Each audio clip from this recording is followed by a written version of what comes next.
Oh, he has so many spell stones. Oh, they're just everywhere. Dark Revels goes off. That's Amnesia, but it's fine because we no longer need to use any gravities. We're getting very, very close to Mog. The one thing that's any second now, I think it might just be the next one. Yeah. It's done. Team Mog, go. Crimson Fine. has pulled back an absolutely monumental amount of time. I cannot believe how much time he's gained back. That is absolutely bonkers. Fantastic job. Everyone has done a really good job, honestly. I have to say, I said it at the start. I'm saying it again. Crimson in World of Final Fantasy is on a different level between us. Yes. Else, I'm gonna say insane. I'm out. I'm not gonna distract you anymore. Just want to say that start was bullcrap. Oh my lord. Can I just say I've never felt so job. bad about a silly mistake in my life? Oh gosh, Crimson. That was tragic. We all missed it initially and had to go back and see it. I was just like, oh well, it's fine. I woke up not too long ago. I guess I must have just been seeing something. Yeah. We all just we kind of all just missed it because we were talking about something else at the time. And it's like, oh hey, you're at the same place as Brainbug. Wait, how? Yeah. Other than that, I was really happy with how the rest of the run went, except from getting rotated.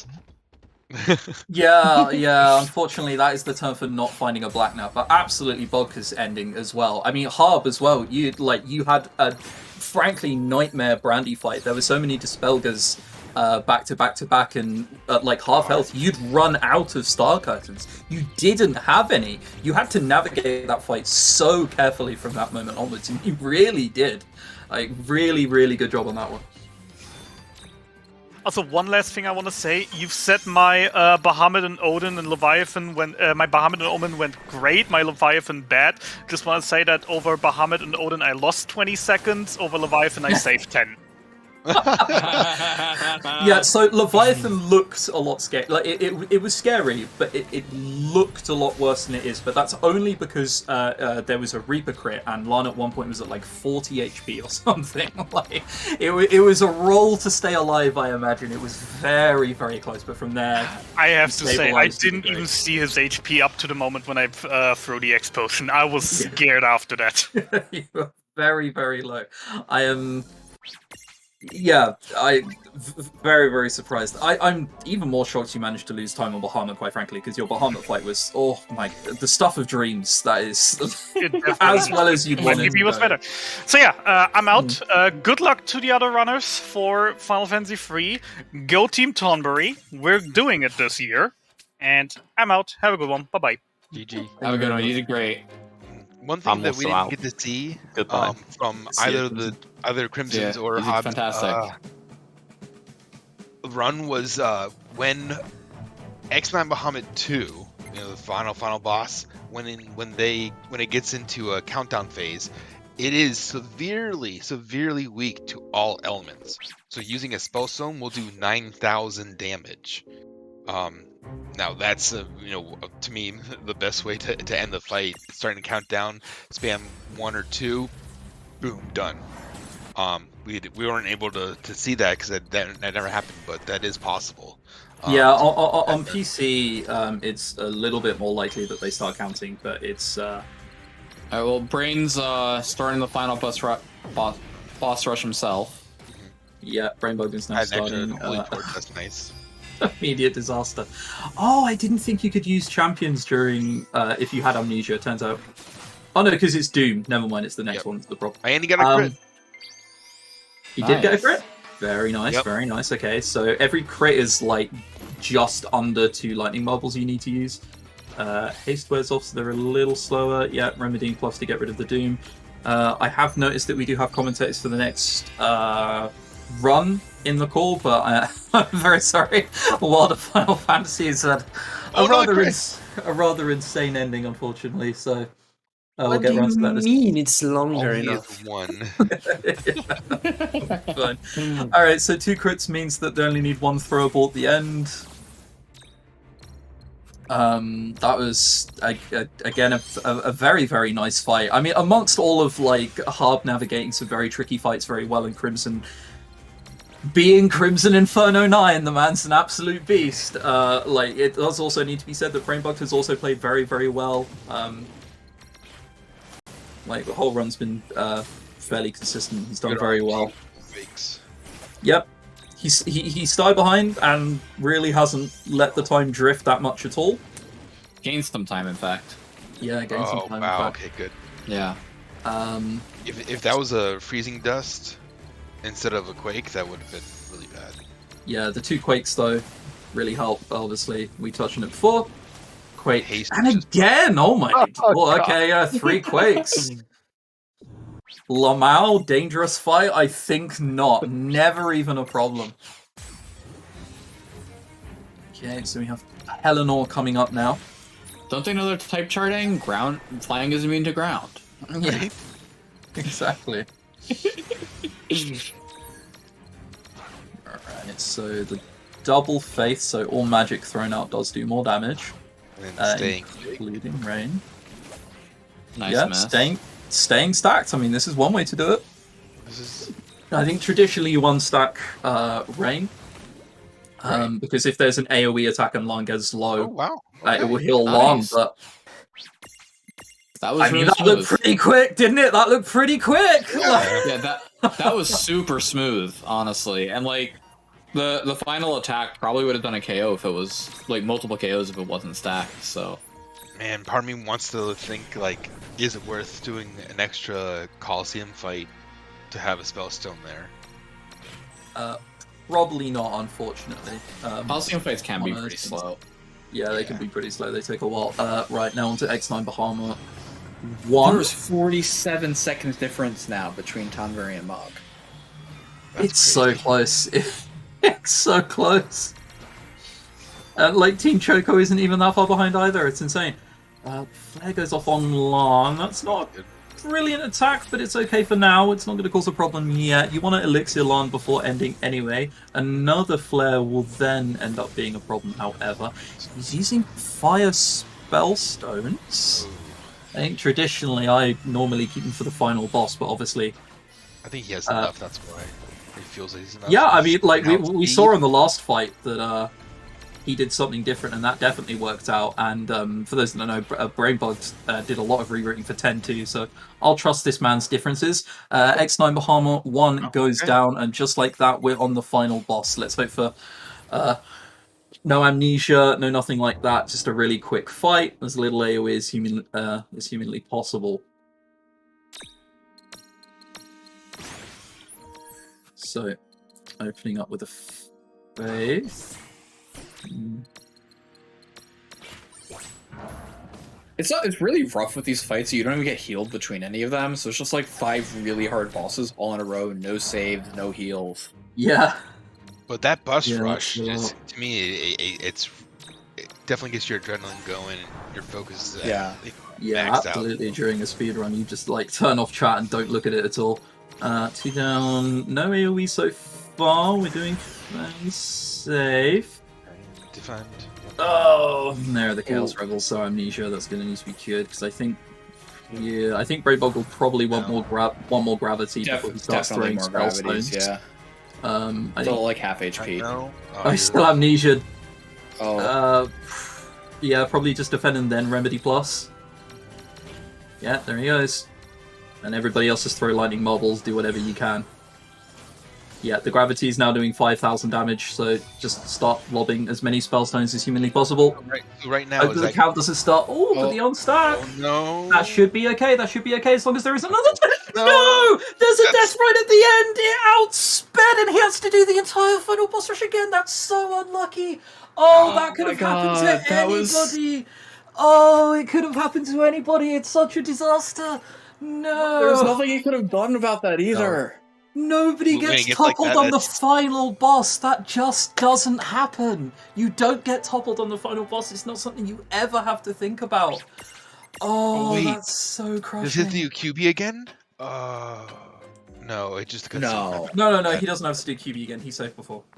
Yeah. No. That would be pretty good. No.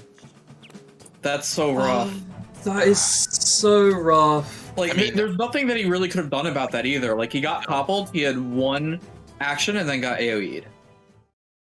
Yeah, And like, if either the topple didn't happen or the AoE didn't happen, that was a one fight.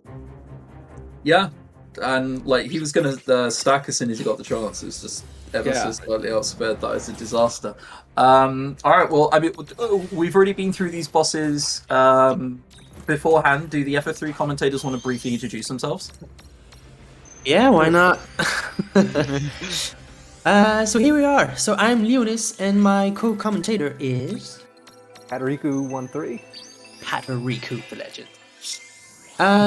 So FF3 really started like right off the bat, and with a very, very nifty kind of time difference. Like both the runners are already done with the dungeon. So the very first dungeon that we were doing with the Jin fight, I guess Poorscythe is going on it at the moment. Yeah, but Zero is already into it, and Zero was able to make it through. Yeah. So from what I'm seeing, so Patorikku has the knowledge about this version of the game. I have prior knowledge with the PSP, the DS version, the PC Steam version, and the strat does seem a little different from what I'm used to, but we still retrieve some items that I recognize, so I might as well give Patorikku the charge to explain all the route and all the strats. How many versions are there? There's too many to count. Yeah, probably a lot of versions. I mean, it started with the original NES version, then I think there's the DS version, PSP, there was a PC version, then the Steam version got updated or something. Yeah, I'm not really too. Yeah, there was the 3D Steam version that was kind of based off of the DS version, and then they brought back into the Pixel remaster. Yep. So what you were seeing in the beginning is, they went through the very first dungeon. They fought the land turtle. They get a bunch of crystals. This is a job system game similar to FF5. This is like the first job system game in the Final Fantasy series. They get 5 jobs. One of them's a monk, so we start out with the monk, and we use him and the fists basically to get through the first dungeon with the Jin. We do pick up a couple Antarctic winds to use as items. This game has lots and lots of items kind of scattered around the place that will deal like basically the second layer or third layer of spells. So in other words, like Fyra or Faraga. And Antarctic Wind will do the Blizzard command, that magic. So using that to help take down the Jin right away. You do notice that both. Let's see. I think Zero only has 2 people alive, which is kind of good. Early on, you're trying to get down to only really 2 people. You run for only 2 characters for, say, like a good first hour of the game, pretty much. And do that so you can get a bunch of extra levels on them. They're going to be mages most of the time, so they get a lot of spell slots. And use all those extra spells to take out the bosses pretty much up until you get the Dragoon suit, and then after that you kind of switch over to jumping all the time.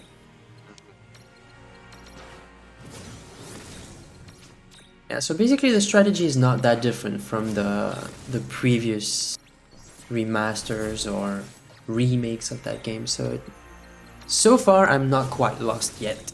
So. There's plenty of time. I have faith in you. Okay, so on that we're note, at Exile Bahamut 2 again. Yeah, we've got to the final of the boss rush. Hopefully this will be the same as last time, but no Chaos Rebel spams into unstacking into death. We're going to do the same things we did beforehand. We're going to be faithing. Unfortunately, Lion outspeeds. That's pretty memey. 1 MP off of being able to use gravity. But yeah, they're going to protect, shell, set up, and then we're going to start gravity. That death that Bradenbug had, that has happened to me before, and it made me think, man, is it really worth to pick up wobble stones and hold them just in case things like this happen? Yeah, I mean, There's like, a wobble absolutely. chest like really early on that's not out of the way. Yeah, I mean, absolutely worst case scenario. Normally, you can just unstack and stack, and it resets your Right. meter for stacking. But like, this is pretty much the only boss that you can't really I do wish that Lon's for. speed was much better. Like in theory, if you can get a second black chocobo, if it was worth it, it made the stacks make sense for Lon, Yeah, given exactly. haste or something. I would start saying, I think he's going to do one more gravity, and then we're going to start spamming spellstones. Oh no! Oh my god! No, this is the time to stack an elixir on Rain if possible. Surely it can't happen again. The Dark Revels. Oh yeah, and this is where we're seeing how. Oh my no, but they've God. started counting. No, I think it no, might not be the another death. countdown. It might be more nonsense. Unstack. Okay. No, but 5 spellstones will now do 9,000 damage. It's green. We should get a kill anyway here. We should get a kill. get Team to see Choco. it. Yes, Team Choco, go. Team Choco, Oh go. my Oh gosh. my lord. Wow. We got to see Oh, it. that was a Holy- brief heart attack. That was a what brief troll, heart attack. Oh my god. Oh my Brief god. heart attack. I cannot believe that. Yeah, no, you played that fight there very, very, very well. That was that so was- close to being an absolute disaster, and you salvaged it just in time. I saw the counting, I saw the speed, Yes. and then I saw that the green streak meant that they were weak to fire, and I knew you had to have fire spellstones. Oh my god, my poor heart. I can't even Jumping begin. me twice, it was terrible. Yeah.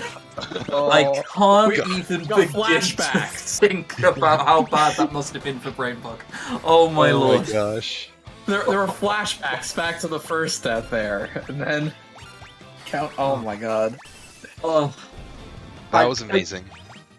I think I might just stop commentating races, you know. I seem to have an adverse effect on the ending. No, Was no, it last no. year You after must 3? continue. Yeah. Yeah. but between this and Cloud of Darkness last year, I'm not sure I can do this. I'm Gosh. gonna go have grey hair by the time I'm 30 at this rate. Oh my god. I'm not going back to bed, I'll tell you that. Yeah. So yeah, thank you everybody for watching. This is World of Final Fantasy. You got to see all the good, all the bad, all the crazy. Yeah. Again, I highly recommend, pick up the game casually, or if you want to learn how to speedrun it, it's a pretty decent, easy one to learn. Hop over on Discord. There's links everywhere. The runners that we had were High Time Name, Brainbugged, and Crimson Inferno 9. Ivan, Mr. Titan, and you two. I'm Steph427. And I'm Local Man. We're going to leave you in the very, very capable hands of Leonis and Patorikku to take you through FF3. Knock it out the park, boys. I believe in you all. Have a good GG. one. GG. GG's. Yeah, thanks a lot. Yeah. GG's guys, and that's our turn now. So basically story-wise, so on Poorscythe, you just saw that we are confronting Bahamut, so it's not the very same Bahamut as it was in World of Final Fantasy.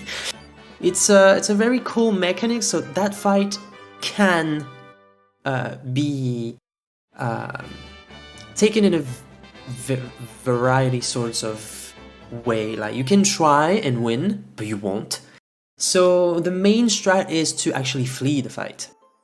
And you can actually flee the boss fight. That's one of the rare, easy boss fight that you can flee in order to progress the scenario. So that was fine. So meanwhile, I think Zero Scar is in the underground from the Tozu's village, if I'm not mistaken. Yep, so he has found the passage, and the secret passage that Poorscythe is just about to head into. Shelko's passage here. So he is, he only has 2 team members alive, but in here in the Tozu's tunnel, he's doing a grind. So we're going to get up to level 12. This is going to give us a little over 200 HP, and it's going to get a bunch of levels on the mages. Because they start out in like level 8 or so. So we're going to get 4 levels on the mages. This will give us a lot more spell slots. So I'm gonna do a wild guess, but is the use of the mini spells does anything regarding the grind, or is it just for accessing the underground? It's for accessing the town outside. You have to be minied in order to get into the town outside, and then I think you might need it in the Nepto Shrine. I think in general you just kind of stay minied until you get through Nepto and the giant rat that's coming up. Because, so for example, in the PSP version or something of the sort, whenever you were using Mini or the Toad spell, it had also a very neat application, which was like to negate the animations for any attacks and any spells thrown. So since it's like a 2D, 3D remaster of it, I don't think it has that application for the run. Yeah, not here so much. Okay. Yeah, so here you're still seeing the spells. You'll see them from both sides, our side and the enemies. So you probably explained it earlier, but the reason, what is the reason behind just having 2 characters alive and not 3, for example? You get higher levels, so you get more spell slots. It's a little bit dangerous, but probably a little bit faster. There's a lot less inputs that you have to put in. Okay, And, so is it like you really only need you really only need a couple 2 characters alive in order to get through the bosses up through, like Hein, basically up through Hein. So is it like all the Final Fantasies, like the least amount of characters you have on the field and the better experience intake you get? Yeah, exactly. Cool. Yeah. So the 2 dead characters are not going to be gaining any experience. For one of them, you actually really want them to be as lowest level as possible. Okay. I think for both Poorscythe and Zero, you see the bottom character is named after their team, right? So for Poorscythe, the bottom character is named Mog. So eventually he will turn Mog into a Viking, and the Viking in this game gets ridiculous amounts of HP whenever it gets a level up. So he's going to use that to basically kind of power level the HP for that character, get him up to maybe like level 23 or so. It's somewhere in like the early 20s, and then swap over to Dragoon, and then you'll have like a little over 1,000 HP. And with the Dragoon, then we start basically power leveling the Dragoon for a while, and we use the jump ability on the Dragoon to basically take care of all of the final bosses. So I do believe that the Pixel remasters recently got a series of patches. Did FF3 get one? Yeah, so they patched. I think they patched all of them. Obviously, there's been a lot of talk about 1 through 4 over the past month or so, because these are the 4 Pixel remasters that were going to be in the relay. So a lot of eyes on them. So 3 kind of.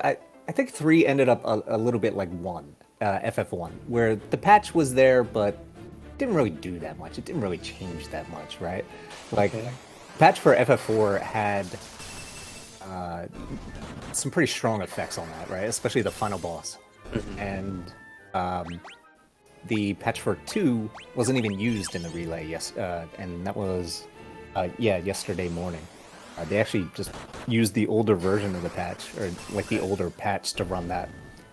So, slightly different there. And but for FF3, not really much changed. Like fast, they say the escaped message quickens up a bit. Okay. And, default for going to an inn. Previously it was no, which was kind of annoying because then you had to, scroll up in order to get to yes. But they swapped that, so now it defaults to yes. So. Well, I mean, it's also the better. All for the better. So, Zero Scar is currently confronting the giant rat, which is the responsible for the theft of one of the Nepto eyes, one of the red shiny crystals. So the reason we got Mini is also to get the access on that part of the Nepto shrine, and because the rat is originally just a little monster, so and. So Zero got quick readings of it, and Poorscythe is actually going on it. So yeah, the time difference is very, very. Yeah, Poorscythe and Zero are very close to each other right now. Yeah. I think part of that is, obviously from the world of Final Fantasy ending there. Also, Zero did take a death in the grind to level 12. Actually, both of these two in the Jin cave, they both kind of ran into like really terrible, a very terrible first encounter. If you saw, and Zero actually took a death in the very first encounter. I mean, this first dungeon may not seem like a very difficult one, but it gets tricky very easy and very fast, because all the enemies are basically weak to curative spells and curative items. You can also try and go physical, which will take a little bit of time, but most of the time enemies will pop into massive groups. So if you're not prepared, or if you get a back attack, it can be quite gruesome quite quick. Yeah, exactly. Yeah, and you saw that a bit with Muchihao, who was going through the grind himself. You start out with potions. Yeah. And you just get your monks up to level 5, and then once they're level 5, you move them to the front row and start using the fists. Yeah. Alright, Muchihao was able to get through the Jin there. He has two characters alive, so he's in pretty good shape. Yeah. Poorscythe only had one character alive after the Jin, so that meant that he had to get a little bit slower of a spell and HP recharge. He had to go back to town, get everybody revived, then hit the inn, and then when he got back outside, he had to then kill off the 2 extra characters. Whereas Zero didn't have to do that because he only had 2 characters alive at the end of the Jin, and Muchihao won't need to do that either. Nice. Yep. So FF3 is also known, if you are quickly like noticing on Zero and Poorscythe screen, is like, so you have the main characters that you are controlling in your party, and you have a companion. Like, you have an NPC which goes along with you and can sometimes have a turn inside the fight, but you can't actually like predict any of the interventions. So you can see the character on the world map. I don't know if you can see it on a dungeon, maybe. Yeah, you can see it on the dungeon. Cool. Yeah, they follow you around. And I don't know the rate of appearance of that character within a fight. Is it totally random, or is there a formula about it?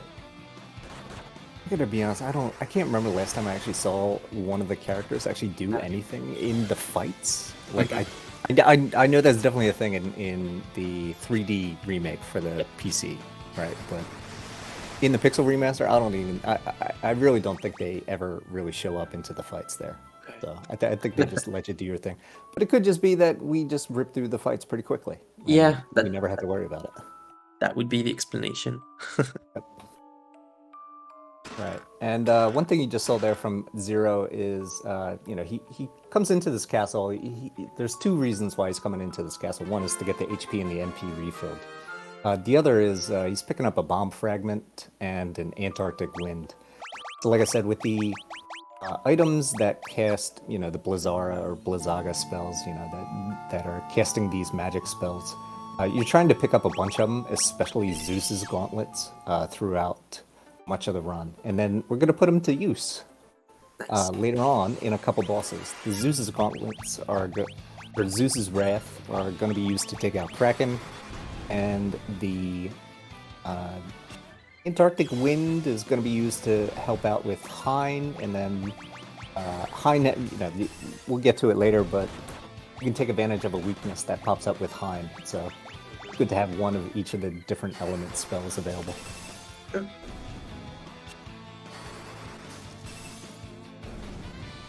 Right, so Poorscythe is making his way towards the castle that Zero was in. Meanwhile, Zero is in the very next dungeon.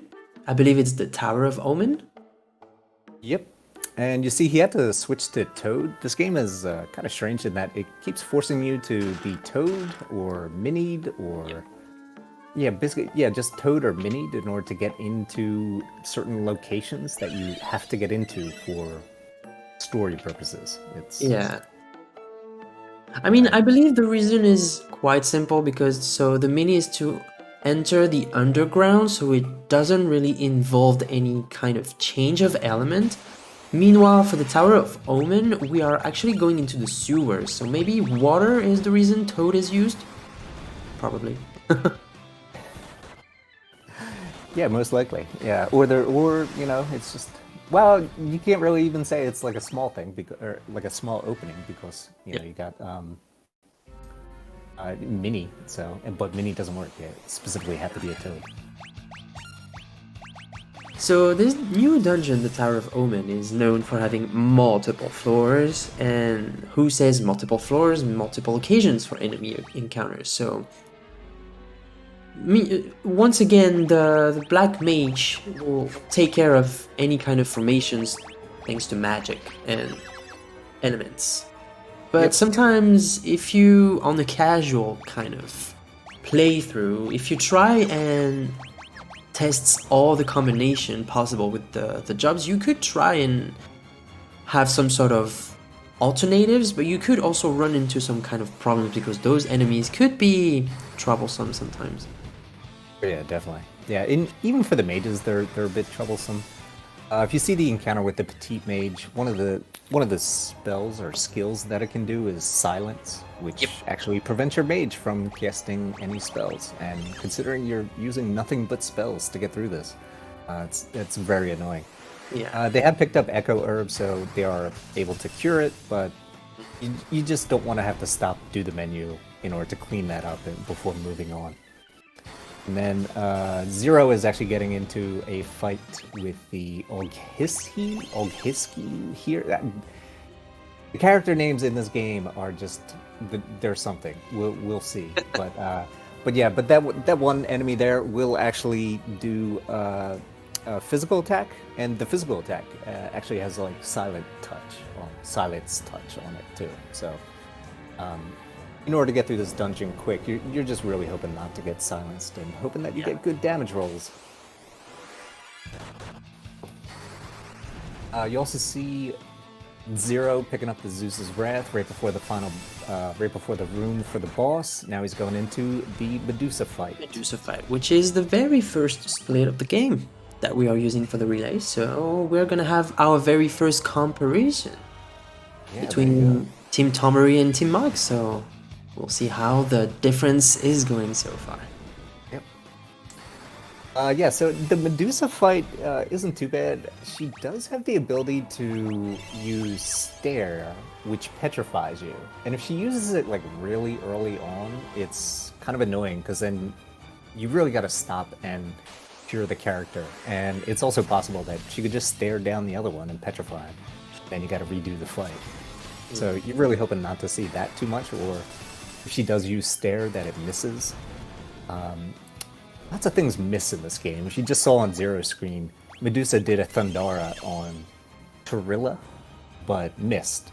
And, it's, I've played a lot of FF1 in my life, so for seeing a spell miss, like, that was a huge shock for me. I was like, wow, this can actually happen? Yeah. Alright, so that was Medusa down for Team Tonberry. So normally Poorscythe for Team Mage should come around the fight pretty quickly.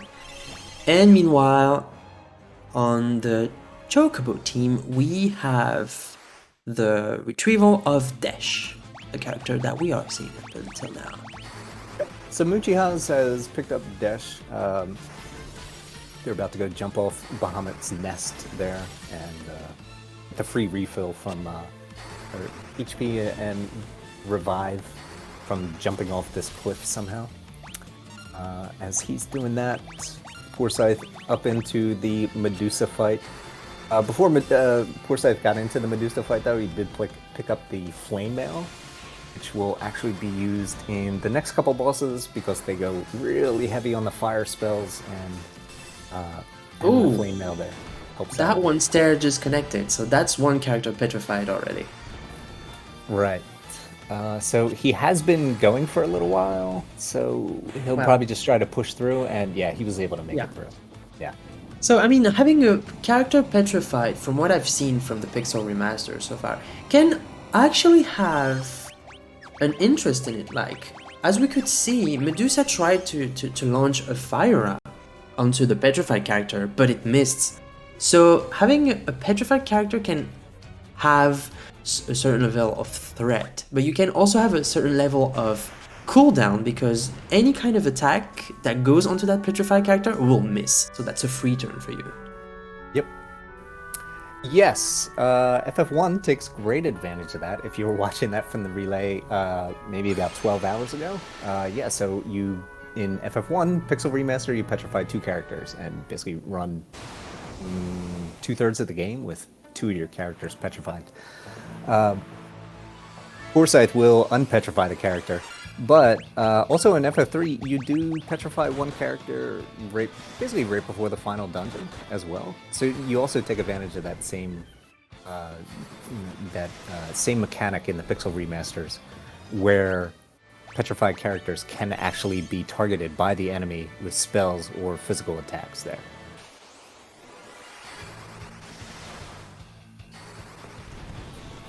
Okay, so Muchiha down in the grind, and Zero and Poorscythe are heading. I think Zero actually finished. He was heading over to Gishal. Poorscythe's there now, so he's picking up the Blizzaga spells. So he's picking up a couple of them. There is also a Shuriken up here in the item shop. If you go around the back, pick up the Shuriken. So that's just for Cat. Yeah, so Zero got to take an autosave because something happened. Yeah, I think he got wiped to one of the encounters there. So now the lead is even shorter than expected. Yep. That's what we like to see. Yes. Poorscythe is done with the town. He will head over to the west here, get a free refill for HP and MP. Zero just took the inn inside the actual town, which is what I did. Alright, now they are heading over to basically the Dwarf Cave. It's over here to the west a bit. Along the way, still taking encounters. Sea creatures, so weak to thunder. Aside from thunder, you have to use fire. If you use the blizzard spell, or Blizzara, it's not really going to do too much damage on these guys, so you have to use the fire to actually take them down, along with the thunder.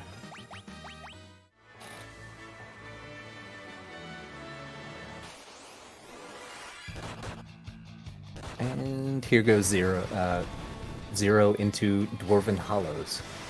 So first thing he's going to do is pop into the armor shop here. He's going to sell some things. No, he's just going to sell the shuriken. That's it. Pick up a couple ice armors, 3 helms, and he also picks up a mage's robe. So now each of the mages will have a mage's robe. Gives a little bit more defense and also gives, I think, some bonus to the attack power. And then once again, swapping to a toad, entering the actual dungeon itself, and then immediately swapping out of Toad. Kind of So I'm just annoying realizing mechanic in this something game. that is happening, not to happen in the Pixel remasters, but for example, for those who are like familiar with the previous versions of it, on the PSP version, whenever you were switching jobs, you would get a penalty that was lasting for about 10 fights or something like that, depending on the job you were switching to. And apparently in the Pixel remaster it doesn't happen. Nope. Yeah, so that penalty, I think that started, I guess, wasn't that even in the NES version then, right? I think it was. I don't remember. Yeah. Yeah, anyway, I think that mechanic has been around for a while. It was definitely in the 3D remake as well. Yep. But yeah, in this version, now you can just switch jobs. And Nice. just kind of keep going, so... yeah, that was kind of annoying, right? Because it's like there would be a penalty and you would be doing less damage as a mage, for example, until you went through like 5 fights. It's like the game was forcing you to get reaccustomed to a job that you have actually already been doing for a while. Yeah, exactly. And it would pretty much get in the way, especially if you were doing that kind of switch into the final dungeon. So Yeah, exactly. All right. The encounter that Zero is on, this merman, he has the ability. I think it's Bad Breath, but that one does basically all of the status effects on you. So that is a terrible encounter, and you try not to get that. And you really want to take that enemy down as quickly as possible. I have wiped to that guy a few times actually. Alright, but anyway, now we're into the Guts Go fight. He uses a lot of fire spells, so we swapped over to the red mages. They have some ice armor, ice gear on, basically, to make them a little bit more resistant to the fire here. And when you're using the red mages, this isn't really too difficult of a fight because he's not really going to damage you very much. So aside from that, just using normal spells, take them down. You got a couple of Blizzagas, so you start out with them, and then after that you go through your level 2 spells, and then finally you drop down to your level 1 spells. And Zero is able to take down Let's Go. So, I was about to ask a question. So, is the main reason to turn into a red mage just on purpose for the equipment, or is there a difference into the magic potential within the two? I think magic-wise, I think they have fewer spells than the Black Mage do, or they'll have like fewer spells available. I think maybe at the Aga level spell, they might only have like 1 available, where at the same level, the Black Mage might have 2 available. But you swap over to the red mages for equipment, and just to be able to get through the fights a little bit more safely. Okay. Oh, I guess So- Zero do likes to have a character petrified. Yeah, so he does have the gold needles, so he's able to get the character back. Walking out of here, there was one strat that you would go all the way to the ancient village and go pick up the teleport spell, and then you would just teleport out of here. But it looks like just doing that entire walk takes way too much time. So these days, everyone just kind of skips walking all the way over to the ancient village and just walks out of here. Okay. Also gives you a chance to continue leveling up your mages. Mm-hmm. There you go. Zero getting petrified again. Oof. Yeah, So those meanwhile- manticores are just in a very, very rocky mood.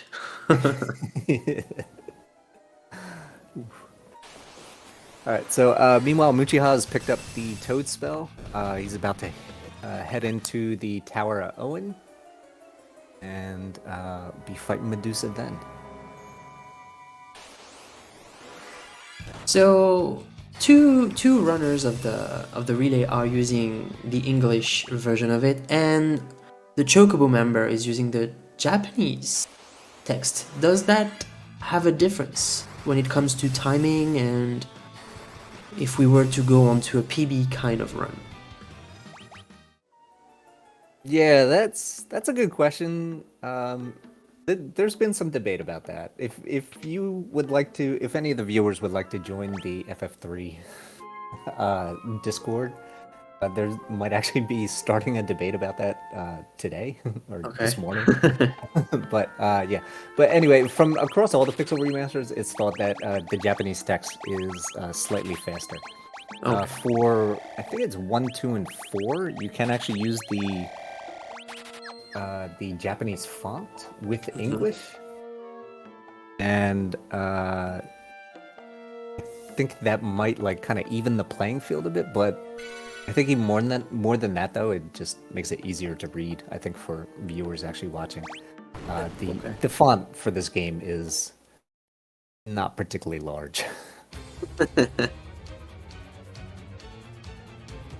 Alright, so story-wise, we kinda missed the whole plot twist from the Zero Scar screen, but on Poorscythe we just realized that the little thingy that was following us since the Gutsko fight was actually Gutsko, like being in the shadows to just wait for us to deliver the Horn of Ice and to just steal the 2 horns and go inside the molten cave in order to just make his way and have more power with the fire crystal.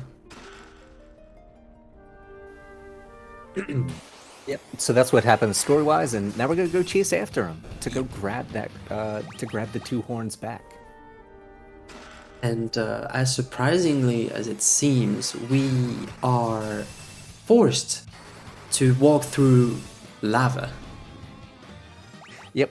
So you do take damage while you're on the lava. It's not really that much damage. Like in FF1, you know, it's like every tile that you step on the lava, you do get damaged. I don't know. Maybe it's just because you have like higher HP here, but it doesn't really seem to be as much of an effect in FF3. Yeah. All right. So We know Zero how- will get one more encounter. This will be his last encounter, and then after this, he'll probably swap over to the Red Mages and head into the Salamander fight. And Poorscythe has one more big room, and then he will be into the Salamander fight. And then meanwhile, Muchiha Zero is get. looking for an extra encounter, I believe. Oh, all right. Yeah, he might be close to a level up then. Yeah. So now's the Yeah. chance for Poorscythe to actually pull through ahead a little. Yep. Because he's not taking that extra fight. So yeah, he's definitely they are like 1 or 2 seconds apart from each other. So Yes, that's they insane. are extremely close. They're basically just on the fight at the same time. So we'll see what happens here. They got Blizzaga spells. They're going to start out with that. Salamander, kind of weak to Blizzaga. Yeah, you Alright, like to see those numbers. Yeah, exactly. One thing to keep an eye on with this game is the damage rolls. You're going to see some variable damage rolls. So, you'll see these guys throw like 800 to 1,000. Seems like kind of a large a gap between like the minimum and the maximum damage that you can do with a spell.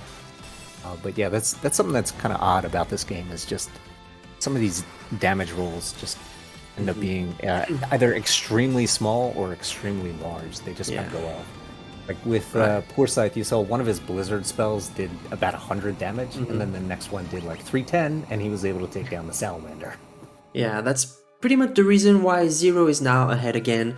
Not only Salamander on Poorscythe's side just literally spammed Flame Breath, which does take some time to actually process through with the animation, but also the damage roll. So it's a combination of the two that makes the difference being so tight. Mm-hmm. Yeah, definitely. Yeah. All right. So that was the fire crystal. So we get 4 more jobs. So we get the knight, the ranger. Neither of which we really use. There is a strat to use a knight when you are trying to get the one character petrified. You'll probably see Muchiha use that. You might see Zero use that. I'm not sure if Poorscythe is going to use that. But then you also get a thief and a scholar, and you will see a lot of both of those. Scholar we're actually going to use on the next couple boss fights, and the thief will use to run away from things. Mostly. Yeah, this is Scram most ability likely is, kinda the OP Cave there. of Wonders. Like so many treasure chests. You would like to have those rooms everywhere. Yeah, exactly. Yeah, able to pick up a lot of really good stuff in there, and including like a couple books that are used as effectively the weapons for the scholar, and you also get an otter shroom in English. Yep. Which lets you exit out of an area. Yeah. It's effectively casting like exit. So we don't have to go pick up that spell. We can just buy these otter shrooms and get out of a bunch of dungeons very easily. Alright. Right, so the reason why Zero and Poorscythe just parked the boat at this specific side of the ocean is because we are entering the very next dungeon, which is related to the very next split that we are having on the relay. And also because when you're Muchiha done... beaten Medusa. Oh, Yeah, he just beat Medusa. Nice. Even though one of his characters was petrified. Yeah, that's great. Yep, happened to Way both too. him and Poorscythe there. Yeah.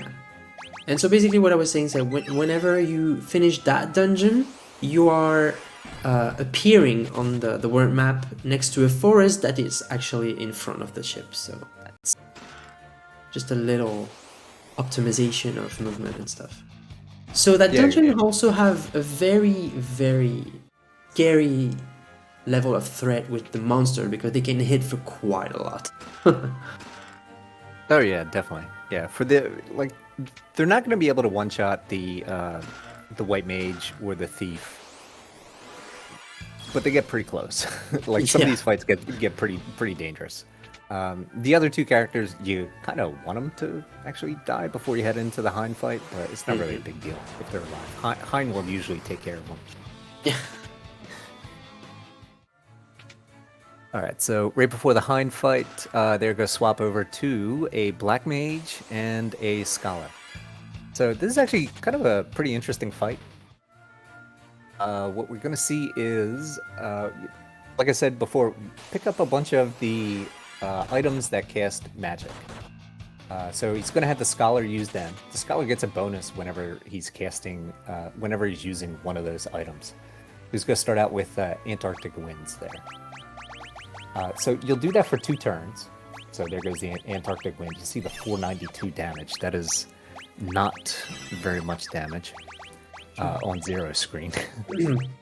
Right. Oh, now using a bone fragment. Yeah, now he's using the bomb fragment. 180. A high potion there.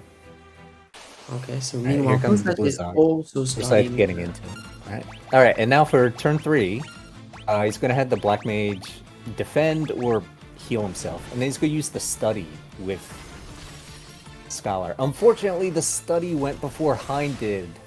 So Hein does a barrier shift, and he changes his weakness. So he's trying to use the study command to find out what is that weakness. So he's vulnerable to lightning. So now back to the Black Mage, going to use Thundara. With the Alchemist, with the Scholar, he's going to throw one of the Zeus's Wrath, and does a pretty good amount of damage there. Yeah, so the same thing happened on Poorscythe's side. The study went before the barrier shift, so double study. That is very annoying. Yeah. Not my favorite thing. All right, so now he swapped over to the fire weakness, and the bomb fragment should take care of him on Zero side. Wow, that's exactly on the very same kind of frame. I had to I have to click like super fast for recovering the both fights. So. Very, very close race that we have here, but yeah, that's kind of an interesting mechanic to that fight there. I feel like most of the time it's the study goes after the barrier shift happens, but if you're on PB pace, or I guess if you're in a marathon, you're going to see the study first, unfortunately.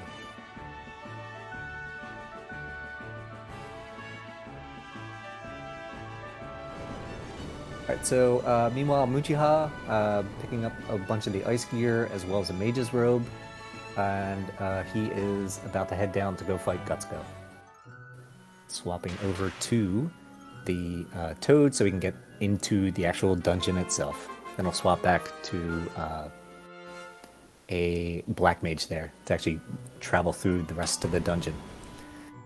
And then story-wise, hey, we finally are about to get an airship.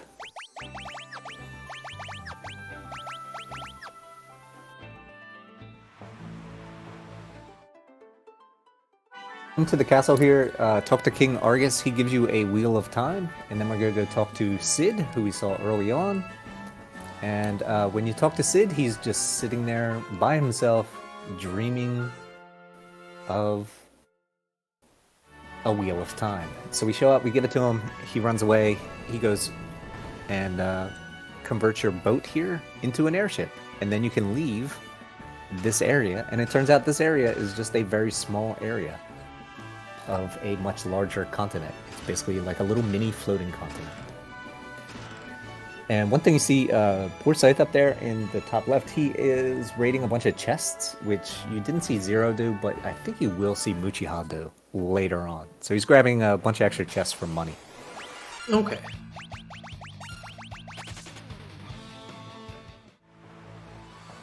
Lots of cash in there. So, how convenient was that the king had in his pocket a wheel, an airship steel wheel on him? Like, Final Fantasy. That is, yeah, that is extremely convenient. It's still my favorite part of this is just that, like, you walk up to Sid and he's literally just sitting there thinking to himself, I really wish I had a wheel of time. And then you give him one, and he turns your boat into an airship, and he's just like, okay, great, I did it, thanks, bye. And like, he doesn't want to come with you. It's like, dude, you just turned a boat into an airship. Like, if I did that, I would be like, yeah, this is now half my airship, okay? I'm telling you where to go from now on. But no, Sid's just pretty cool about it. He's just like, yeah, all right, I'll see you guys later. All right, so now we pick up Arya. We have to heal her with a potion. This is a mechanic that was also used in one of the earlier towns there, where you had to give someone an antidote. He also picked up a Zeus's Wrath, another Zeus's Wrath in here, and a Bloodsword. Bloodsword is just going to be money. We do pick up a lot of items that are just meant to be sold. Right, so on the way to that location, I just realized that two things were super nice when it comes to the Pixel Remaster. So the very first is that on the top right of the screen, you can see the word map. Thing that you would not have in all the previous versions. So first, that's quite a quality of life change. But also, I just realized that you could park your ship next to the boat and just go through it, and not having to go onto the land and then go onto the boat, which was a thing with the previous versions. That's Kids these days will never know the annoyance of actually having to step onto the land to get onto the boat. No, you just go right from your boat onto the wrecked ship, and you're good to go. I mean, if you don't want to speedrun that version, like, it's pretty much not doing yourself a favor. All right. Yeah, and just a quick update on Mujia. He has made it through the Gutsko fight. Now he's heading down to take out the salamander. Oh, actually, no, he's not ready to take out the salamander just yet. He's just getting out of the dungeon. He does keep the red mages on there. He's being followed by that white lion again. Go pop in here. He's going to hit the inn. And I think he will pick up some items here as well.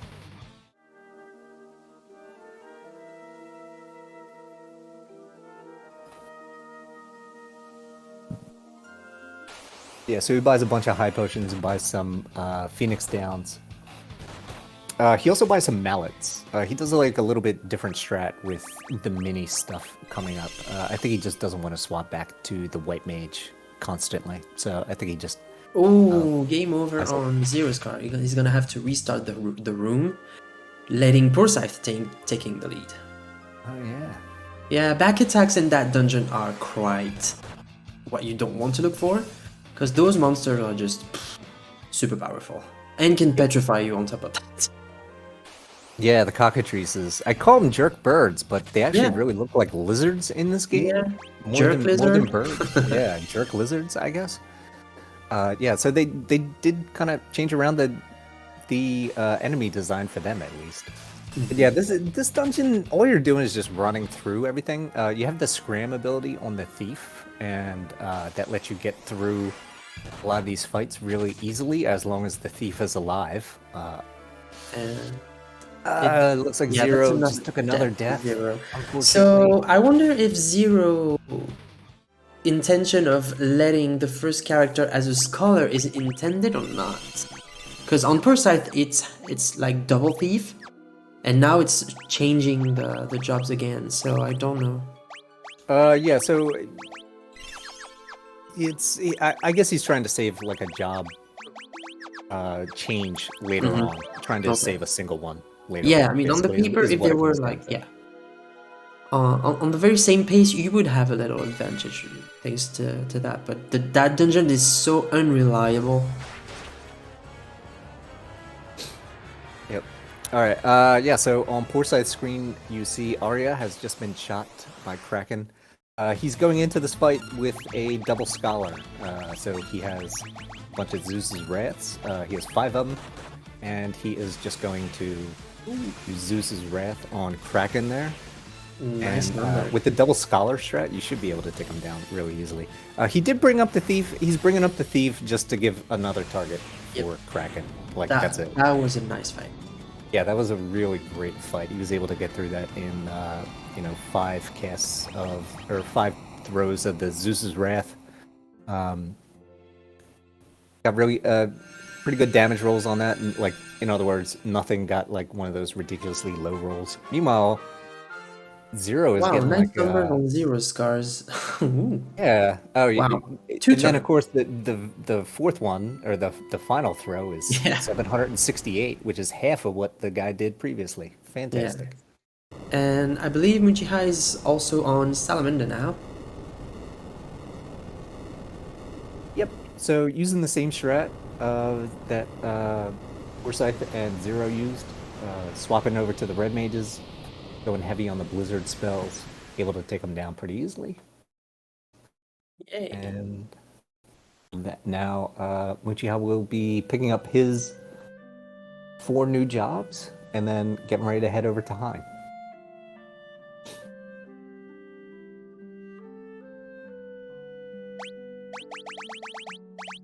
Alright, so story-wise, this land covered by water is now no longer covered by water.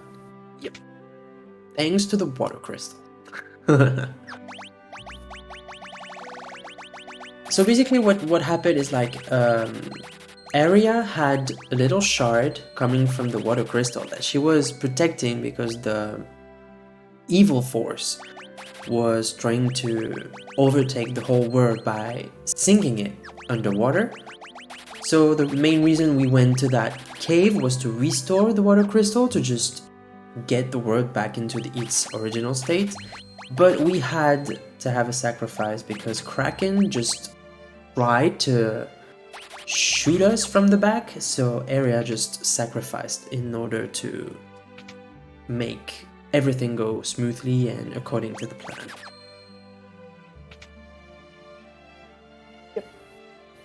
Yeah, so everyone gets so the water retreats. Everyone wakes up in this town. Our boat is outside. We can't actually use the boat. We don't know that we can't use the boat because we don't actually go outside. We're just going to advance the story as we need to by heading in to go pick up some shoes that will let us walk across some muddy ground so our feet don't get dirty, I guess. Yeah, because we do like to be fancy and all clean. Yes, exactly. Yep. So we have done a bit of shopping. We picked up a bunch of gear. This is going to be gear for the next jobs that we're going to use. So we are going to be using thieves and oh man, what's the other one that we use? Like the black belts. Oh, nice. Yep. So we're swapping over to the black belt. We're going to be using them for damage. Thief, probably just mainly running away, but also a little bit of damage. And you can also see that Poorscythe has swapped Mog over to the Viking. So now we're going to get the Viking up to... now we're going to start actually leveling up this character, who is literally level 1. Viking has an interesting property where if they're defending or if they are in critical HP, they only take 1 damage from physical attacks. And if they have the Reflect Mail, they only take 1 damage from magic attacks as well, if they're in critical HP. So really handy to use as a defensive guy that just stands there while everybody else does all the work. And that helps us level up the Viking very quickly and get all of that HP that we're going to need. Taking fights here so we can get everybody leveled up. Have picked up a couple chests. They have some pretty good items in there, including a Thor hammer, which the Viking will be using in the first grind there.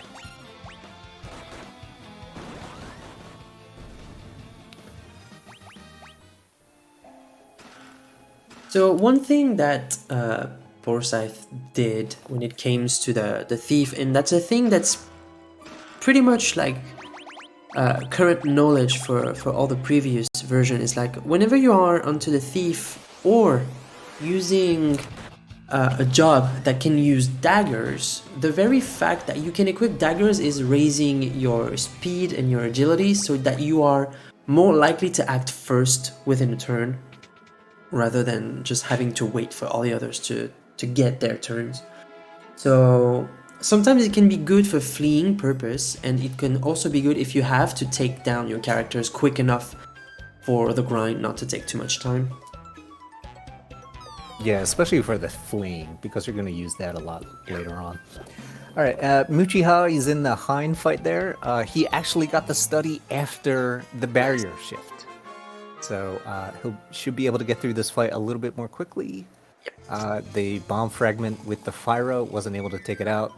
This Fyra from the Black Mage should do it though. Nope, that really low rolled, 273. There you go, 456. Yeah. I did like the attempt from the scholar to just bonk the boss with the book, like try to teach him some literature. He's trying to smash some literature into Hein there. Yeah. And then gives up and just kills him instead. Alright, up on Zero's screen, we have my favorite character, or my favorite enemy in this game, the Hell Garu. It's a kangaroo from Hell. If we're lucky, we'll run into the Helgaru Mage, which is a kangaroo from Hell that knows magic. On Poorscythe's side, getting that Vulcan was quite unlucky. Quite a tank of an enemy. Yeah, that's not really a common enemy there. I can't actually remember running into that one myself. One other thing that's kind of interesting here, you see Poorscythe just went into a room. That room is actually locked. The game does have keys that you can buy to unlock some of these rooms. But if you have a thief, you can actually break into the room without the key. And it turns out the thief doesn't even need to be alive, because Poorscythe's thief is dead currently, and he was still able to get into the room. Yeah, just use the corpse's hand, and that's it. Ooh. So his Viking has been turned into a toad on Poorscythe's side. Not very good. He'll be able to clear that up. He does have a bunch of Maiden's Kisses, so he also has to go in and heal up the antidote as well. But still, Poorscythe, Zero, both working on levels here, trying to get that fourth character up. Poorscythe has swapped them over to the black belt. Gonna use in the Goldor fight here. This Goldor fight can be a little trolly. He's using all four characters, and so is Zero, just to give extra targets for Goldor. And you're hoping he stays away from the two main fighters as well as the former Viking. The strat they're using is to have everyone in the front row do the boost. Going to do the boost for 2 turns, and then he's going to start attacking, and then from then it'll just be auto battle until the end.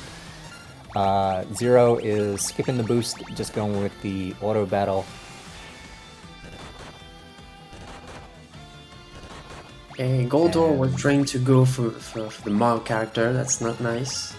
No, you'd like the Mog character to be alive on Poorscythe, and whoever the fourth character is for Zero. I think it ended up being Torilla, but you want those ones to be alive just to keep gathering levels. Like, this is the one that you're going to be Goldor using. is really being rude on Poorscythe's side with all the Thundaras and the Thundagas, and now they're confused. Alright, he was able to get out of confused very quickly. That was good. What? Another one. Wow. Okay, that's there goes that's a the retry for Thundara. Poorscythe. Oh. Alright, yeah. So Poorscythe will be doing this fight again, unfortunately. Yeah. Yeah, this fight can go rough sometimes. Meanwhile, Zero bringing up the fourth character there. gonna high potion him. Keep using attacks with the Team Graph and Torilla. Take down, try to get Goldor down as quickly as possible here. And there he goes. Yeah. All right. Well, the thief did quite some damage with the dagger. He's got a couple daggers on. He gets a lot of attacks per round as well. So he's able to do some pretty decent damage there. Okay, now Poorscythe chaining the thousands of damage with that turn of double boost. That was nice to see.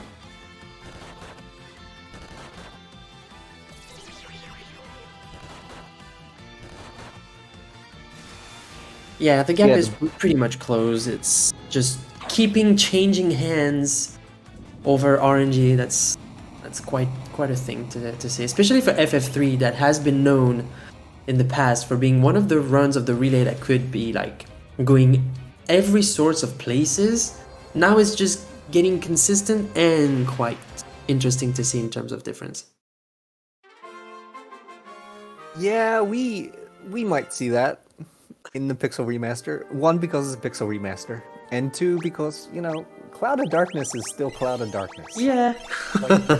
We do like that little cloud of evil. Yes, yeah. She will do what she wants to do. We'll talk about that a little bit later. But yeah. Yes, it doesn't mean it's any easier. I mean, the incoming boss fight that we have for the next split is also known for being quite finicky to handle. Yeah, so coming up we have the Garuda fight. Yeah, that's one. For FF3, that's just a name you don't want to hear at all.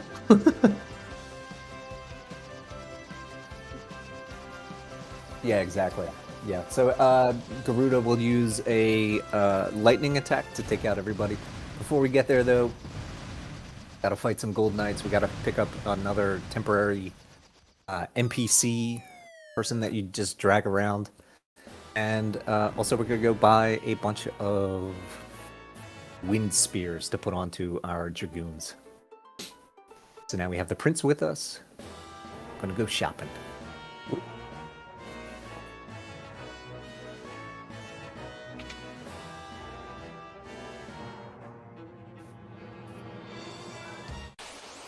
Meanwhile, Muchiha heading down to go fight Kraken. His team is actually 4 thieves, although the 2 weak characters died rather quickly. So, yeah, so he's going with the double thief route in order to get through the dungeon as quickly as possible, rather than leaving the scholar up.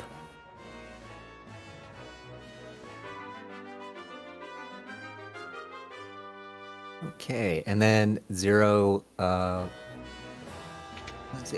right now he's selling a bunch of stuff that he doesn't really need anymore. Yeah. He did sell the Thor hammer, but there's a Thor hammer coming up pretty soon, so he'll be able to pick it up. He just only buys the wind spears. He doesn't pick up a thunder spear. You probably will see Muchiha pick up a thunder spear there, but we'll see. And then he grabs a bunch of otter shrooms, and I think he also grabs some Phoenix Downs as well. Usually that's where you go when you buy Phoenix Downs, and as well as the otter shrooms to exit out very quickly.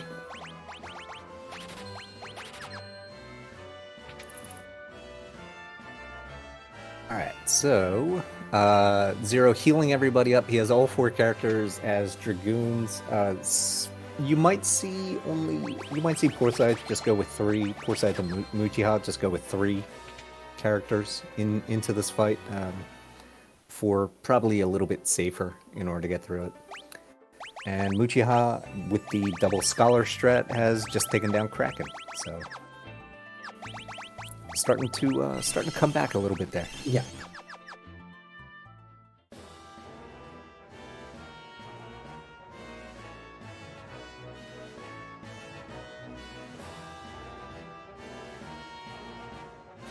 Little bit of a cutscene. Probably the most annoying thing about this Garuda fight is that it can easily go sideways, and the autosave that you have is before this cutscene. So it puts you back outside. You have to come back in, and then you watch this cutscene again, and then you fight Garuda, and then Garuda might just lightning you down again. But the strategy pretty simple. Just jump. Hope everybody goes before Garuda. He does an empty lightning turn. You land, do some damage, hoping to take him out. Lightning. Double lightning. And then he outsped Torilla, and Zero has to do the fight again. That'll give Poorscythe a chance to jump back into the lead there. And you see on Zero's screen, like this is the problem with the fight. This is like the most annoying thing about the fight. He has to watch all of this stuff again. I mean, that was quite the fight. Like, huge numbers and then huge death. Yeah, it was just not quite enough damage. Okay. Poorscythe has been a little bit luckier. Oh, nice. Okay. And yeah, there you go. Poorscythe able to get through it. His first turn, he didn't really get too great at damage rolls, I think, but he was able to get, all 3 characters landed. And then the second turn, he had 2 characters that were landing on Garuda, and the first one did put up some really good damage, and then the 4th character was able to take it home. So there you go. Through the Garuda fight on Poorscythe's side. A little bit of a cutscene, and we're going to head down into the basement to go pick up some items.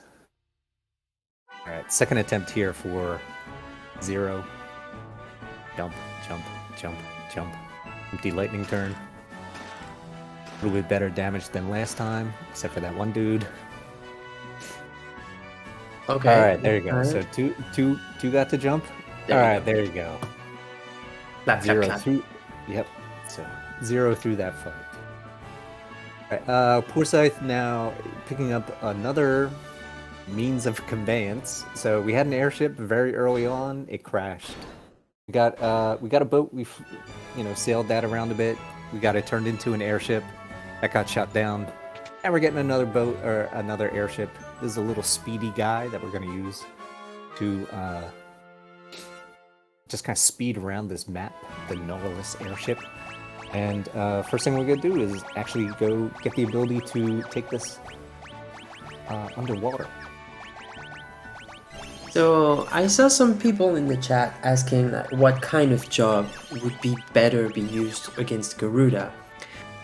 So yeah, the game kind of forces you to use dragoons because of the wind spears, but if somehow you would find how is it called, the item that can cast a tornado spell.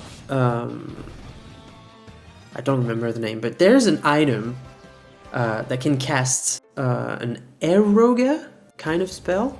And as long as you can have the wind element against Garuda, the fight would get better than not having it.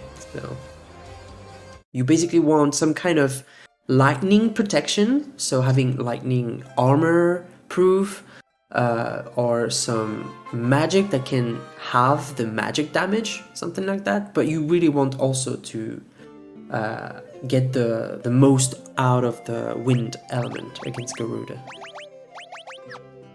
Alright, interesting.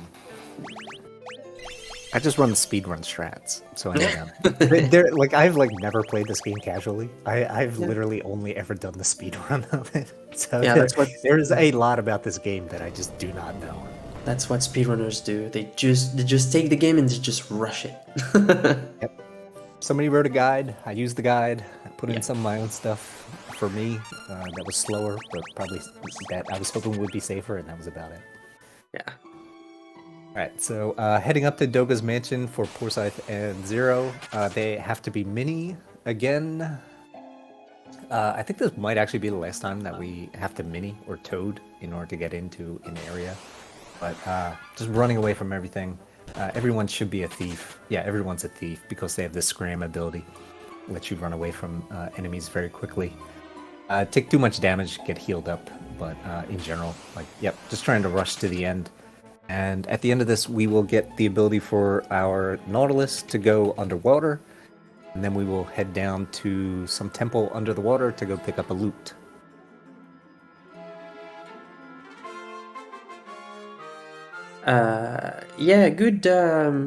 Good call from the chat there.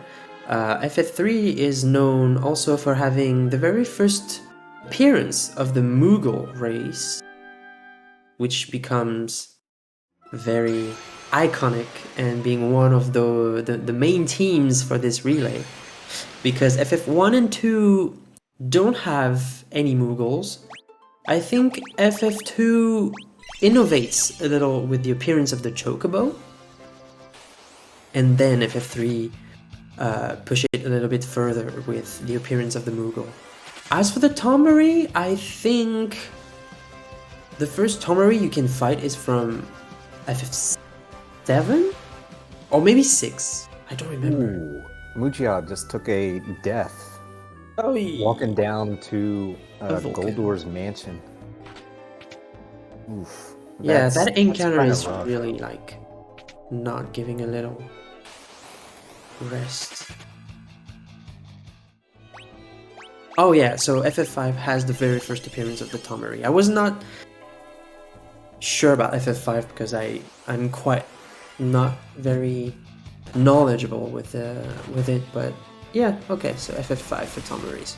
Yeah, so basically following each other's appearance, except for the Tonberry having 2 FFs of a difference for the first appearance.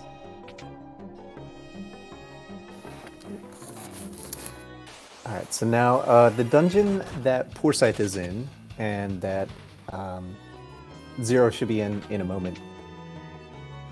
Again, not fighting anything, you're just trying to get through it as quickly as possible. The big thing that we're going to watch out for is how many Chimera Mages do we get, right? So the Chimera Mages can use lightning. You're running around with a couple thieves. You really do not survive them if they just start blitzing with the lightning attacks. So it gets extremely hairy trying to get through here. Might even have to take a safety save on the way to go pick up a bunch of items after grabbing the loot here. But yeah, this can be an area, a dungeon where you just lose time just because. Yeah, bad encounters there. Also, this cutscene to get the loot is extremely long, and the first thing you do once you actually get the loot and get out of here is then go use the loot to wake up Doga, and that cutscene is also extremely long because it plays the entire song again. So within like 5 minutes, you hear this. Basically, this full loot song twice in a row. It's kind of So is it Doga that you wake up, or is it Une? Oh yeah, it's Une. Yeah, it's the woman ancient mage. Yeah, that's it. Yeah. Those two are the most iconic duo of the game. Yeah. See, we will see a lot of them throughout the rest of the run, or not a lot, but they keep popping up. And Mucha just got rid of Goldor quite nicely as well, so still making a little bit of time compared to Zero and Poorscythe. Slowly but surely. Yeah, that was an excellent fight there by Mujia. The three of them with the... Oh yeah, he was going 4 black belt strat, and looks like Goldor took out one of them, but it was the one that no one really cares about. Yeah. We just need to see Mucha having a perfect Garuda fight. That would be nice to see. Oh, the behemoth on Zero's side. Gotta love big chunky boys in the dungeon.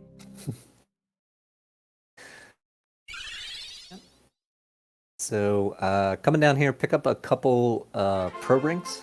The pro ring we're actually going to be using with the Dragoon. Once we swap to him, he will have a pro ring, and he basically just never takes off the pro ring, the protect ring, for the rest of the game. Also pick up a Lamia harp. That's another item that is just money. And Poorscythe is waking up Une, and she's going to tell you about another ship. And now we're going to go pick up the other big chunky ship.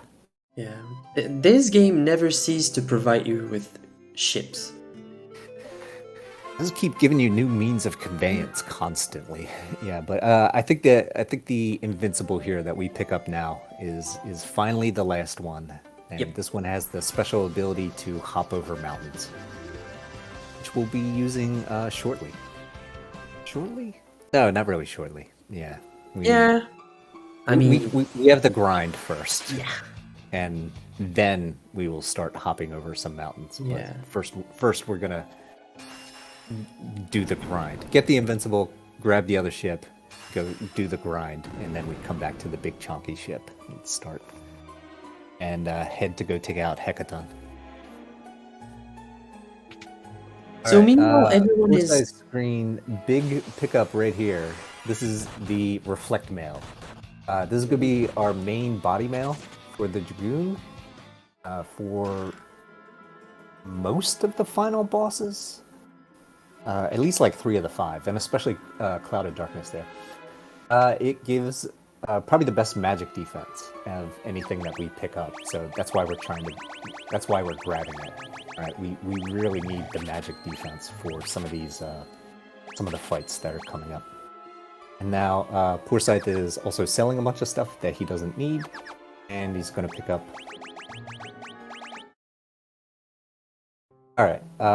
Actually, I think he might have made a mistake on something that he had to sell. So he backed out, went to the menu, load up the autosave, and now he's going to try shopping again. Yeah, So he's going to sell a bunch of stuff that... Yeah, I know, man. Like, these games without autosave are kind of tough to imagine. But he picks up a couple blood lances, and this is going to be the main weapon for the Dragoon, again, in like 3 of the 5 final fights, at least. He may pick up a holy... He may pick up the Holy Lance or the Holy Spear. I'm not too sure if he will. I'm pretty sure Muchiha will, and I think Zero will. Not too sure if Poorscythe is going to do it. And meanwhile, Muchiha coming into the Garuda fight.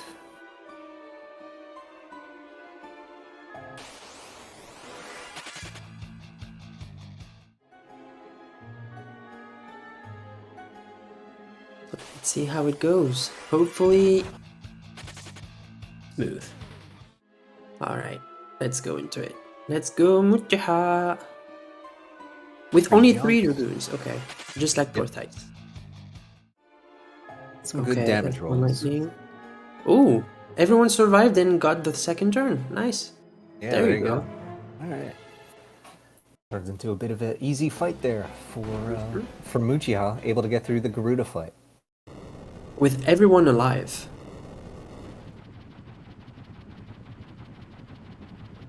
So, meanwhile, everyone is processing towards every kind of objective for retrieving a ship or retrieving a fang, an elemental fang, and all that stuff. I just wanted to just come back to the system of having a character following you onto the world map and all that stuff. So, in the previous version, and especially the 3D remakes, each character that is following you has 2 possible attack in store.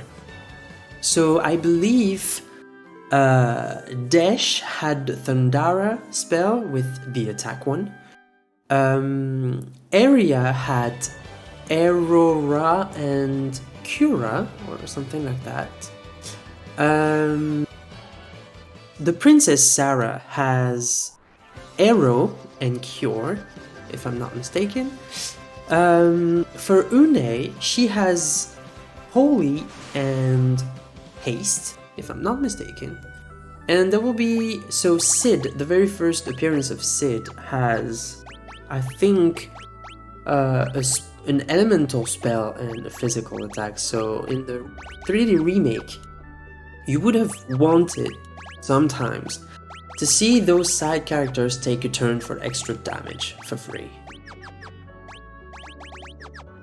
And I believe the very last character you can have following you will be Doga, and this one has Flare, and I don't remember the other ones, so it's not a letdown, I would say. It's just like a little bit sad that the Pixel Remaster didn't keep that kind of mechanic, or maybe it is, but we don't get to see it in the speed run. A lot of these fights are especially quick, so you kind of zoom right through them. Yeah. But yeah, on Poorscythe's screen, you see him hopping in. This is the grind. The Dozemare is actually kind of strong against under attacks a little bit, so not really the ideal first encounter to get there, but he was able to get through it. He used the thieves to take down some of Dozemares do a little bit extra damage on them. So the Thor Hammer, which casts the lightning spell there, is able to take him down. Now he's into the second fight. He'll be getting up to somewhere in the early 30s, looking to get his HP up above 1,000 before swapping over to the Dragoon and entering the second phase of the grind. Yeah, so basically this grind will take various amount of time depending on how many enemies you get each fight. So the larger the groups, sure, the longer it will take, but the better experience intake it's gonna create. So you don't want single enemy fights. It's a time loss and Yep. Yeah, and the enemy formations in here are 3, and every once in a while you get that one that has 4 in it. Mhm. And most of the enemies in here are actually weak to lightning, like these killer hermits, and I forget what the one that is the 4-pack is, but that one is weak to the lightning, and you can kind of rip right through these enemies fairly quickly there. So makes it like a really convenient place to actually do the grind. alright, I guess Poorscythe is eventually over the thousands of HP, so he's gonna keep going into the dungeon. Yep. So he has picked up the diamond mail there. So he's using that for a little bit extra protection, a little bit extra physical protection, and he has the. I think he's using the double. Yeah. So right now he has the double blood lance on. Yep. Yeah. So if you're not too sure about what he's using for spears, just look at how much HP recovery he gets. So if he gets back a quarter of what he hits, then he has 1 blood lance on. If he gets back half of what he hits, he has 2 blood lances on. So it's just gonna jump through these guys, and now we go for the grind.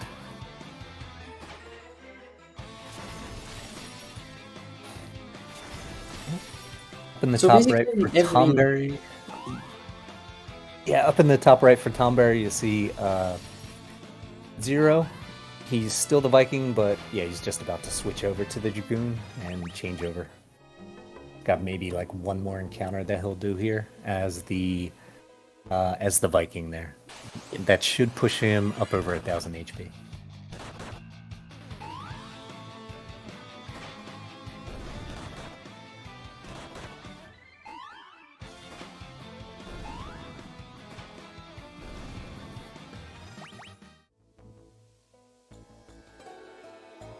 So yeah, as I was about to say, so since FF2, with the introduction of blood weapon, in every game, whenever you encounter that kind of equipment, you can be sure it's gonna have a drain effect on the enemy. Except if you're attacking an undead enemy, it's gonna have the counter effect of it. So you have to be careful on what kind of situation you're using your blood weapon. Yeah, exactly. Yeah, and that's something that we might see pop up for Zero and probably Muchiha. I think they're both going to do effectively a walking grind, so they'll do like kind of a quick grind here. Well, maybe not so much a quick grind, but they're going to get up to like in the low 40s here for the job level for the Dragoon. Right? The job level actually does impact how much damage you're doing. So the higher job level you are, more damage you're going to do. So by having the job level, so as they walk around to continue basically grinding against a bunch of the enemies that we encounter later on, sometimes they might run into an undead enemy. If they have an elixir, they can just one-shot it with the elixir. Or alternatively, they could swap over to a Thunder Spear if you have it, but it's not really a very strong spear, so it's going to take a little bit of time in order to actually take down the enemy. Or they could just run away and just fight the next one. It's possible there. Also seeing them getting some safety saves there. it is possible to die in these fights. It's not terribly likely. The one that has 4 enemies, I've died in that one more than a few times, but they're mostly okay.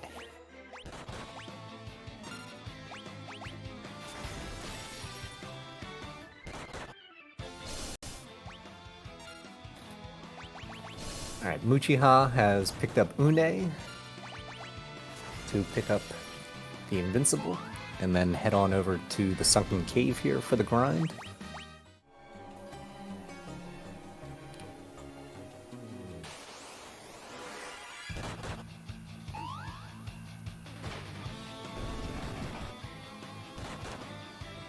So I believe this area that they are grinding into can also have that item that I was speaking of for having the wind elemental damage item, and if I'm not mistaken, it's an owl stuff. I don't remember the I'm gonna look for it, like FF3 wind item. It's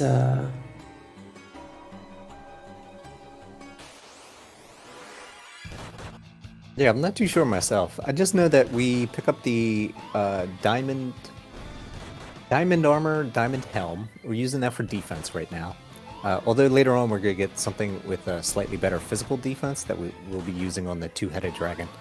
Also pick up the air knife. The air knife increases your agility a bit, which helps you go a little bit faster in the turn order.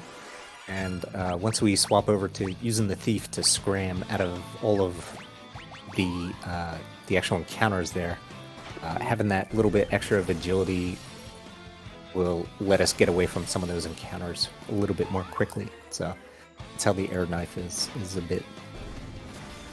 bit helpful. Muchiha might actually do something different, where he might actually fight a few monsters in boxes and pick up an extra reflect mail, an extra blood lance, and oh yeah, I think an Aegis shield, but I don't think he actually uses any of it. I think he's mostly just doing that just to get some final job levels before he zips out of the dungeon there. right. So the item I was looking for was the Raven's Yawn, which is an item that can cast Eroga. But I don't think you can retrieve that kind of item for Garuda, so... Yeah, if it's in here, you don't have access to this place yet. Not until you get the Nautilus, and then get the ability for the Nautilus to travel underwater.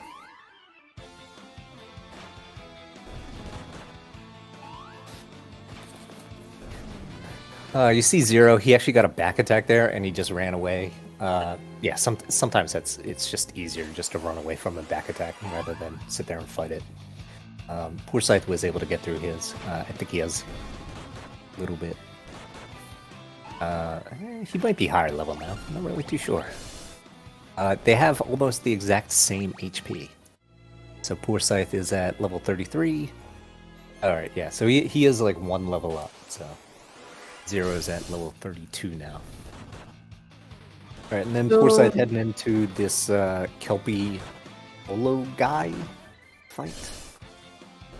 So what is the reason behind alternating between attack and jump? Oh, here's the Raven's Yawn drop in. Ooh. Yeah, wow. So yeah, sometimes they are using attack as a dragoon and sometimes jump. So is there a reason to alternate between those two? No. I don't really know. So it is not something that I was doing when I was actually doing a lot of the runs. I would just jump through everything. I think it is a little bit faster for the final enemy to, instead of doing a... Oh, alright, never mind. Poorscythe just hopped into our chat and said you need 5 turns to get a skill level. Oh, okay. Alright, so yeah, so doing I guess the 2 jumps and then the single attack. Oh yeah, all right, yeah. So the jump itself is actually a 2-turn attack, right? Because it's like the first one you actually jump, and the second turn you land. So if there's 3 enemies, you can swap to attack for the 4th one, and then just do. Yeah, you can just swap to attack for the final turn there, and then that'll get your skill level up. Right. Yeah, so if there's 3 enemies, do 2 jumps, and then the final one's the attack, you get the skill up. If there's 4 enemies, then I guess we kind of swap it around. So you do like 3 attacks, and then swap to jump. Jump up will be the 4th turn, and the land will be the 5th turn. And then there you go. That's your 5th attack to actually get the skill up. Yeah, so that grind appears to be a little bit more technical than it seems to be. Yeah, when I was running this, I basically just kind of shut my mind off for a solid 25 minutes. And also I was doing the extended grind in Bahamut's Lair, so it was like another 20 minutes as well. So Yeah. basically 45 minutes where I was mentally basically out to lunch there, aside from just saving every couple of turns, especially in Bahamut's Lair, which might not actually see.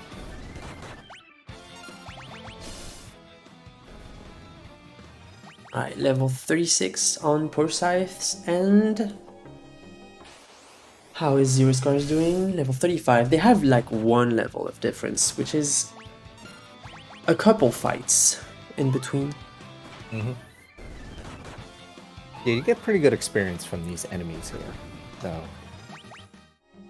Yeah, and like we said, quality of the grind depends on the formations you get from the enemies. Like the larger packs you get, the better it is, and if you get just 1 enemy or 2, it's already a bit of a time loss in itself. Alright, and Muchiha has swapped over to the Dragoon. So now everybody is doing the grind. Yep, everyone's on the grind. Yep.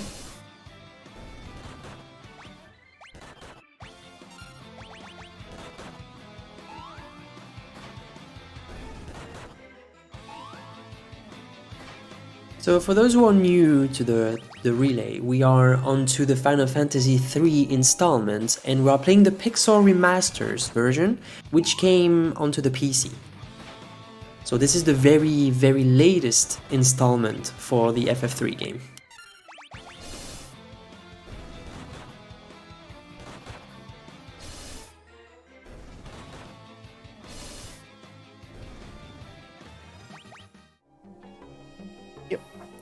So the runners that we have, just to give a little reset on the runners that we have. So top left for Team Mog is Poorscythe.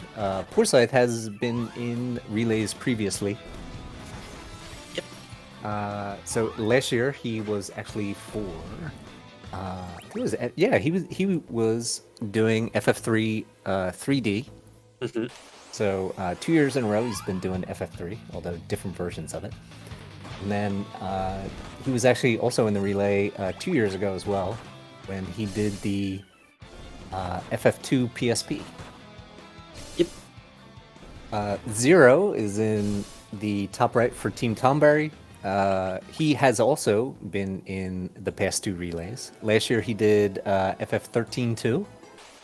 And the year before that, he was doing FF12 for the PS2. Yeah. And down in the lower left is Muchiha for Team Choco. Go Team Choco. He was also in the relay last year as well. So all 3 of these guys were in last year's relay.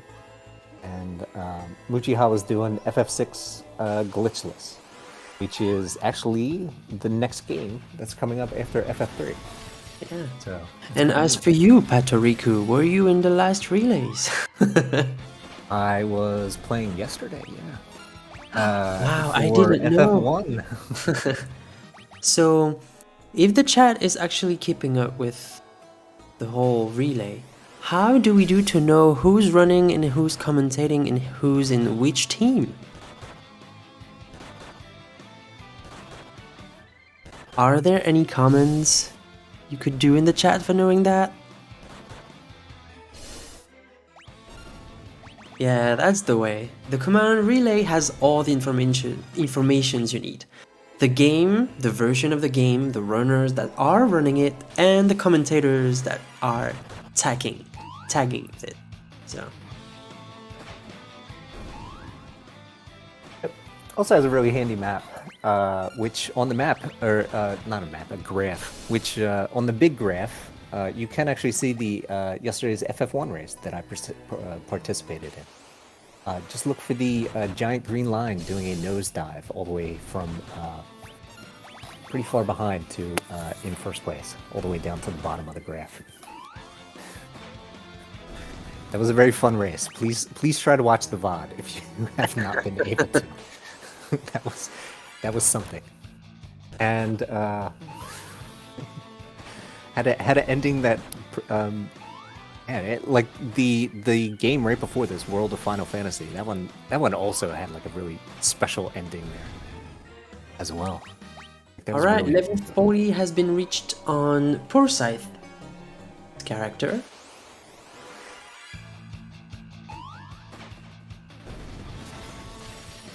Meanwhile, Zero is reaching level 39.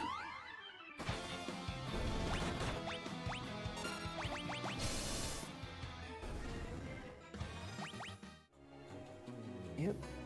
Yeah, Muchiha is still a bit far behind. Still going though.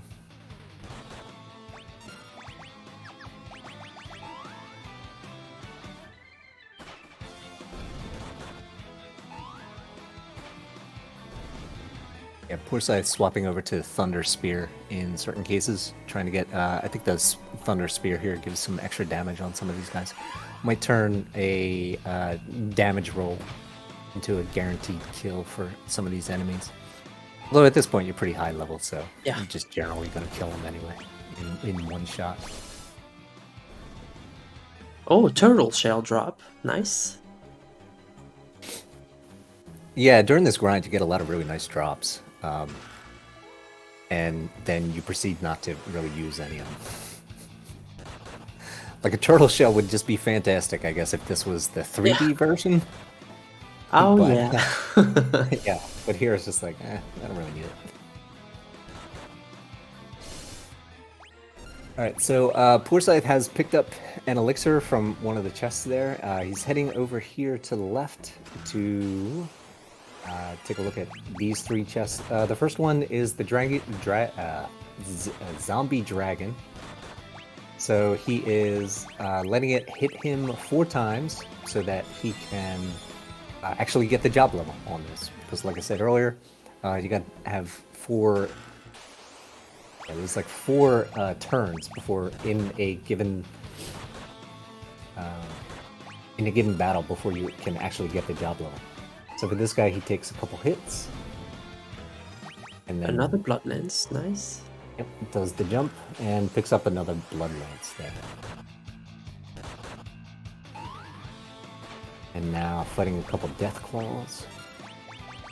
Defending here on turn 3, and now the jump, that'll be 4. Oh, landing is 5. Oh yeah, he did get damage rolled, how about that? Alright, and that gets his job level up. Yeah. And he's done with the grind. Yep, so he is done with the grind in here. Zero should be done shortly. Yeah, I think overall, Zero is getting more frequently back attacks than Poorscythe got throughout the whole grinding. But that will be accounting for a little bit of time difference.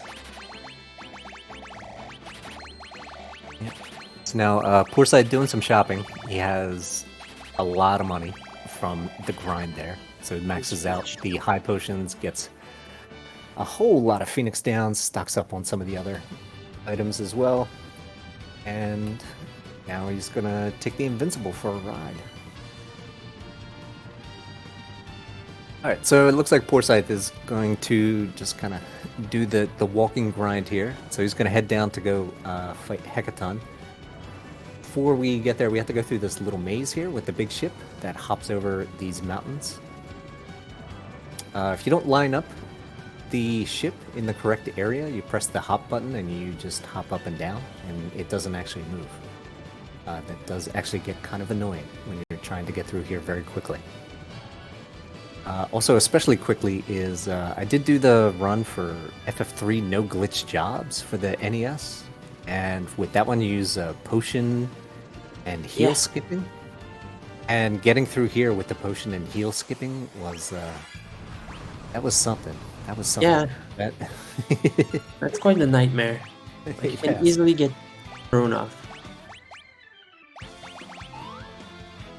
It's just so easy to take like an extra quote-unquote step, right? And it's just like you're in a ship, like you're not taking any steps, but the game counts you as taking some steps there. So, yep. So Poorscythe continuing to take battles. Basically, everyone's going to be taking some battles to continue getting level ups, especially job levels. So the Pixel Remaster has also a nice feature when it comes to that final airship. It's like whenever you're flying through all the map, you can see that the shadow of the ship can be either black or red. The red shadow will mean that you cannot land where you are currently. Meanwhile, the normal shadow, the normal black shadow, means that you can actually land where you are. And with that ship, you're not actually landing. You're just stationing like midair, and you're throwing a ladder or getting out and being on the ground. Yeah, it's a pretty neat mechanic, right? Because it's like, especially up until this point, for FF1 and 2, you're flying around the airship, you press a button, and then it drops all the way down to the ground. And especially for FF1, like there was a bunch of areas where it wouldn't let you park, like on top of the forest. You couldn't park in a forest, and I mean, it would have been good in FF1 to just like land on a town. Yeah, right. Coming through. So in FF1 it looks like you just basically bounce off the town. So it's like you kind of crush some of the buildings, and then you fly back up and then move over one tile and then hop into the town as if nothing happened. But, yep. All right, so now the area that Poorscythe is in, and the music is on Poorscythe. I just want to say this is probably my favorite track of this game. The music for FF3 is kind of a favorite of mine, actually. Like I played a bunch of the, or I've done speedruns of a bunch of the Final Fantasies from like 1 through 6. But music-wise, I just really enjoy the music in FF3, especially in this particular dungeon. Although I will say that you get through this dungeon so quick that you don't really have too much time to enjoy the song very much, and that kind of makes me sad.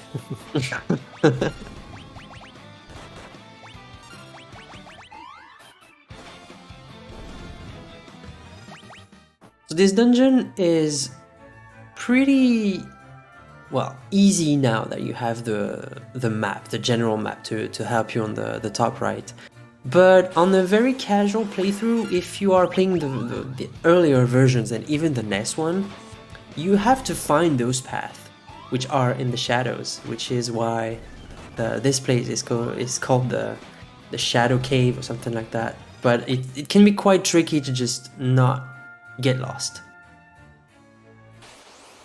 Yeah, it has so many branching paths, and with the Pixel remasters, they always had the map like up in the top right, and that ends up being like really helpful for Final Fantasy 1 especially. And so this one here in this cave, I can't imagine trying to play this blind without a map and just trying to get through some of these areas. Like, you just pop up into a location just like that Poorscythe was just in, and you have 3 options on which to pick, and it's just like, okay, which one do you pick? And I could definitely see this getting a little hairy trying to get through there very quickly. So, interesting question that just came up in the chat. So, someone just realized that Zero was grinding for more levels than Poorscythe. Is it maybe related to the fact that one of the two will skip the Bahamut's Lair grind by any chance? Well, it looks like Poorscythe is skipping it. So he just usually you do the Bahamut's Lair grind after you do this the grind that Zero and Muchiha is in right now. So you go back, you grab the big ship, you go to the first little mini island, the floating continent that you actually start the game on, and that's where the Bahamut's Lair is. Poorscythe has skipped it, and I'm pretty sure Muchiha will probably skip it as well. He's been doing that a lot in his more recent runs. Zero, I thought was going to skip. Alright, but yeah, so I guess Zero is also going to skip the Bahamut's Lair grind, but instead of actually doing like a serious walking grind, like he's just going to continue getting levels here. So the enemies here are given like 10,000 experience for each formation that he takes out. So he's getting some decent experience here. And it's also extremely safe at this point. Like, not really too many of these things can actually kill him. And now, having talked about Zero doing this extended grind, he immediately grabs the otter shroom and leaves. So now he's moving on.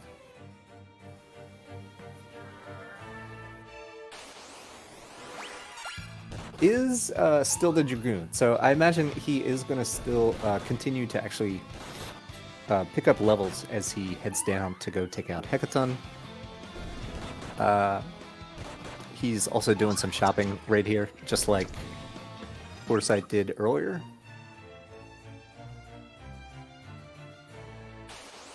Yeah, I guess that's one way to add a little bit of variety in the grinding session, I guess. Mm-hmm. Yeah, if he does a longer grind there, he's able to change over to a thief a little bit more quickly. Mm-hmm. Once you get into kind of the final dungeons, like I was watching one of Muchiha's runs the other day, and he basically only for the last 2 or 3 floors was able to convert to a thief and just scram away from everything. Until then, like, he was just continuing to take encounters as the Dragoon. So I think if you do a bit of a longer grind like Zero did, he'll be able to change over to the thief and just start running away from encounters a little bit sooner. So it's like he's spending more time earlier to save time later. But meanwhile, Poorscythe, top left for Team Mog there, is coming up to Hecaton. I cannot pronounce this name. It's, well, you have 2 ways of saying it. You can say Hecaton Kier or Hecaton Cheer. Depend on if you want to go with the Greek side or the normal one. Alright, there you go. Well, Poorscythe has made it through. So he has picked up the Fang of Earth there. So he is good to go. I'm gonna use the Otter Shroom to just warp out of here, or exit out of here, and hop back onto his ship. With the levels that he's at, and the job level that the Dragoon is, and the weapons that he has, the next couple of fights are really not too dangerous. Like, he's got Hecaton coming up soon. He'll have Doga and Une. Like, these 3 fights here, not really much to them. There's always a chance in this game that you can die with the Dragoon and these jump strats, right? Like, it just, if you get really low damage rolls, and so you don't get too much HP recovery, and the turn order doesn't go in your favor, like, it doesn't really matter which of these fights you're in. You can actually die in the fight, but in general, you're not really going to die in Hecaton very often, and the Doga and Une fights, you should be able to get through them like nearly all of the time. It's once you start getting into basically the final 6 bosses there that it becomes much less of a near certainty.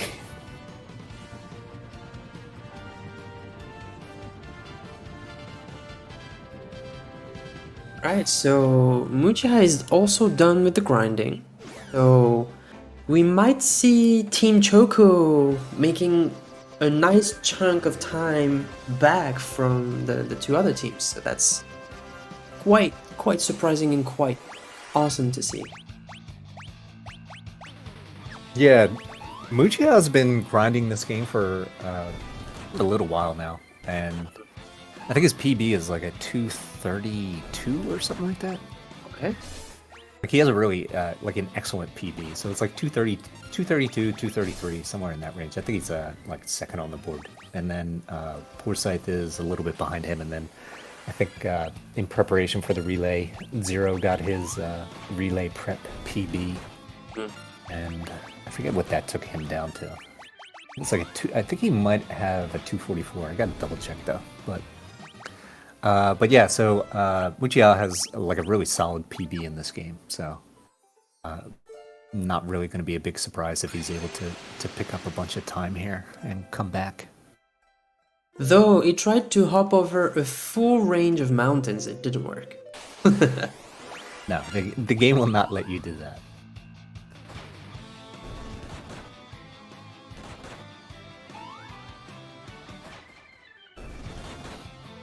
Alright, but Mujiya and Zero both heading down to take out Hecaton. Both continuing to take encounters. And Poorscythe has gone back to Doga's mansion.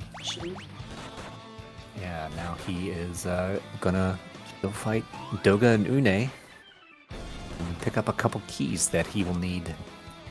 He's gonna pick up one key that he actually needs in the final dungeon. The other one I think is kind of optional. Uh-oh. Okay. So, Poorscythe just got confused at some point, but thankfully the enemy acted before him, so he could just nap out of it. Because if you confuse yourself with a blood lance, I don't know what will happen. You do attack yourself, and then you take a lot of damage, and then you get some of it back because you have a blood lance on, and it's okay, you a actually really weird get sequence of events. Oh wow. Yeah, it's a little odd. All right, so Poorscythe has swapped over. I think previously he did have the Thunder Spear on. I think he's going double Blood Lance now. Make sure he gets a little bit better HP recovery. With these enemies, he can generally take them out with one hit, and when he does, he's getting half of that damage back. So he's getting about 2,000 damage.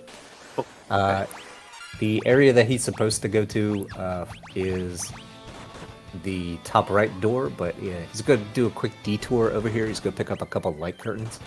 He might use the light curtains, he might not. They would cast Reflect.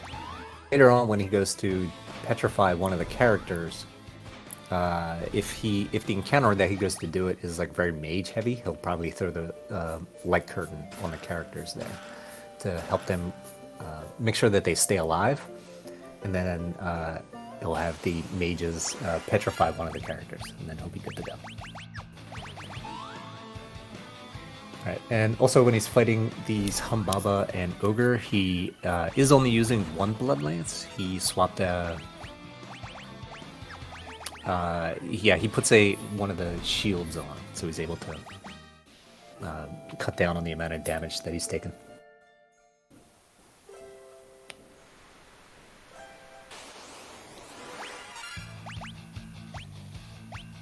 Alright, so how are we doing in this Shadow Cave? Cave of Shadows.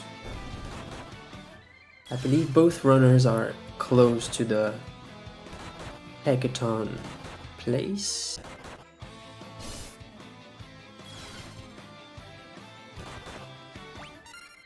Yeah, both getting there.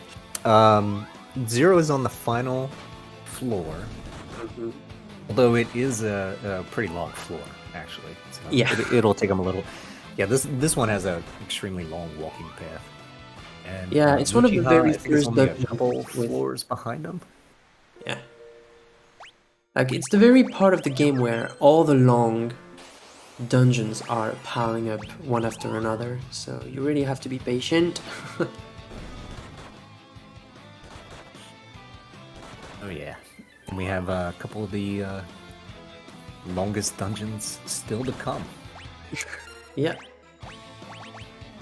But again, having an autosave in the FF3 PR makes going through a lot of these dungeons much easier.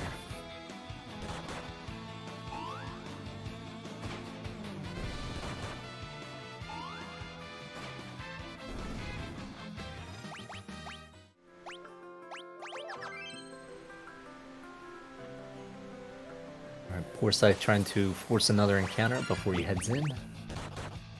He got a single attack, so he has to take 3 attacks here, and then switch to the jump.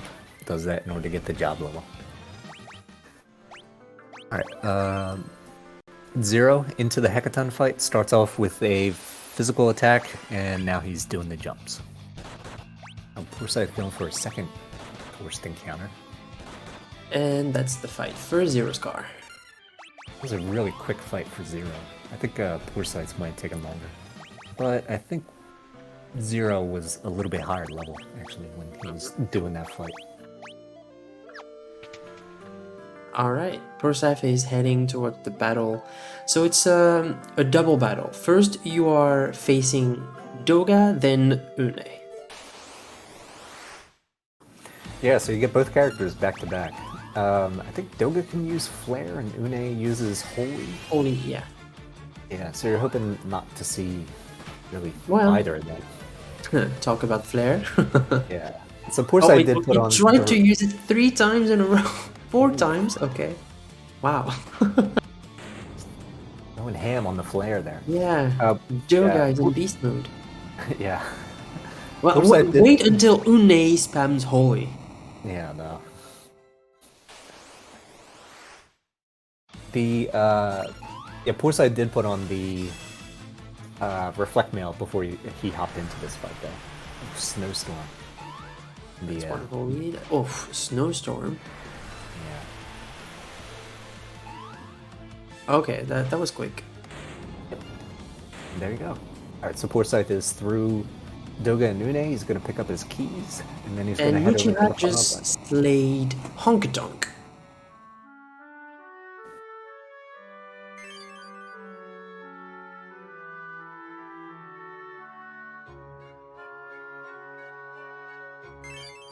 So now the time difference is very, very, very close. Yeah, so from Mog to Team Choco, it's only about a 9-minute difference there. Yeah.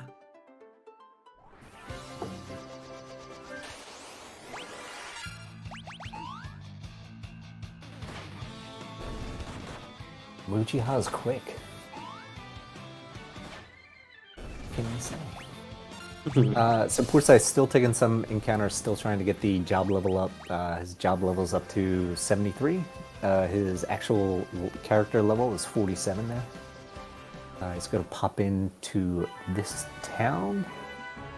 He's going to buy 4 Golem staves, or Golem staffs. When you use these in a physical attack, you kind of partially petrify. Yeah, gradually petrify someone. So his plan eventually is to have 2 characters, each with 2 Golem staffs, and he will use them to petrify one of the characters. So it'll be 2 white mages.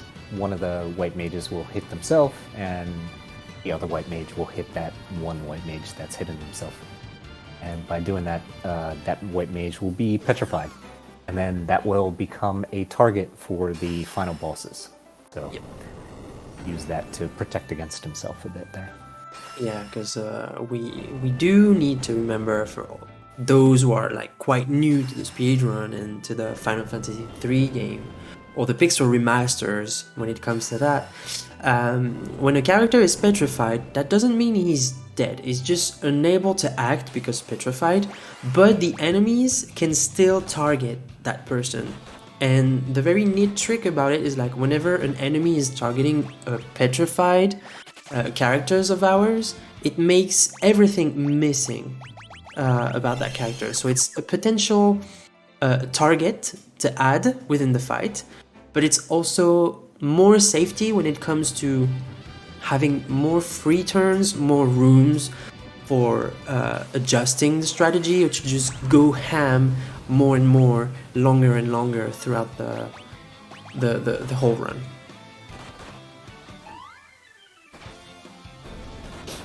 Yeah, exactly, and that's something that's unique to the Pixel remasters. That was something that popped up basically on the day that FF1 Pixel Remaster was released. I know I myself ran into it, where who was that? I think it was in Ice Cave, and like my fighter got petrified, and I was like, oh, all right, that's fine. I'll just leave him there. I want more levels on the other characters. And then like after the second fight that I took, I kind of noticed like, hey, wait a second, this guy's still getting levels. Like what exactly is going on here? So, yeah, and eventually that basically became the main strat for FF1 Pixel Remaster, and in FF3 Pixel Remaster, once the Dragoon strat kind of popped up here, we've been using that second character as the, just as like a decoy for enemies to attack there. All right, so Poorscythe is in the Ancient Maze. He has picked up the Crystal Mail.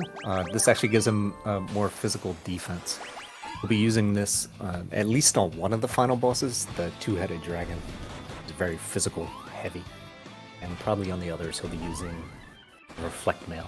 Yeah, so meanwhile, Zero is defeating Doga, and Muchiha is having a very hard time within Doga's mansion. Like, we just saw an encounter where the enemy kept confusing the Dragoon and preventing the Dragoon to even have an attack to just replenish the HP. So eventually, down through time, the enemy got to create a game over. So now Muchiha has to redo the room they were into, sorry, and have to redo it again. Well, at least the autosave is there too. Yeah, the autosave is there, but it's still like hard. Yeah, exactly. It's bullied with confuse. Yes, exactly. You'll never really want to be bullied by the confuse.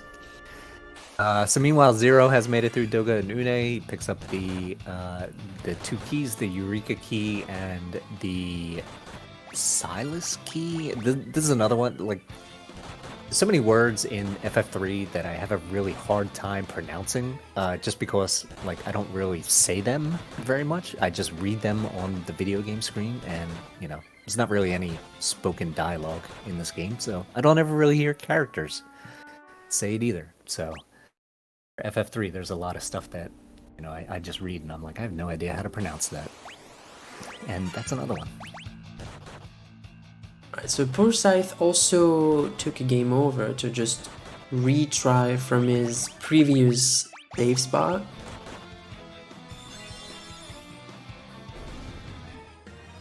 So not only we are over leveled, but sometimes the enemy can be just as leveled as we are, so that's kind of a nightmare to proceed through. Yeah, and especially in this particular floor here is like probably it's one of, if not the longest floor in the game. Like it is a very long time to go without actually getting that autosave. So you did see Poorscythe after he came back did take a manual save there. So you might see him do that again there you go. So he's doing it again just to make sure that he gets through this dungeon and keeps continuing to advance. Yeah. I would probably do the same, knowing the length of each room now for the dungeons upcoming, so... Autosave is good, but manual saving for not having to redo a complete room is better. Yeah, definitely. Poorscythe getting beaten up by the Bone Dragon there. And he's turning left, and he has picked up the Holy Lance, so he's going to put the Holy Lance on. Holy Lance will give him another 30 attack power, so he's going to be doing a bit more damage there. Also, I think the Holy Lance can actually damage these Bone Dragons as well, so he takes off the Blood Lance, just leaves the Holy Lance on. He's able to take it out with one hit. Yeah. Makes that fight a lot easier, and he doesn't have to keep chucking elixirs at it, or just wait 5 turns for it to actually do the attacks there. So Muchiha is doing Une, the final fight of the duet, and it has been done very quickly, so everyone is now going for the very final parts of the run.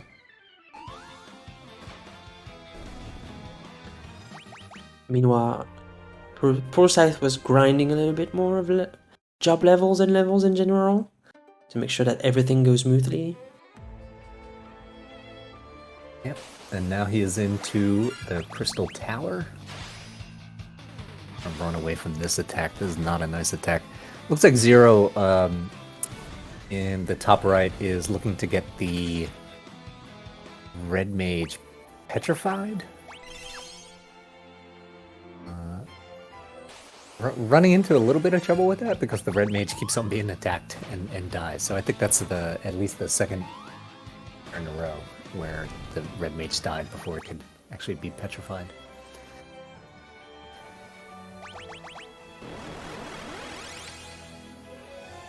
Alright.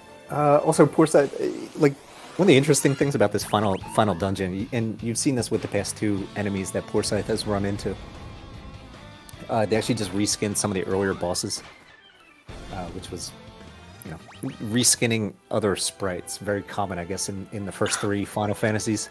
Yeah.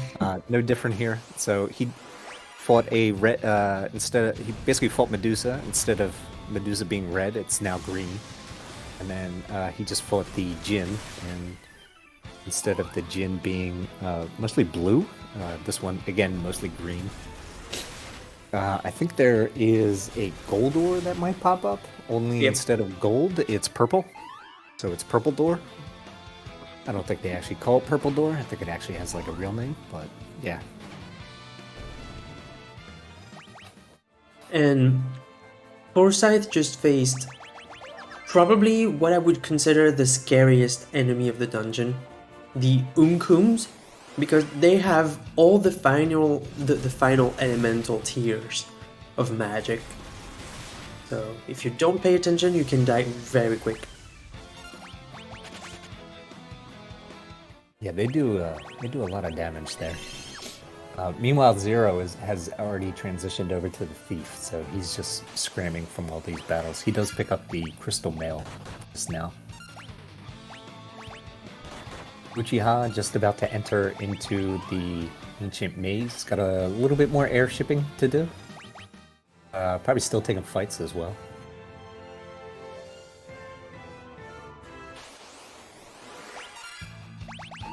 And Zero running into the Bone Dragon. He has the Scram, so he's able to just run away very quickly.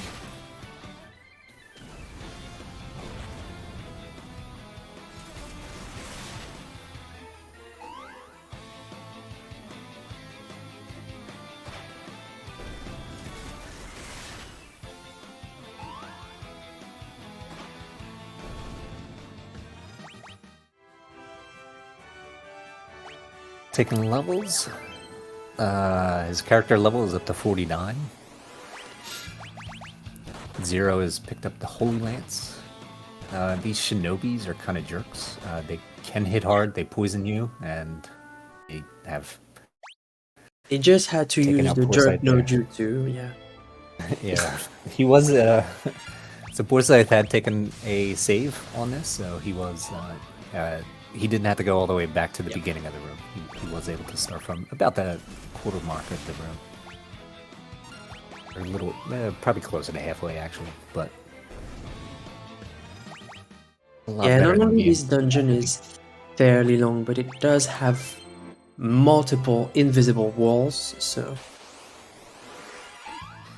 Yeah, there's a bunch of invisible walls. You can kind of see them. On top of the wall, there'll be like a little crack. So on Zero's screen, right after he gets out of this Azer battle, you can see it right there as he passes through. So those are the areas that has a little wall, or like a gap in the wall that you can pass through.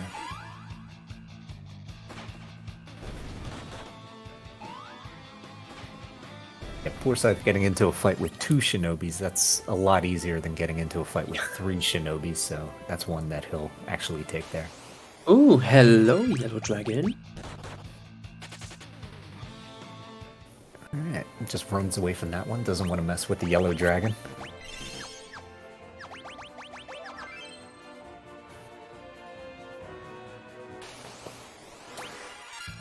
So Team Chocobo, Muchiha, and Team Mog Poorscythe still grinding levels. They're not quite at the time when they want to swap over to use the Thief and just scram away from everything. Muchiha just got up to job level 80. I think he's still high 40s in his actual character level as well. Poorscythe is mid 80s in the job level. I think it was 86 there. He's character level 50, so he's getting pretty close to being to swapping over to the thief, but he may just kind of hang through with the dragoon until he gets through the next boss. And after the next boss, it's basically a boss gauntlet, or kind of like a boss rush, really. Yeah, so you get Zande, and then you die. And then you get revived in a very long cutscene. And then, and then you get basically the final 4 bosses that you're going to take out before you are able to finally fight Cloud of Darkness.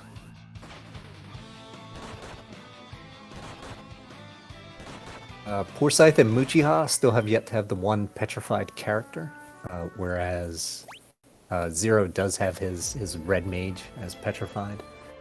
So eventually Poorscythe and Muchiha will get that one character petrified. Just not quite ready to do it yet, but that'll be coming up. Yeah, it's not very long to set up, as long as you can have the certainty of doing it and fleeing the battle. So Poorscythe is actually like setting himself up for that, so should be happening soon. Yeah, here you go. So here's Poorscythe getting ready. So gonna get everybody full potioned. Meanwhile, Zero has actually made it to Zande because he did the much longer grind in the sunken cave and swapped over to the thief. He just kind of ran through all of the enemies, and he was able to get to Zande pretty quickly there. Yeah. So now the lead has switched over. Yeah. Yep. Yeah, Nikki pointing that out in chat. So thanks a lot for that, Nikki. So what exactly is going on in this scene here? How about you let us know what's going on here with Doga, this weird spirit kind of floating around and talking to people? So basically, we are in a room where there was a mirror, which got to paralyze us whenever we were looking into it. So it's basically a magic trap. And in order to get out of that trap, we have to bring 5 strong souls, 5 strong warriors, in front of each dragon of the room in order to unlock the trap coming from the mirror. So Doga, that we thought was dead, actually was still remnant in the kind of a soul shaping and all that stuff, and who just teleported away from all the world to just bring every worthwhile characters to just break the curse. So he went for Desh, went for one of the quintuplets,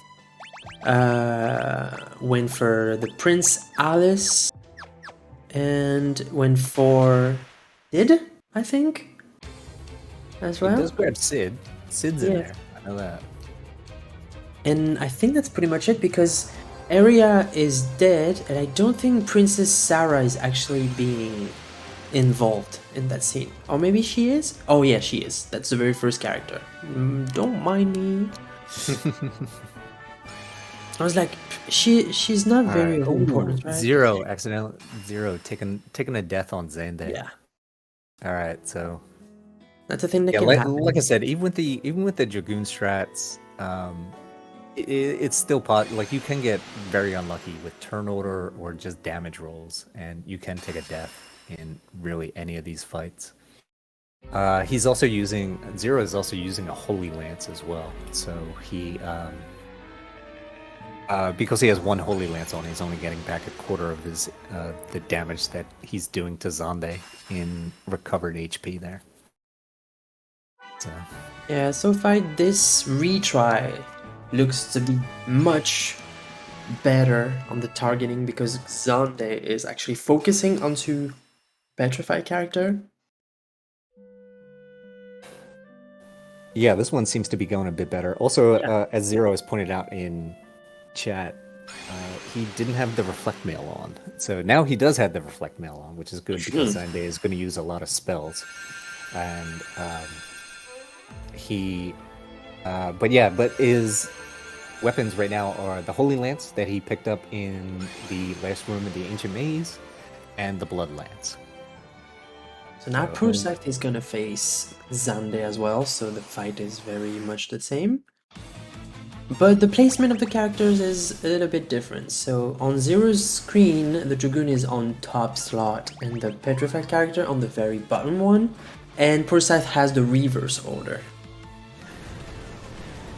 Yeah, Muchiha as well puts the Dragoon in the top slot. That tends to be what I do as well, just because I find it's like a little bit easier for me to heal him up. And sometimes you actually do have to heal up the Dragoon, like after a fight. Like you might, just kind of like a really bad damage roll, but still be able to defeat the boss. And after that, you gotta hit you gotta heal him up, or when you're running around in the final area that's coming up.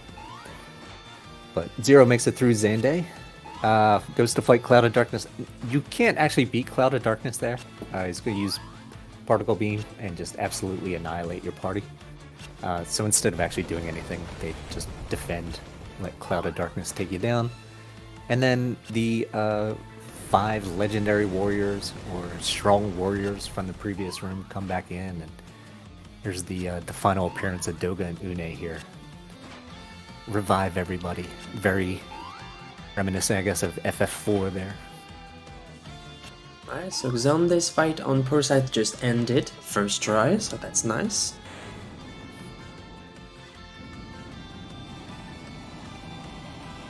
Yeah, as someone pointed out in chat, like petrified character still gaining levels. Yeah. So and a lot of these enemies give a lot of experience too, and they're kind of low level petrified character, so they're putting up a lot of levels very quickly. Right, so Zero into the final area. The 2 thieves there, he doesn't really care what happens to them. Still taking some fights here, still trying to eke out a few more levels and some job levels as well. So regular levels, job levels. Meanwhile, Muchiha doing the same strat for petrifying a character, that they're petrified, and that's it. He doesn't really need the rest of the fight, so he's out. Zero is on a fight against Xande's clone. So up until now, for his helmet, he's been using a diamond helm, which has good, kind of decent physical defense. But inside this box here is a ribbon. So after this, he's going to put the ribbon on, never take it off. So this is it. Might not put it on right away, but probably before he gets into the Cerberus fight. Alright, so the first fight that is going for the little cutscene before the Xande fight. So now you can see the 3 runners with 3 different grinding methods are quite on their tails for one another. So that's scary, but also super cool. One other thing to mention about Zero, right before he pops into this room with Cerberus, and you might have seen this, he takes off the ribbon, he puts on the ribbon, and then he takes off his body mail. This is something that I didn't actually know until last night or this morning when I dropped it into one of the Discord rooms and was like, why? Because I saw Muchiha do this in some of his practice sessions. And Zero said that by taking off the body mail, you can get more attacks and does more damage. Okay. With his jump on Cerberus here. So this is the first of the kind of 4 fiends type of fights here. Cerberus, not really too dangerous. The other 3 are definitely much more dangerous than this guy. So if he hits you with a lightning attack, you got the ribbon on. He's not really going to do too much. He does go like really... He uses a lot of spells. He's been kind of spamming Lightning, Faraga, Blizzaga. But even them are just not really going to do that much damage. Yeah, the main gimmick you have to pay attention when it comes to Cerberus is like, because he has 3 heads, he's gonna attack 3 times per turn, so... Yeah, I think he almost never does physical attacks in this version though. Like he just really just spams spells like the entire time, and he just really doesn't do very much damage. So Cerberus has 60,000 HP, and Poorscythe has joined 0 on the Cerberus fight there. So now the fights are becoming like a test of stamina, because it's quite the number of jumps you have to take. Yeah, just wait till we get to Cloud of Darkness, who has 120,000 HP. Yeah. Alright, that's Cerberus down on 0's side. Now we're waiting for Poorscythe to get through Cerberus as well, and Muchiha is going on to Xande. So 0, in order to progress the story, you gotta talk to that guy that pops out of the crystal. But in order to get the guy to pop out of the crystal, you gotta actually touch the crystal. Here's the thing though, if you touch the crystal twice, it gives you a full revive, full restore, full heal on your entire party. So if you're doing the speed run, make sure in your notes or somewhere you have a very big bolded letters that says, please touch the crystal once, because you do not want to lose your petrified character at this stage of the game. Mm-hmm. And yeah, I definitely am talking from experience, as I have done that in the past, and it was really stupid. Like, it's possible to get through the final fights, but it just makes it like much more likely that you're going to be targeted. So, not a very smart thing to do. But... Oh, that's a nice killer move from Poorscythe with a 6k damage final throw. Nice, that's pretty good. That's a pretty good crit. Yeah. He got many turns with a jump for 3k damage, so that was quick.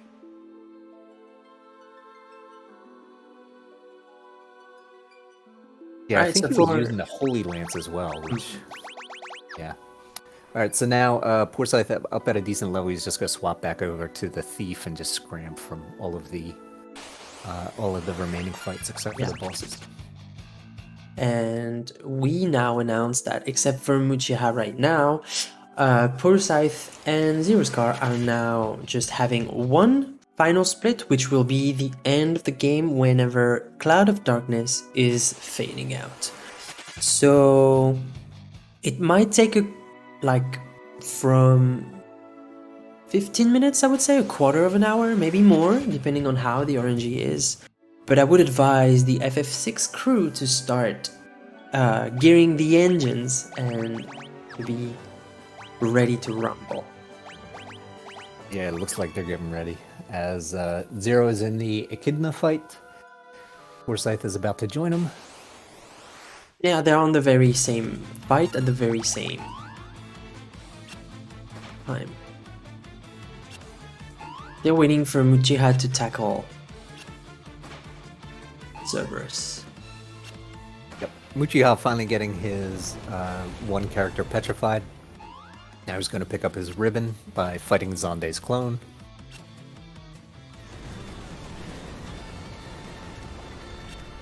Alright, so equipment-wise, everyone on Echidna will probably be using the Reflect Mail. As you can see, she's like especially spell heavy. There's lots of spells. And she does have the death spell, which can be quite problematic if you're not used to it. Right. I think the ribbon might block that though. Should. Yeah, I don't think I've ever actually seen her hit me with death, and I always have a ribbon in this fight. You can see a slight divergence though between Zero and Poorscythe. Poorscythe is going with, looks like Poorscythe is going with the Holy Spear, which you can see from the amount of HP he's recovering after his jumps land. So he just did about 2,800 damage there and got 700 back. Meanwhile, Zero for Team Tonberry up in the top right, he's getting about half of his damage back, so that's showing us that he has the double Blood Lance. So, with the 30 extra damage, maybe the Holy Spear on Poorscythe might let him finish this fight a little bit more quickly, but, you know, we'll see. Yeah, it's very much down to the damage roll because, yeah, so 0 just finished, and 0 is like 1 or 2 turns behind.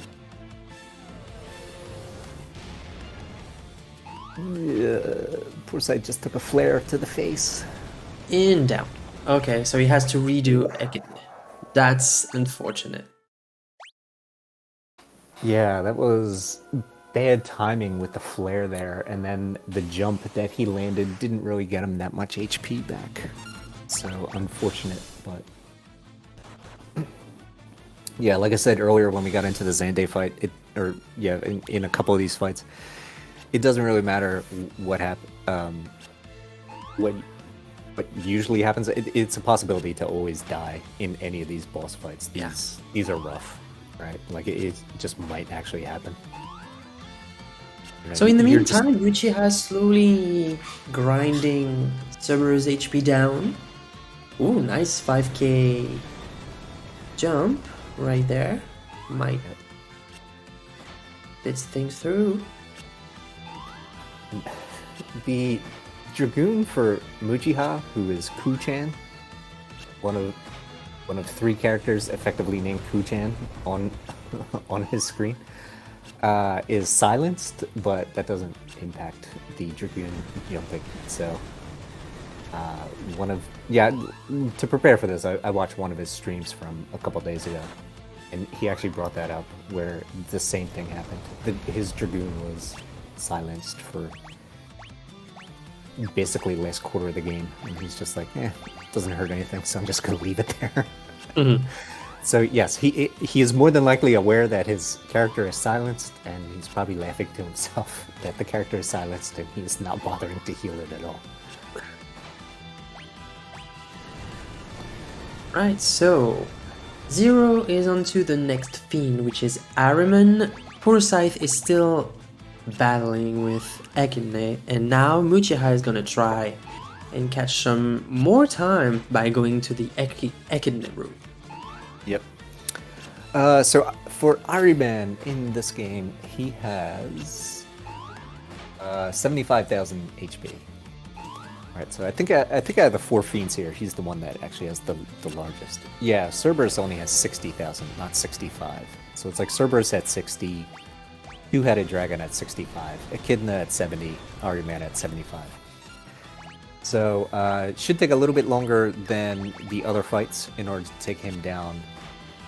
Partly because he has more HP, but also partly, as you just saw on Zeramus' screen, he has Kuraja as well. So he'll just heal up for like 5,000 HP. So when you are doing this, you really just hope that Ahriman stays away from the Kurajas. He doesn't heal himself, and you just let the HP just go in one direction, and that is down. Unfortunately, you got at least a second Kuraja off. I got three streams up. It's kind of hard to be watching all 3 at the same time, so I'm not too sure if that was the second or more than that. But anyway, the point is, you don't want to see the Kuraja. It's just a waste of time. Yep. You probably will win this fight. Aside from the Kuraja, it's not really too much to it. Right, so Poorscythe eventually got Ekinit down, but it was a very scary second fight because at some point it took a flare and a meteor right down the nose, so he had to switch for a double blood lens to just recover all the HP and then switch back to the Holy Lens.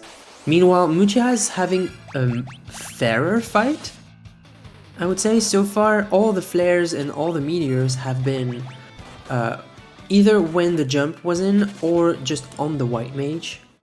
Yeah. So I think he's making a little bit of time thanks to that.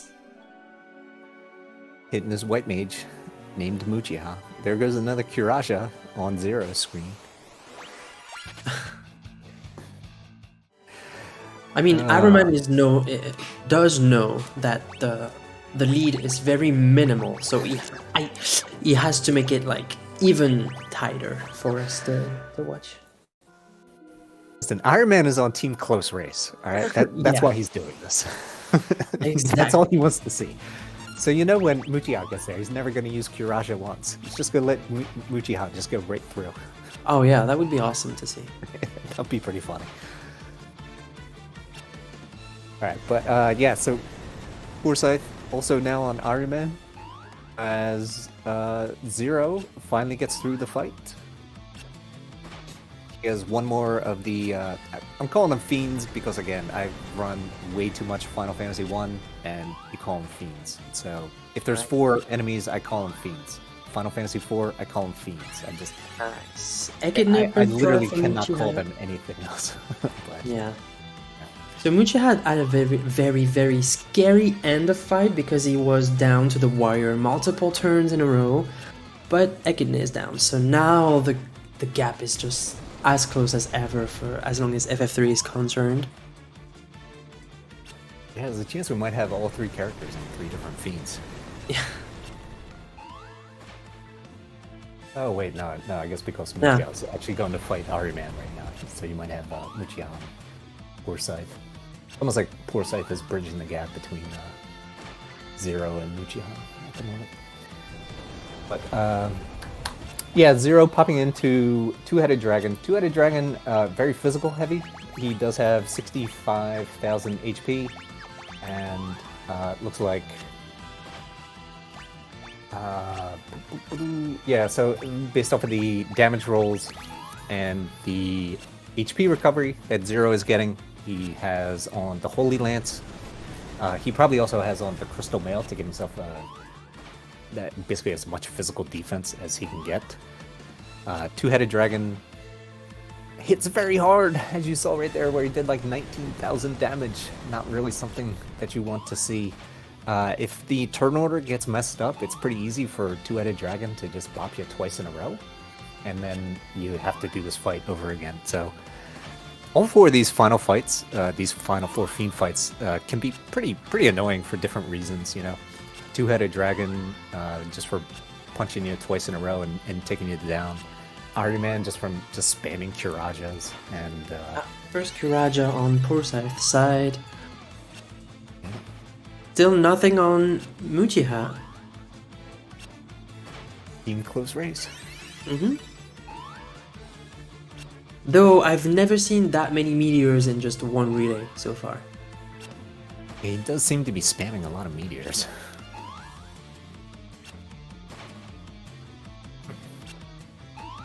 Yeah, Uchiha also going with the Holy Lance on Iron Man. And yeah, so is Poorscythe as well. Has Uchiha gotten any Kirajas? I don't think so. Alright, there you go. Zero has made it through Two-Headed Dragon. He has 1 boss And left. Poorscythe got through Araman.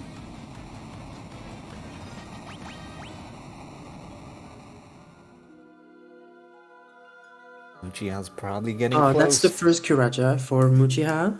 Ooh. Come on, Iron Man. I thought you were on Team Close Race. Let's go.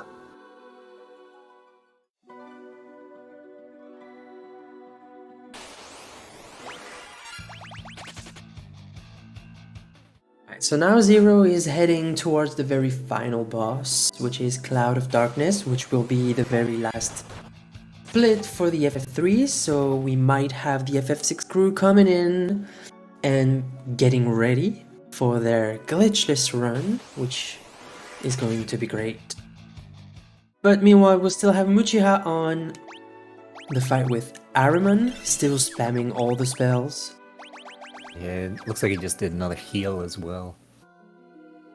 Here comes Poorscythe into Two-Headed Dragon. Two-Headed Dragon. Oh, Potty defeated on Poorscythe because of a double bonk. That's Yeah, Two-Headed oof. Dragon to be done again. Well, thankfully it was a very early death, but still, you still don't want to see that too often. Yeah, don't want to see it at all. But if it does happen, yeah, you just hope it happens early. But so Zero is on Cloud of Darkness. He is no longer going with the Holy Lance. You really need all the healing that you can get on this. So double Blood Lance, get back half of the damage in HP recovery. He has the Reflect Mail on, Pro Ring and the Ribbon there. Doing whatever he can to put up as much defense as possible against the Particle Beam. And in this version of the game, Cloud of Darkness just spams Particle Beam. Like, she will do a physical attack sometimes, and you hope it hits the petrified character. But for the most part, you're just gonna see a lot of Particle Beam. Yeah, you just hope that you won't see any double particle beams in a row. Yeah, she can. Well, basically, all the final fights here can switch up the turn order, seemingly at any time. So there might be some cases where, well, like in general, like he will jump and then she will go on that one turn. But there might be some cases where she will skip the, she will go before him before he can jump. In which case, we might see some red numbers in the HP there for the runners as they try to get through this fight. It gets really hairy, and with the way the strat is, where all you're doing is jumping, there's not really a lot you can, like, there's nothing you can really do to prevent anything from happening either. Like, there's a pretty good chance that Zero has got, like, his hands behind his head, and he's just, leaning back, just watching the TV. Exactly. So I believe we might be already past half Cloud of Darkness health on Zero's side, so I'm highly advising the Team Choco FF6 runner to be on his or their toes, because it's gonna start very shortly. Zero's for Tonberry, isn't it? I believe it's Tonberry? Okay.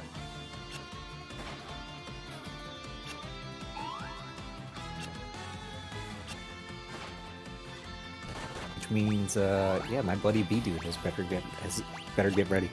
Cloud of Darkness has 120,000 HP, and she can just swap the turn order and take you out really at any time. I think everybody who's run this game has had her within maybe 1 or 2 hits from dying when she just suddenly killed you.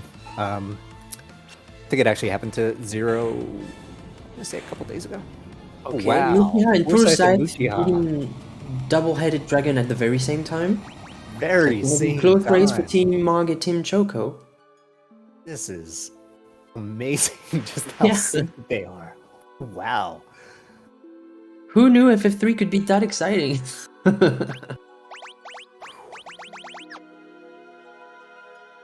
Alright, Zero still going strong. One more hit. One more. Let's go. Get it? And there we Dozo. go. Team All right, good Tonberry job. Go FF6, you can go now. Way to go, Zero. It was fantastic, man. She didn't get a double turn single time in that fight. I'm so happy. I'm so happy. Yeah, that was I've never amazing. seen her not get double turned before. Yeah, that's why we were expecting at some point a double turn from her, but never happened. So all the props to you. Yeah, that was fantastic. That was a really great run there, Zero. You did a fantastic job. Even though I have never seen that strat that you did. Like, I was aware of, like, the short grind with the walking grind, and then I was aware of the grind where you go to Hamad's lair, but you did, like, something in between. If you're still around, do you want to talk about that? Like, I grind in Sunken Cave until I'm ready to go, basically, and then I just go. It's something I picked from Shigeru's previous world record run that happened a little while ago. Mm-hmm. Yeah, because I think now he does like a little bit shorter of a grind. What level are you going for when you do that? I went for job level 58 in Sunken Cave, and then I finished on the way. I think I was like 83 after Doga and Une, and then I got to 99 before Ariman. Nice. Yeah, that's fantastic. Right, so now we are experiencing a double Cloud of Darkness fight, so we'll see who gets first. Is it going to be Poorscythe for Team Mage, or is it going to be Muchiha, who has just caught up all the time that was short from the world of Final Fantasy? So could be quite an upset to see Team Choco in second place, knowing what happened just before.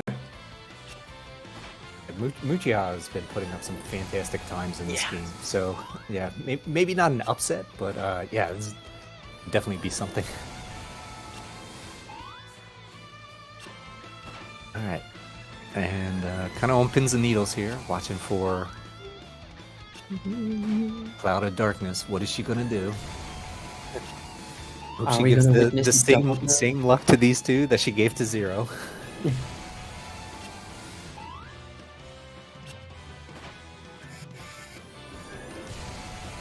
Also hoping for as many crits as possible, both for HP recovery and just to help make sure you get the HP on Cloud of Darkness down as quickly as possible. Yeah, so hopefully Cloud of Darkness is not listening to us and doesn't decide to do crits on her own. Ooh, Muchiha got down into just over 100 HP, but got a really lucky crit and got 2,800 HP of his own back. That was very good timing there for that crit by him. Doing like over 5,000 damage, which is not really particularly common in this fight. Yeah. Yeah, so generally you are doing like maybe 2,000 to 3,000, and you know when you get better hits, that's really what you like to see, especially if she starts doing the turn order change. But yeah, now here we are. We're just sitting here watching, waiting. Who is gonna go first? Hope Dyne. Those HPs on Muchiha just don't make me comfortable. I'm having I'm having a faint. I'm gonna have a heart attack at some point if it continues. Getting a little nervous there. All right, now he's back up to 28. Okay. Poorscythe near max. Muchiha back down to under 400. Oh, she is not being kind to Muchiha. You really want to see your character over 1,000 all times. So when you start getting under 1,000, that you start to get a little nervous. All right, big hit there. He got the big hit. Now he got the full heal. All right, so he's back in shape. All right, meanwhile, Poorscythe doing pretty well. HP on his own. Time for Mog. And there you go, Poorscythe. How's it going? So Team Mog for FF6. Let's go. And that Muchiha should not be too much behind, because they started like pretty much like seconds apart. Ooh, the double turn! Double turn! Come on, go! Come on! She is so close too. She's got to be so close. Go, go, go! Come on! Come on! Come on! Come on, Muchiha, pull through! Let's go, under 500 health. And there we go. There you go. All right. Team Choco, Final Fantasy VI. Let's rumble, guys. That was a fantastic race. I just really want to thank Poorscythe, Muchiha, and Zero for putting on a fantastic show here for everybody. Y'all did a great job running everything, and everyone should follow them as they move forward. Yeah, feel free to spam the command runners to make sure to drop a follow for all these three very brave and very courageous runners, because FF3 is known for being roller coaster whenever it comes to the relay, and this time around everything went quite amazingly. Yep. Alright, so yeah, now that's about it for me, and let's hear from some of the FF6 crew who will take you through FF6 glitchless. Yeah, have a D. Well, that was an exciting finish to Final Fantasy III. I'm Takaze. I'll be one of the commentators for Final Fantasy VI Glitchless. Hello, I am Sabin. I am LionMusashi. Hello, hello. I am Kirusaru.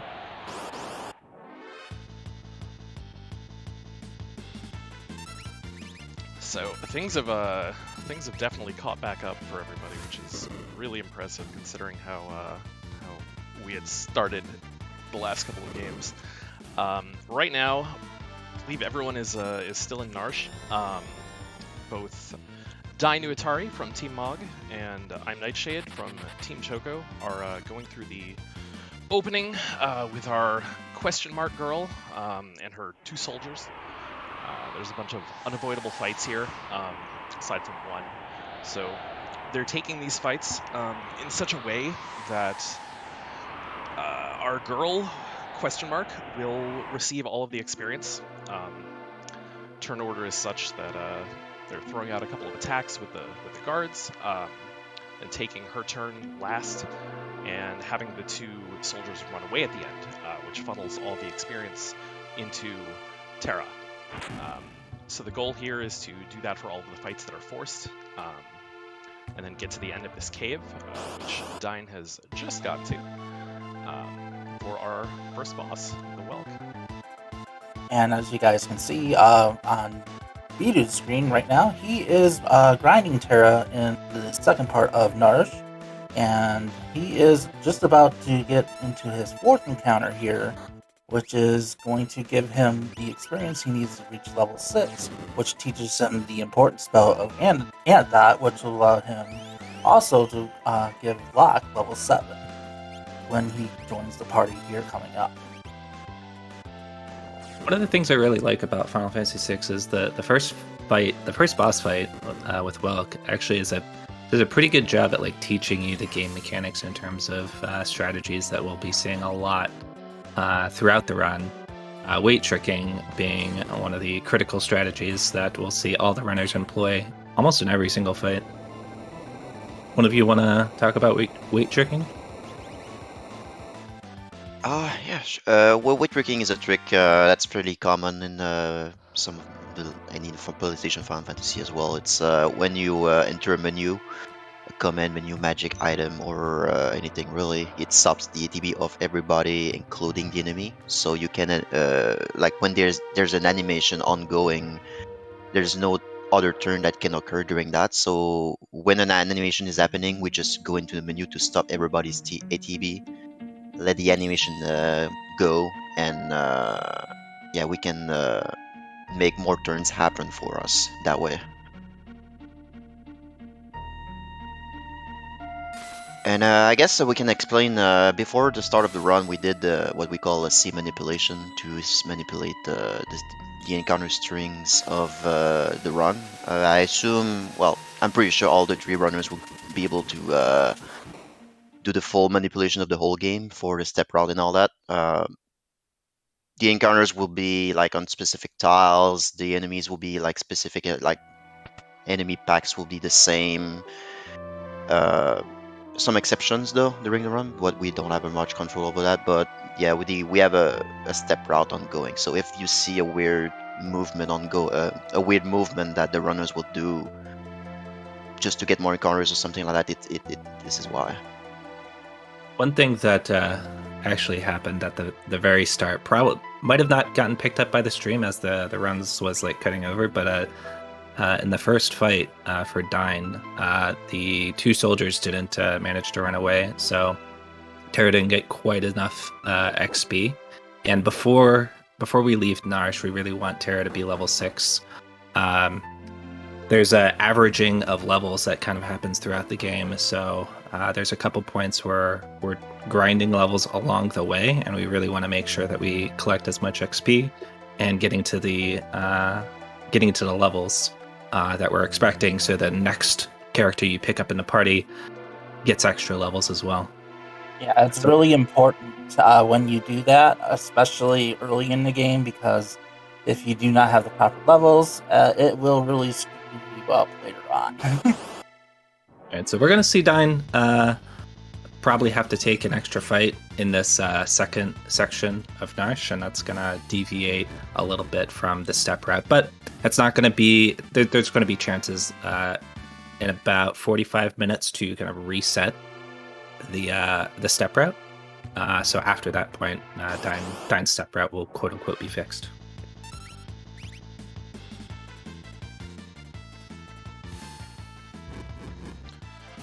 So we can actually get caught up with bdudes really quick for Team Choco, or Team Tonberry, excuse me. He's currently controlling parties of Moogles through this through this cave to rescue Terra. Right now, he's doing a little bit of funky movement to avoid all of the fights in this cave. So you can see there, he just stepped past that last wolf while it was moving north. Hit detection on those is a little weird in that if you're moving while they're moving, you won't actually get an encounter. So you do a little bit of fancy movement, you can get down to the bottom of that cave with the encounters, and then you can take the fight with Mog's team, and it goes pretty smooth. One of the important things for this run early on is to take Mog's gear off of him before this fight is over. So you'll get a free mithril pike and a free mithril shield. The pike ends up going on Edgar a little bit later. The shield will be, I believe, used for a little bit and then sold off for a little bit of extra cash. That fight went pretty smoothly, so no issues there for BB.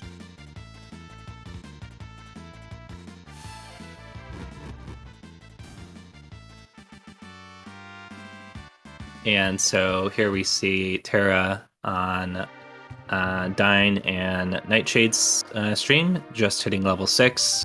As mentioned before, Dyne had to take an extra fight than is normally required. And they're almost synced up. So Dyne and Nightshade will both be going through the same legal section now coming up.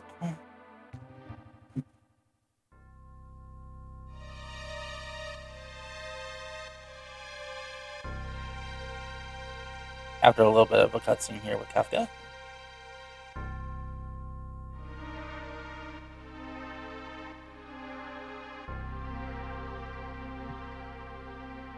Yeah, everybody's synced up, so everybody's in cutscenes, so we don't have much to talk about unless, like, there's a little bit optimization. Not even, it's RNG, like, depending on if Terra hits the front soldier of or the back soldier, it saves a little bit of time. Like there, like you can see Nightshade lost a little bit of time due to RNG because they had to move all the way to the back.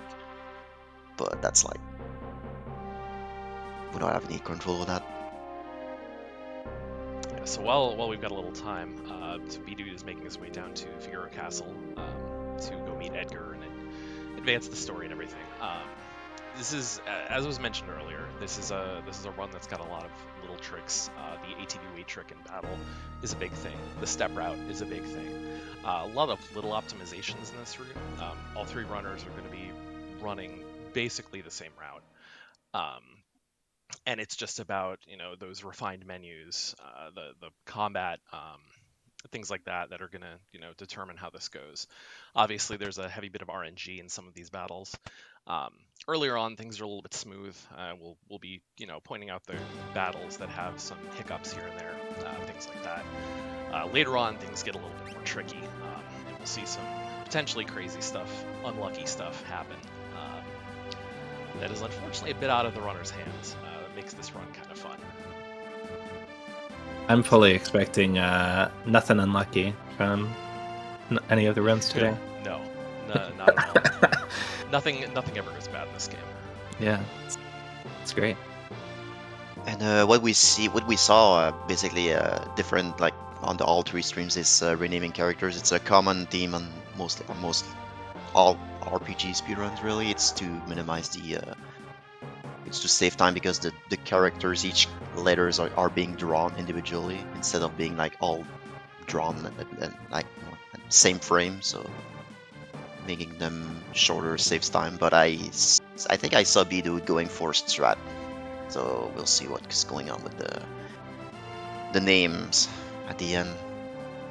I think they may have a couple fun things in store for us. Yeah, that's usually what happens. Yeah. Yeah. I think typically was saying something like that. Yeah. Yeah. We'll expect all of the runners to do something fun.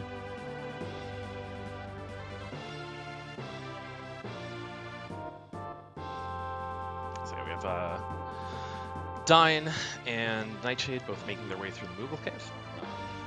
And you'll notice they switch off of Locke and his party because it's rather mediocre. Mog is the major damage dealer down here. Yeah, and as you guys can see, there's a little bit of deviation between how Dyne and Nightshade both do the Moogle Dyne actually just got an encounter.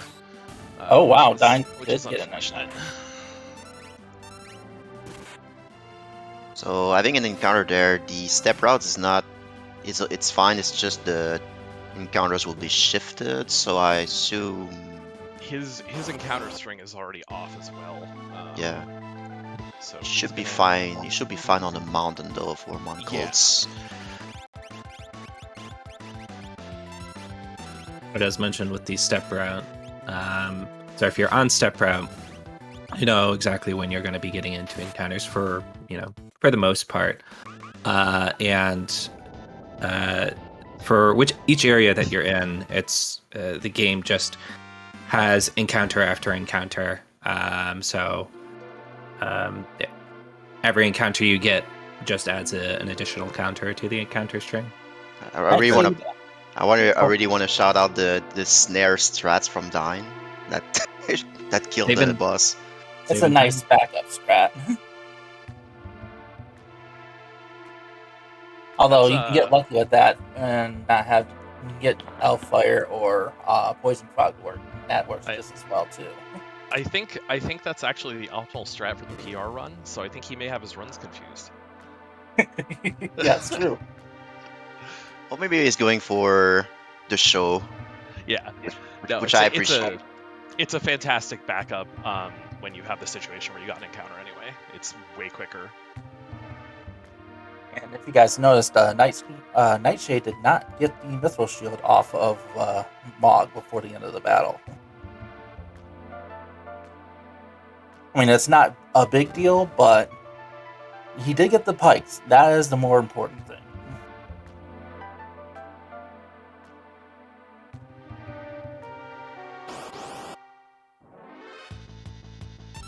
Yeah, as you can see now, Dyne has a 3-pack encounter because the extra encounter.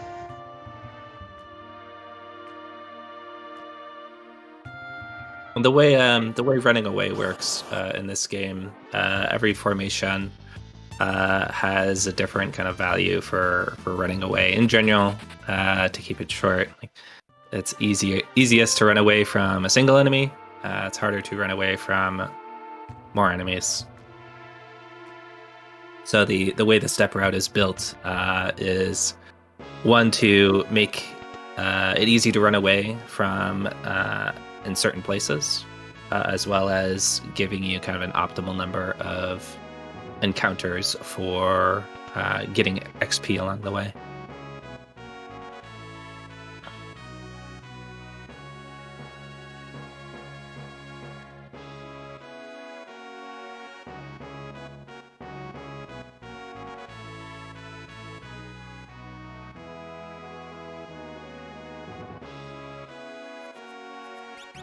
Now we see every runner have a different strategy for naming Edgar. Yeah. Hold that thought for another 5 hours so you can see what happens.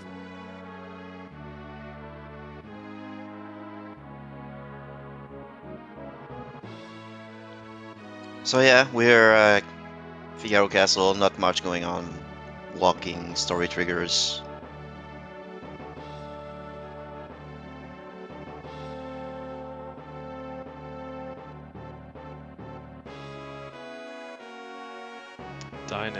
Dyne and Nightshade are both still very, very, very close.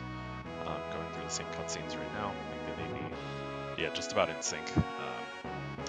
While bdude on Team Tonberry is wrapping up these cutscenes in the castle. We'll have another short encounter here in just a moment for him.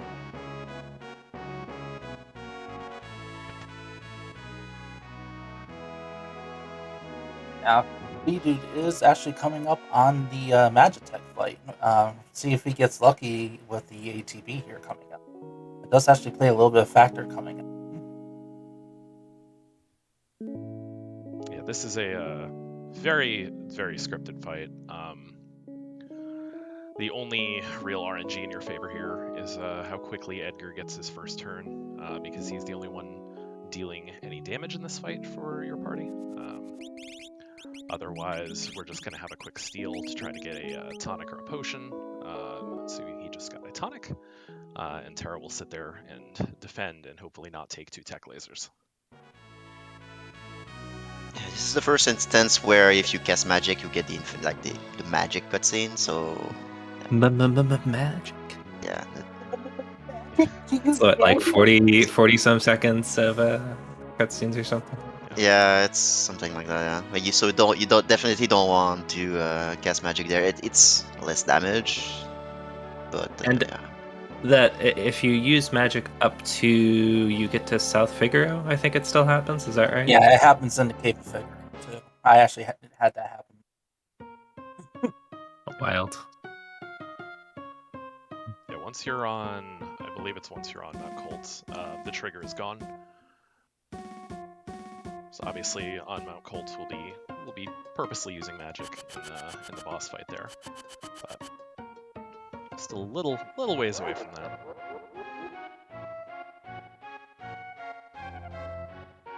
Yeah, actually the flag disappears once you hit the leave the Cave of Figaro, so you're good once he leaves that area. Okay. So bdude is taking his chocobo over to this Cave of Figaro that was mentioned. So the party is taking their refuge away from the castle. They're heading south to the town. In this cave, there will be, I believe it's three fights. The runners are going to take all of these with the auto crossbow that Edgar has. As these fights are pretty quick, they get a little bit of money, and they will get us closer to those experience levels that we need to hit before our next character joins. Yeah, the start of when you get Edgar, he is pretty OP for killing enemies early on. So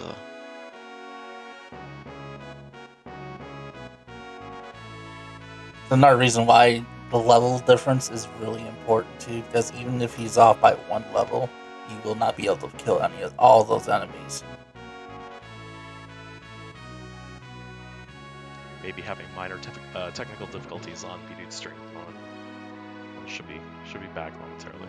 I'm assuming it's probably his OBS. I think it's Mog and Choco sabotaging Tonberry's run. I think that's entirely possible. Yep, sounds like Knowing the guys. knowing the runners and the runners all know each other, I could totally see that.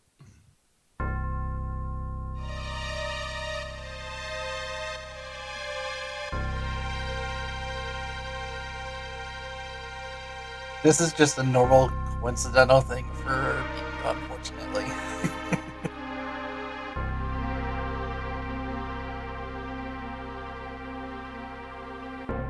He'll be back in a moment.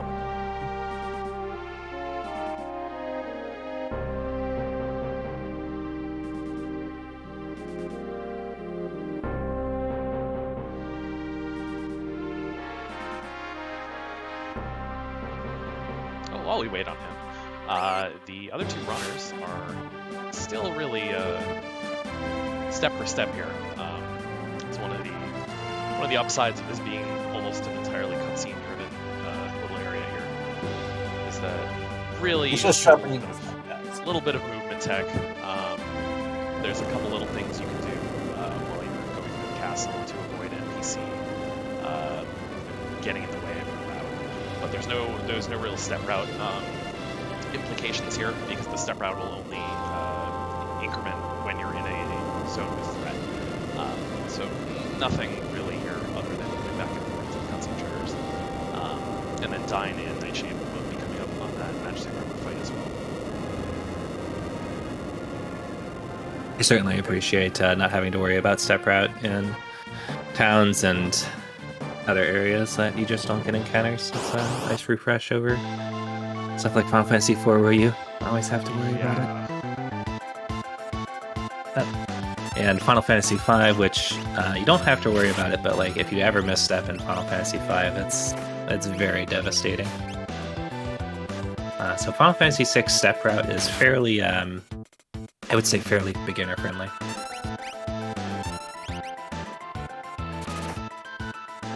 Those of you who want a Final Fantasy game that you don't have to worry too much about it.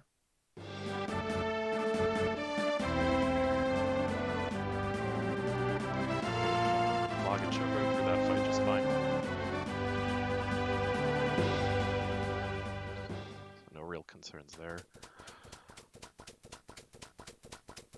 Yeah, Six's step route has a couple of points where it's a little more imperative to try to keep it up. But after you get about through hour 10 through the game, once you pick up Gao, it's a lot less important because you've avoided a lot of the bad encounter triggers by that point. And really, you'll have a couple chances to reset the step route. We have bdude back. So, yes, Team Tonberry is back. We're making our way up Mount Colts. We missed the entirety of the South Figaro and Figaro Cave section. Missed a little shopping as well too, but we'll be able to see that on Dyne and Nightshade's streams. We'll see bdude here and the other two runners in a second. It's picking up XP on the way. Before we get to the next upcoming boss, it's really important to have each character at a certain level. So they're going to be each making sure each character gets a certain amount of XP. We saw Locke run away from the fight in that last encounter. Just making sure to get as much XP just so you get to levels 8, 9, and 10 on Terra, Locke, and Edgar, respectively. So yeah, Dyne's step route seems out of the window for now. So I'm not sure what happened before. That was because of the fact that he was off the EXP route from the start. Oh, The very first encounter, the Biggs and Wedge decided to not run away, and that can sometimes just happen. At the very first encounter in the game, and the game just throws you a wrench, and there's not a ton that you can really do about it. yeah, Dyne will be able to be back on track before Return to Hideout. So we're doing a save and reset in Return to Hideout, so everything will be fixed there. But yeah, no worries. And Sabin, you mentioned earlier what each runner did before the run to kind of set the seed. And the way that's done is just through a series of resets. There's a handy tool that can tell you what seed you're on after you get into a couple of encounters, and then through a series of resets you can increment the seed a certain amount to get to what you want, and every time you reset it gets back to a known state. So you're seeing Nightshade has just left South Figaro. Dyne is making his way to the Chocobo stable here in just a moment. He just made a little stop in the relic shop for a few pairs of sprint shoes. So we'll grab 3 of those. So we need 4,500 GP for those. Those will be used throughout the entirety of the run as they double our movement speed. They're hugely. Yeah, compared to the other 2 games in the SNES, like we have a relic that allows us to run faster. So there's a relic that's out of bound, like at the very early of the game, that the developer left, but it's out of bound and it's not possible to loot. So that's the first instance where we can logically pick up sprint shoes. I was expecting the Pixel Remaster to have those sprint shoes inbound so you can loot them, but I guess they didn't. That's the first thing I tried when I played it. Unfortunately, did. Unfortunate oversight on the developers Yeah. behalf. So And Dyne- I was just going to comment for bdude, we're going to see a lot of the weight tricking used in the Vargas fight, just to kill the 2 bears up front, and then you can start whacking away at Vargas. I forget Vargas's actual HP pool, it's like 11,000 or something, but in terms of triggering the next part of the fight where Sabin comes in and joins you, I think it's 800 damage that you need to do to deal to Vargas. Yeah, and we'll see now if bdude can get lucky and possibly get what we call Doomfist. as where he gets pummel off before Vargas uses Doomfist. Yeah, and there's a bit of tech that you can do to try to set up either a very quick Doomfist, where what we just saw on bdude's stream, or you can kind of delay it so that you can get Sabin to get the pummel off before Doomfist comes out. We saw a quick Doomfist out of that, so it's maybe a couple seconds lost due to having to wait for the Doomfist animation to play out before the pummel can come out. But we had someone in chat just mentioned about glitchless. Sequestering train is actually not a glitch. It is actually a thing programmed into the game. So it is canon. Yep. They even, especially like in the Pixel remaster, they made it like the. I think initially the train wasn't flipping when Sabin was suplexing the train, but they coded in the way that the sprite flips in the Pixel remaster just for the suplex. So it's definitely like it's canon now. It was actually people were outraged about that actually. So yeah, there was actually fixed it. Yeah, there was like a trailer or something they put out, and people very quickly were quick to point out that the train's not flipping over, and they were like, "Oh no, this is just a bug. It's not in the final version yet. Please let us fix it. Don't be mad." People are why we are not running this PR version of this is there is a big difference in this version of the game and the remaster. There are nuanced differences, and there are still bugs in the PR. Do we want to talk about since we're fairly early on in the run what the rules are for Final Fantasy VI Glitchless? Because it's a fairly buggy game. It'd be very impossible to not use any glitches because it's Final Fantasy VI. It's a bit of a glitchy mess. Do we want to talk about what things that runners will not be doing today? Yeah, the tricks that we're not allowed that most like the route is mostly like a fast casual playthrough with like this game has a lot of optimization and spurs and routes and stuff, so it's interesting from a routing perspective. But yeah, the famous Joker Doom, the Vanish Doom, sketch glitch. There's a 52 game over glitch that's banned that allows us to make A's basically, like calling any event in the game. What else do we ban? So there's the lock glitch or the Kutan glitch rather. Yeah, there's what is the rage? That's super OP. The Nightshade Rage. Yeah. Which is basically charm. There is a list of the rules on the wiki, so. And we could probably also talk about like the history of the category. Years ago, Poorscythe started running this in the West, largely emulating the rules that Japanese runs used at the time and wanted something kind of comparable to Japanese runs. So put together that rule set. And while there are differences in Final Fantasy VI, the North American version that we're seeing and the Japanese version, in terms of text, is much faster in Final Fantasy VI. It's fairly similar. Yeah, the difference between Japanese community and here is Japanese community is using a battle speed 1 active, which is like hard mode for the game, but we decided to use battle speed 6. Wait.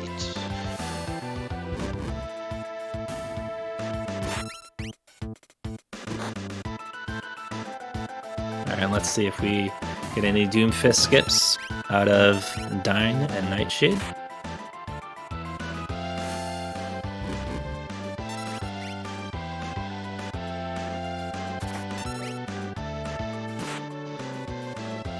Good ATB out of Sabin for Nightshade, and no Doomfist seen.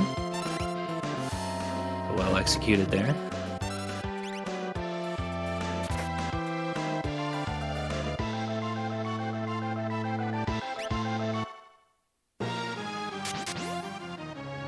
So because Dyne is off step route, he actually had to walk back and forth before Vargas here to pick up another fight, just hit those required levels on all of his party members. That's why he's just a tiny bit. Luckily, that'll be kind of the last remnants of the getting off of step route, because as we see in bdude's run, there'll be a built-in reset into the game, and that will get Dyne back onto step route. As you guys can see, Nightshade, or not Nightshade, bdude is actually doing a setup right now for what we call Latte River. Basically, it's 2 resets, and this NPC on the screen, there's an NPC movement that on a certain tile will set up so that you only get 2 encounters. Yeah, the way that the encounters work on the river is not based off of the step route, but based off of a different kind of rolling RNG value, which is largely controlled by NPCs moving around. So by resetting the game, it kind of resets the value to a known state, and then you kind of wait to leave the room until the soldier's kind of walking around, taking certain stuff, looking for it to walk basically onto the carpet. You leave the room, it kind of locks in that NPC movement based RNG value, and if done properly, there's up to 11 encounters, if I remember correctly, that you can get into on the river, but we'll only be seeing 2 encounters if each runner performs the manipulation properly. All the runners are actually running the same seed. Yep, seed 244.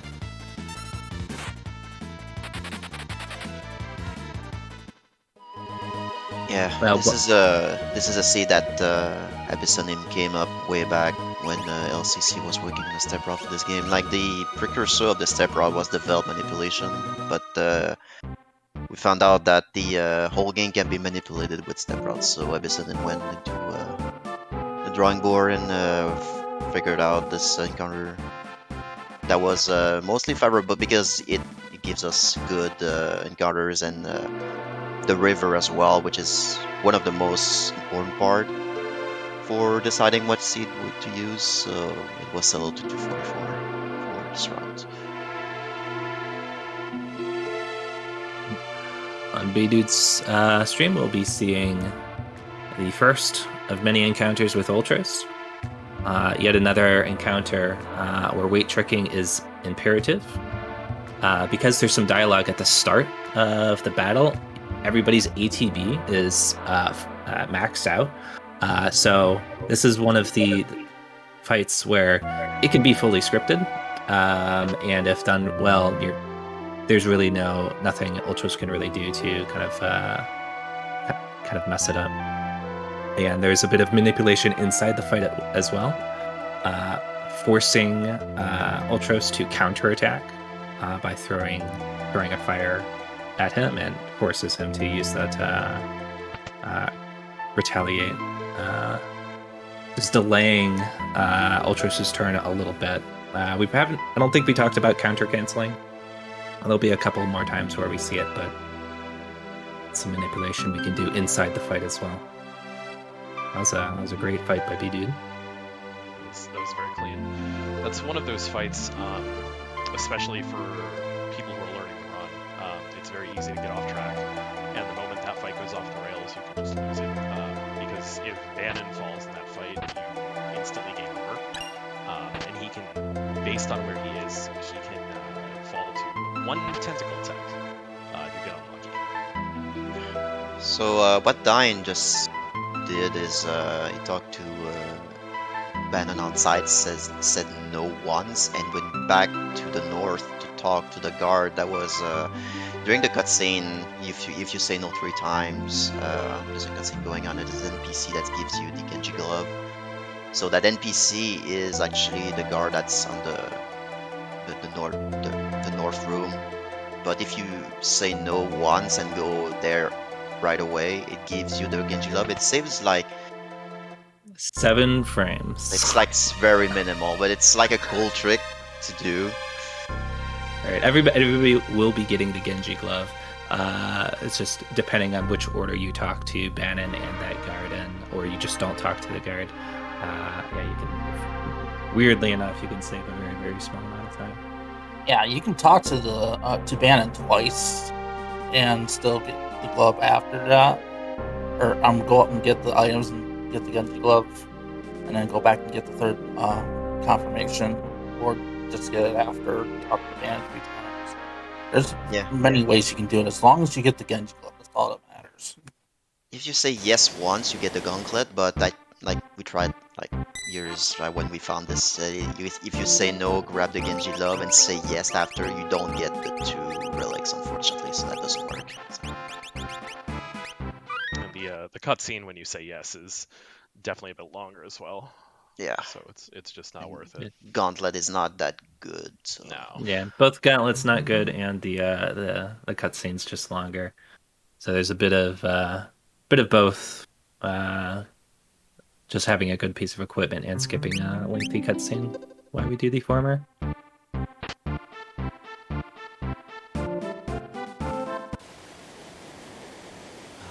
Dyne doing the manipulation. Should we get the river there? Shane getting the levels on Edgar. And bdude on Takaze. For a while. Dyne will be running away from this first fight. And then taking this one just as Mage just did. We're about to it's Iron. meet a new character. That's correct.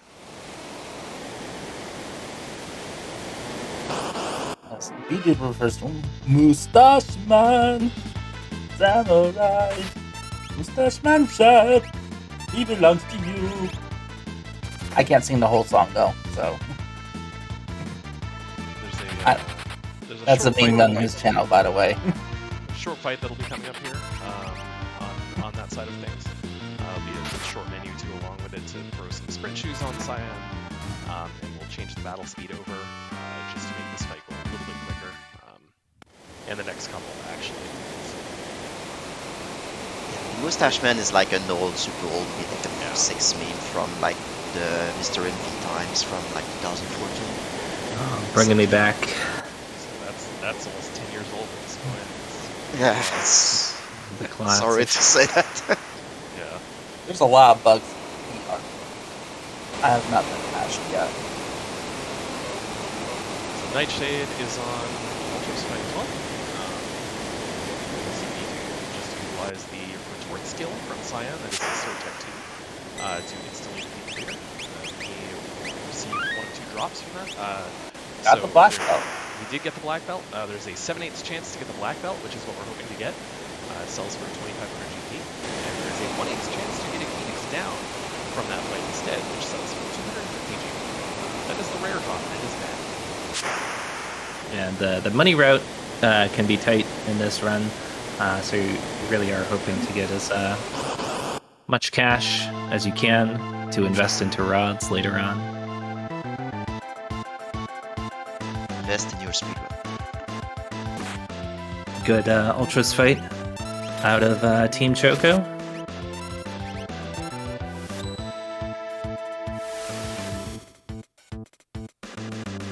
And Dyne on Team Mog. It's not too far behind. Nice crit. Don't think it matters. Oh, yeah. Crits definitely are real nice to see, especially on Ultras.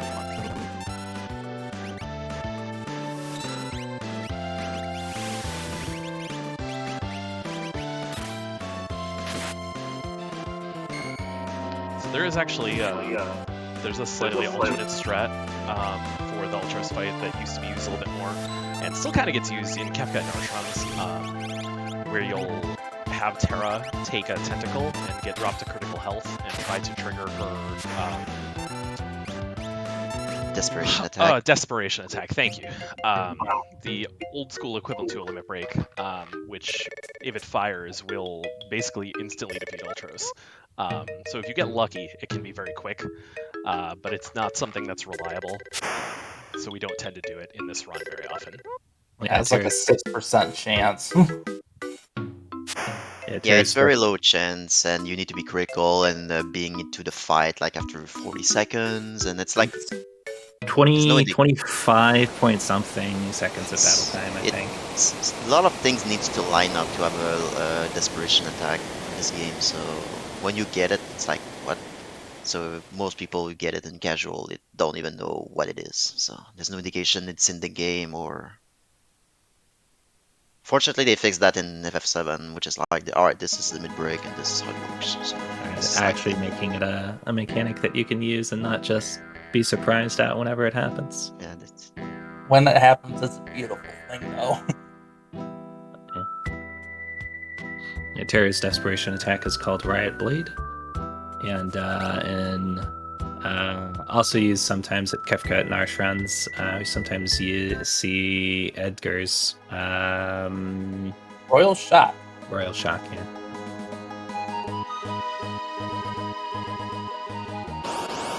So bdude is taking fights in the Imperial camp right now. He had a pretty clean fight right there. Targeting can sometimes not be your friend with the blitz attacks in that fight. They did what they needed to do, so no time lost there due to bad targeting. And now that Dyne did a reset and the return is out, like he's back on the step route, even though the first part was not was messy. But yeah, doing the reset, save and reset, just puts us back into the step route. It's not like FF5 where you have to keep it up all the way without any mistakes. So this game is you have some you can be forgiven. And it looks like we did not get any interceptor procs in the way to the Imperial camp. So Nightshade actually got one. Oh, he did. I did not. Yeah, he did. It's a little bit of a slowdown when it happens. One of the single Beakors attacked Shadow. Shadow will take the hit with Interceptor, and Interceptor will counterattack, and then you'll run away, and then the enemy will fall. So it wastes a good 5 seconds or so. Nothing major, but it's a funny bit of RNG that is not actually in your favor here. It's annoying. So both Nightshade and Dyne are coming up to the Scion. Leader fight. We'll see if they get lucky or unlucky as far as their drops, their money route. 7 out of 8.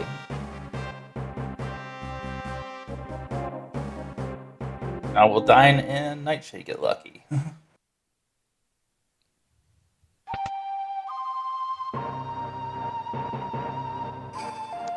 Nightshade has got the black belt. Black belt, nice.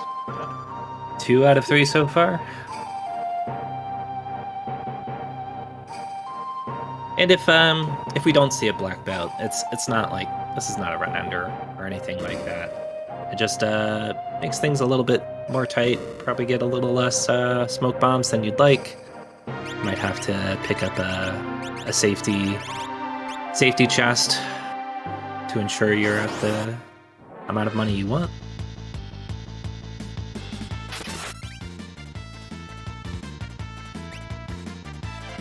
I technically already did Northrex. No, that is a 7/8 chance for black belt. 3 out of 3. Money for everybody. No bad luck today.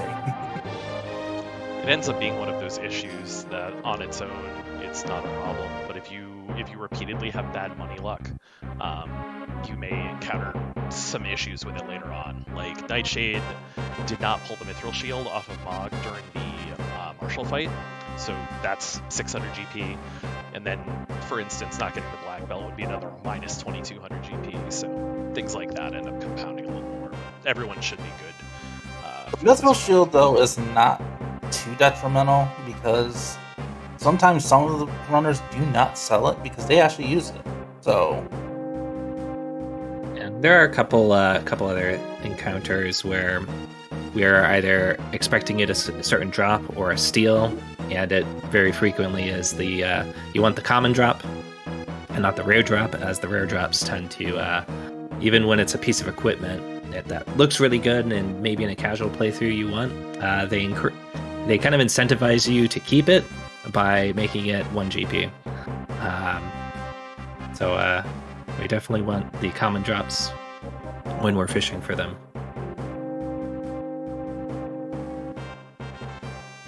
Now, the runners will be pretty much on the same. Will be following the same path. Yeah, in terms of the diverging paths, I mean, casually you get 3 routes to pick from.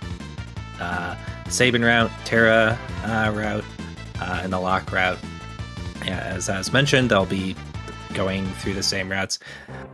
We do the Sabin route first because we kind of build the step route around it, and we want to we basically want to get through the Veld as quickly as possible. And at the end of the Sabin route, we get smoke bombs, and smoke bombs are pretty neat as they let us run away from encounters.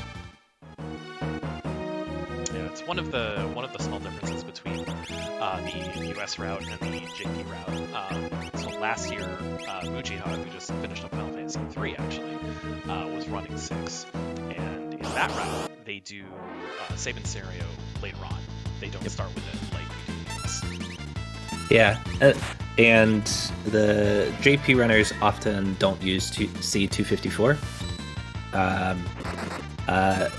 There's probably a couple reasons why, but I think the common reason is that often Japanese runners will opt to start the game from a powered off state. So game starts when you power the system on, and that ever so slightly kind of changes the way the seed manipulation works. So there's a different seed that you can start with that gets the start of the game to kind of play out in a good way, and you can take slightly different choices based off of that. See, there's a question in the chat about the order that you do the routes affecting how long Shadow stays in the party.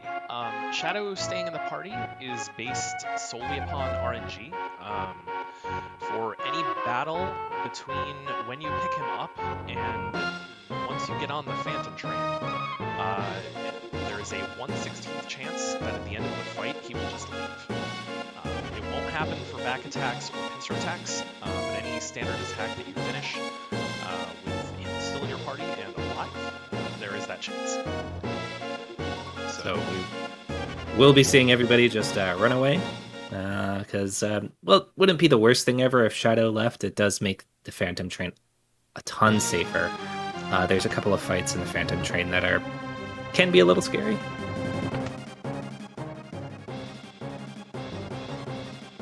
Yeah, there's a chance of getting back attacked by some bombs and a couple other things, which aren't usually an issue unless they decide to use a blaze on a single target.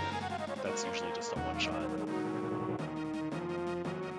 So having an extra body can definitely help. Who here was mad when on their first casual playthrough couldn't loot the chest during that sign cutscene? At the one at the bottom. It's such a tease because Yeah. they show it to you, and it's like, yeah, you can't come back here for a long time. Yeah, and then when you come back and find out, oh, it's just an X potion, you're disappointed. I think that makes it all the more sad that there's an X potion in that chest, and they couldn't reach it.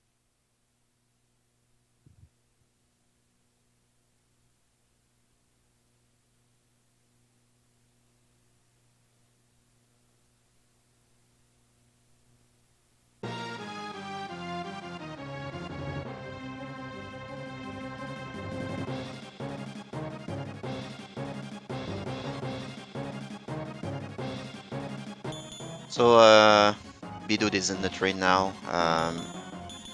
This is the benefits of being in a step route. Like, the train without step routes used to be like super RNG heavy because of the encounters there are not nice, especially outside. So having the step routes going on for us, we can like predict what we get. So it's not gonna be that scary. So yeah. bdude is having all the dog luck. All the Frankersies.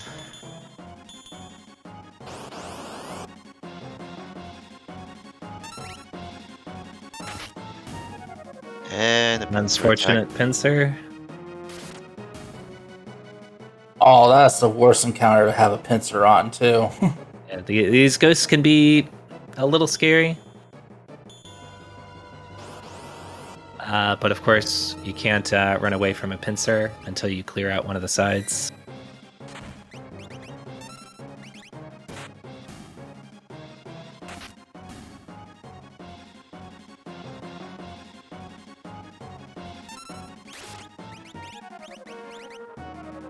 I think Chad is asking for a suplex on a one locomotive train. Will we see it today? Who knows? I think the runners need to supply suplex. That would be really nice for us. Suplex is not optimal speed tech. So I never suplex unless someone convinces me otherwise with some sort of monetary incentive. Right. You really have to be coerced, I think. So maybe if chat asks hard enough, not that we have some way to tell the runners what to do. And they probably aren't even listening to us. Right. I wouldn't be if I was them. So yeah, I imagine that's been agreed upon, but we will see, as bdude is coming up pretty soon here on that famous Phantom Train boss fight.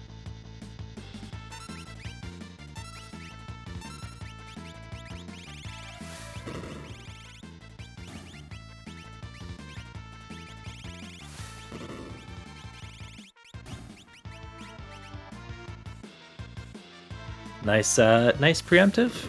Always good to see preempts when you're trying to run away from stuff. Especially bombs. Yeah, bombs can be very scary. Yeah, without the step routes, you sometimes get 3 bombs, and they cast Blaze, and this is not a nice enemy. This is probably one of the most important places in the game to hold your step route. As Sabin just mentioned, we could get triple bombs here if we're off of step route. And it also makes the walk that we're doing in the Veldt and the hunt for Gao kind of miserable in comparison to what it is if we're on step route. Right. That there's a encounter in the Veldt where we'll be seeing a single bomb, but if you ever see any formation of a triple bomb, that encounter gets replaced with a triple bomb again. So not only do you see it once in the train, you'll see it a second time in the Veldt. And the first of 3 Phantom Train fights. Will we be supplied with suplex, or will we be denied? We're gonna see here if bdude gets any bad luck, and he did not. Well, no 2. That's always a good sign. And suplex. I think chat's desires have been met for now. I'm sure chat would want more. Oh yeah, well, they're never happy. So if you get unlucky, the Phantom Train on its first turn can use an ability called Evil Toot, which will set random status effects on all of your party members. If you get very unlucky, you can have them be turned into an imp, you can have them be berserked, confused, all sorts of good things. Or all of the above. Other than that, the fight is very calm, because you can just Phoenix down the boss. I am very much hoping to see Evil Toot into Confused Sabin into the Selfplex. Would be funny. Classic Dream Bomb. Yeah, the train has it's I guess at 4, 5, and 6 they all have one boss where it's like undead. I forgot what it's for, but 5 it's like the World 2 or something. And if you cast a Phoenix down or an Elixir, or I think a Revivify works too, probably, so it one-shots. Yeah, Revivify works on Phantom Train too. Yeah, you just don't have access to it, I think, at this point. But yeah, if you have an Elixir, you can use it. Get some on the train. Oh, but maybe I'm not on the speed run normally. yeah, probably one of the cards, or maybe Siegfried drops one or something. Leave is still going. It's actually drop them. You're that already over mine. It's one of the two.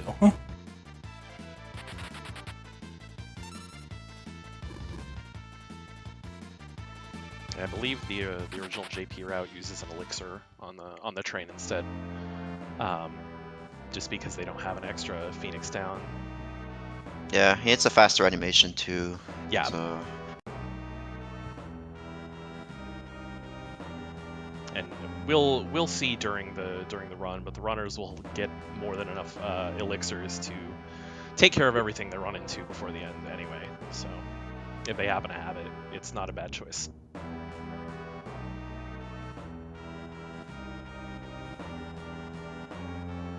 And what you guys are seeing now on bdude's screen is he was setting up his menu for a shop that is coming up in Mobilis. Yeah, there's kind of an internal counter as your Dyne is having to depart with his family. So that counter, that timer kind of persists even if you're in a menu, so you have a bunch of free time to menu, order stuff around, change your equipment. Fortunate back attack from a bomb and Nightshades. We see Shadow take a nap, but it's not the worst thing ever. It could be much worse. And Nightshade got blazed. Yeah, so you just single target blaze, take someone out. That's kind of the dangers that we were talking about before.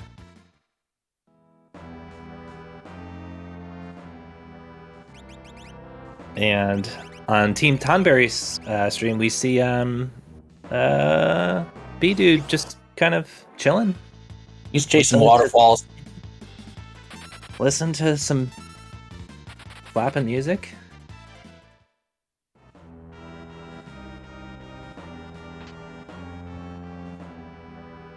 Chat isn't mentioning another train suplex, so I'm not sure if the runners should go for it. I don't know if you guys. I don't think they're asking hard enough. Yeah, it's.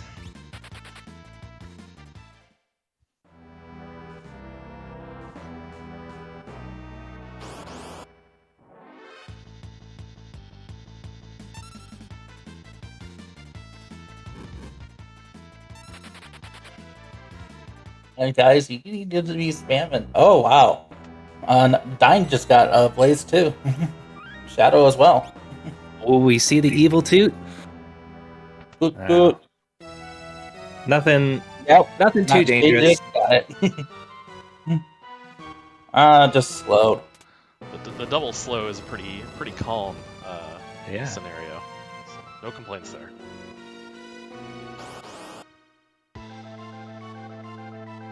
And the last of the 3 Phantom Train fights.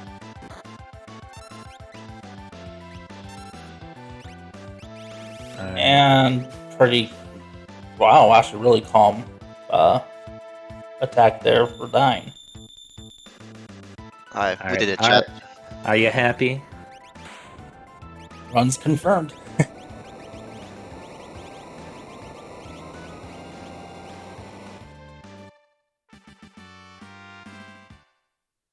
And while we were getting excited over some suplexes on some trains, so what was going on with Tonberry stream? It looked like bdude was just kind of chilling, listening to some music, but there's a timer that's running in that battle for when Rizupas decides to show up. So you can kill as many piranhas as you want to, but until the timer hits, I think, 72 seconds, Rizupas won't show up. So it's better to just kind of wait, do nothing, wait till the song loops once and then a little bit more. Then kill the piranha. Then you can kind of set up Rizupas with an R bolt, sword attack, and another R bolt, and make quick work of that. And Rizupas is actually a really scary fight. So if you accidentally mess up a blitz input, or you don't set it up correctly, you can eat an aqua breath, and that does a lot of damage. Yeah, referring to the timer on Rizopas, it only counts when you're not in the... Unless you're on active, I believe. Correct. Yeah. If all of our runners today will be using the wait option. So yeah, you have to be outside of the menu for the timer to tick.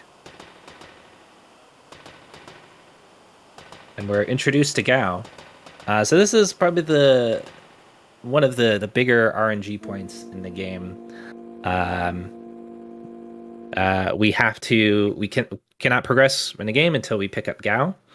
And it's a bit random for when Gao shows up. Is it a 1 out of 3 chance? I forget. It's 5 out of 8. 5 out of 8. That's correct. Yeah, that sounds better. So we're going to be getting into 3 fights by the time we walk down to the mountain below. So hopefully all of us will see each runner pick up Gao in the first of these 3 fights. I believe one of Dyne's practice runs before the relay, he got Gao on his 7th try. So hopefully we won't be seeing any of that. One of the worst I've seen. bdude was First try lucky for and got first try. bdude. Yeah. Yep. Nice. Sean Paul doesn't fail bdude. That's a thing for his channel.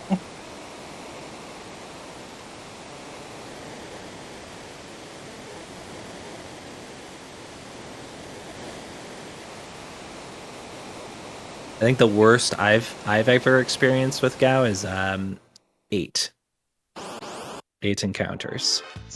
I actually did a run last night and it was 9. Oh, What encounters do you even get at this point? I like it's because we're so used to seeing kind of you might have to see a couple more than what's required, but like once it goes beyond 5, it's kind of like I have no idea what I'm going to see at this point. Yeah, just improvising. So. Gao also can't show up on a back attack or a pincer. Correct. Yeah. So if you get any of those, he's automatically not going to show up. Yeah, and there are a couple of forced pincers too. So.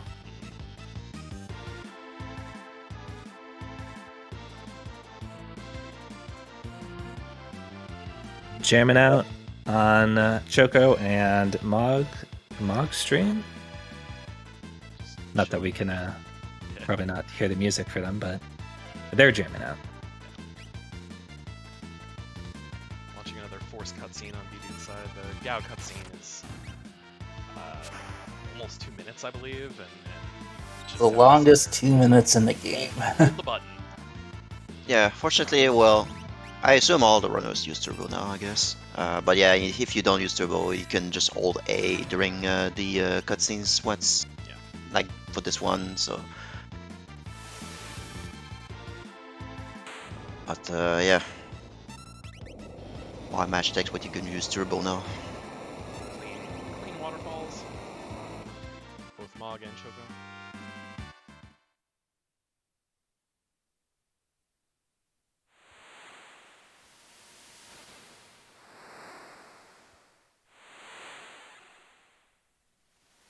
Final Fantasy VI glitchless is fairly interesting in that it's an uneventful clean run until it's not.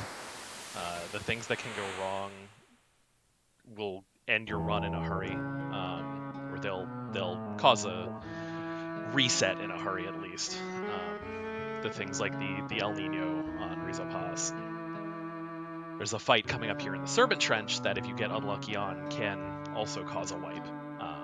So hopefully we won't be seeing any of that, but I believe the runners are taking a safety save before Serpent Trench, just to make sure.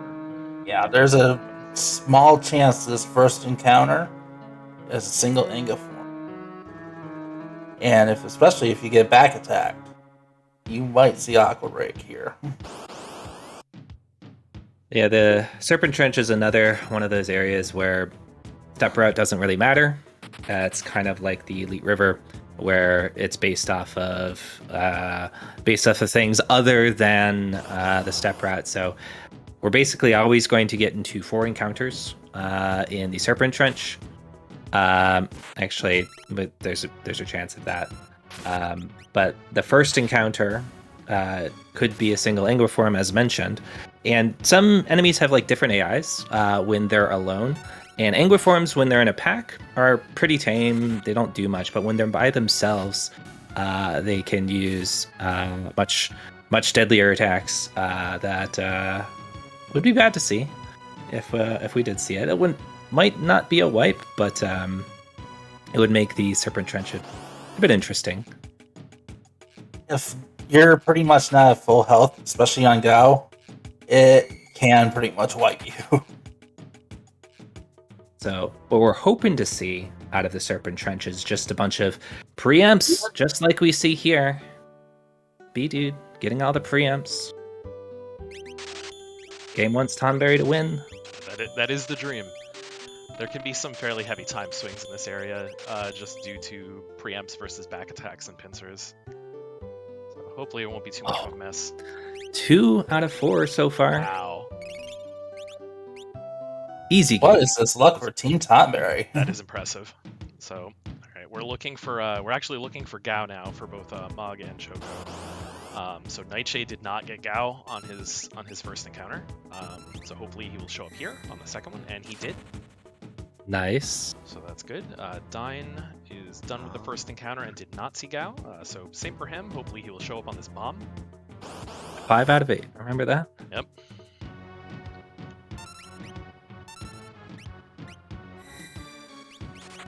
Alright, and he did.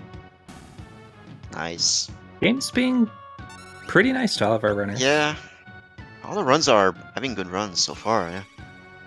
We see a back attack on Team Tonberry. Hey, you gotta have some bad luck on the Trunch. I mean, if that's the worst of the bad luck, can't really complain, honestly. Yeah, fortunately it's a 2-pack of Angry Form, so if it was a single, it could have been like a single can cast Aqua Rake, but since they're paired, their AI is not gonna cast that spell. So. That was actually a pretty tame Trunch for Tonberry, honestly. Yeah, I'll take that any day. Yeah, two preempts is fantastic. So there's a couple of enemies who can do some stop shenanigans in there as well. So none of that. See bdude buying the speedrunner's best friend, the smoke bomb. We'll be using those throughout the majority of the rest of the run. He just bought about 31 of those, I believe. Yeah, this is the main reason we do Sabin scenario first, just to get access to those smoke bombs early on.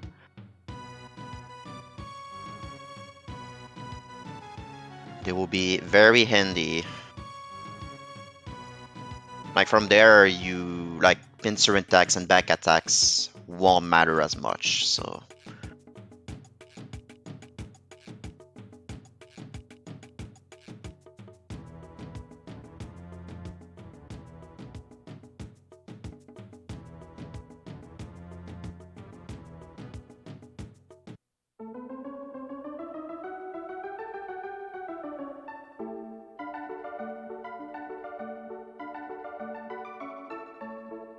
So, bdude has entered his second scenario, while Mage and Choco are in the Gao cutscene, finishing that up. So now we're back with a lock in South Figaro. Fairly short scenario overall. We'll have to make a couple of stops to steal this merchant's clothing, which is RNG based as well. bdude got it the first try, so that's great for that's the dream there as well. That's a 50-50, honestly. Yeah. It's pretty close to 50-50 chance because it's based on level and a couple of other factors. So he had pretty good luck there. Now as Mage and Choco get to the cave, to the Serpent Trench, take their safety saves as well, and hopefully have some good luck going in there. I don't think there's a small cutscenes inside that screen that you can do. Like there's some story triggers you can trigger if you walk on certain tiles, but you never see those.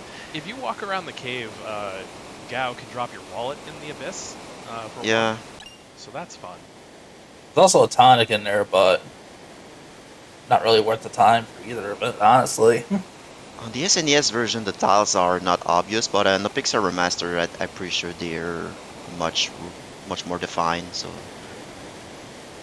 And there's a lot of stuff in this game that like hitting cutscenes that you just have to hit a certain trigger to see, and even today I'm still surprised when I was like, oh, someone's streaming and I'm watching and they hit some cutscene I've just never seen before.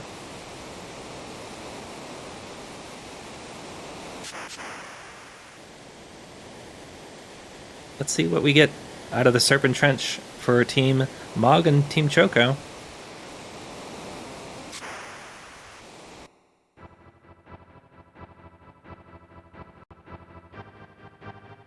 Cyan running a little bit slower than the other two. Every character has like a hidden stat that determines how quickly they're able to build up their running away meter. And Cyan, being an older gentleman, has one I'm of the pretty much with a preamp. Cyan has one of the slower, the lower stats for that. Dyne got a preemptive, but he instantly got punished by a pincer now. Uh-oh. That is karma. And Sabin's targeting the wrong side, so has to do another attack. Oh, he's gonna get hit by a Gigavolt here. Uh-oh. Oh, actually, never mind. I thought he was. Maybe just kill it? Yeah. He opted to. That Angry that form fight can being be scary. solo. Angry form it's is like being a solo now, so I think 33% Quebec was on the table. chance. Yeah, there is a chance that you can get countered with a Gigavolt. Ask. So it was the right call to just kill it.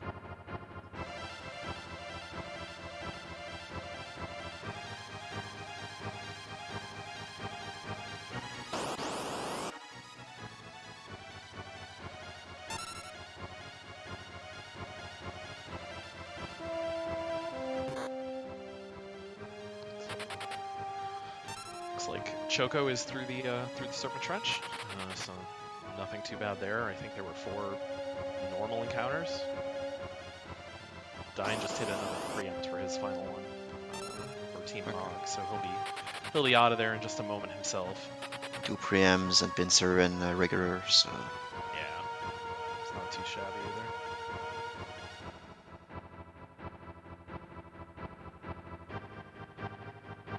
So they'll both be doing the shops here, grabbing a bunch of smoke bombs, and then heading out. bdude for Team Choco just picked up Celis, or Ton, as she's going to be named right now, apparently. She will be pretty vital later on. You'll see a little bit of her for the next couple hours here and there. But she'll be very, very important later.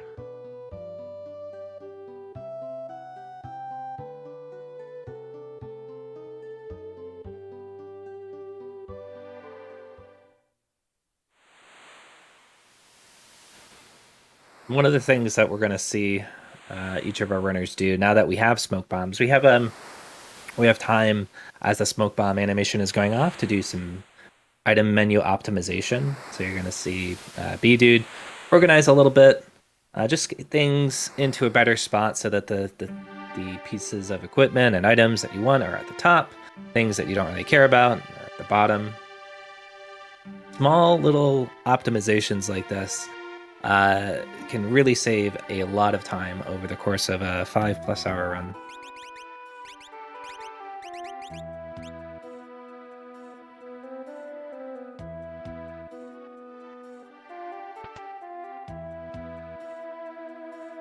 I didn't count how many steals that Team Choco had, but it didn't look too bad. I think it was 1. Nice.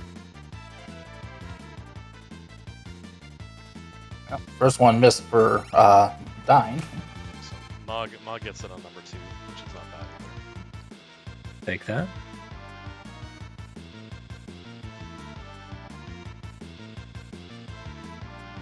So over on Team Choco, we just made a little side trip into a side cave to grab a Thunder Rod. So I'm sure for any of you who are familiar with this game know how this fight ahead can work. If that chest is opened the first time you come in here, I believe it gives you a Phoenix down or something fairly insignificant. or actually, we're making that trek now. Apologies. So you'll see here that Team Choco is grabbing this chest and getting a Thunder Rod with it. So we'll be utilizing that momentarily to make our lives a little bit easier for this upcoming fight. The rods are very good in Final Fantasy VI, and this is the first time we're going to be seeing it, but certainly not the last. Yeah, they made the rods very good in 5, but they made it even more good OP in 6. So I'm gonna bring attention to one thing here really quick. You'll see coming up, bdude will have this text box open for just a moment. There's a small manipulation you can do here to help set up the encounter string for the next area, based on the NPC value and how much the screen shakes. So we'll see a little later on if he got that right. But right now he's going to take the Tunnel Armor fight really quick. And that Thunder Rod will make short work of Tunnel Armor. yeah, the animation of the shaking actually is the same as the NPC moving, and it's the same for the river. So hopefully we will only get one, which is the only one enforced. Like the other two might be skipped. Or is it? Is 3 or up to 3? Okay, there's no. Okay. This first one happens every time, no matter what. Oh, okay. This one's I remember correctly. Just Yep. yeah. Yes, this encounter is unavoidable, and there can be up to 2 more. And if he did the manipulation correctly, we won't see them.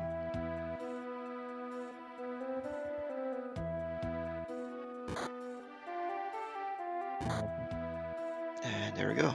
Very nicely done. So that'll be very important. I shouldn't say very important, but it's nice to do because it'll save your encounter string up until a certain point where we know we can take a few encounters to get the experience that we'll need to hit certain breakpoints later on. And it will impact the rats too on the opera. So exactly. Yep. Yeah, I remember back when I ran this game, that tech hadn't been discovered yet. And I had like this table of like, okay, if I get 1 river encounter, then do this. If I get 2, then do this. If I get 3, then do this. Yeah, it gets a bit messy for sure with the manual tracking you have to do, just because there's some magic points needed later on that we'll have to take a couple encounters for.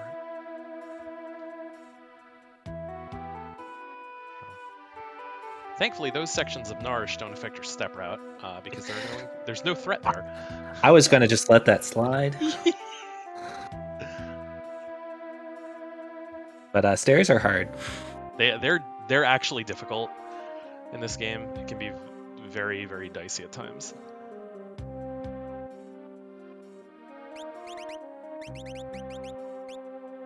one cool little trick bdude is going for is you're supposed to follow the light, but if there's a way to just if you hold A and face north, you can just move through without any issue. So you trigger that and you trigger the trap and just hold A and you get through. So that's it.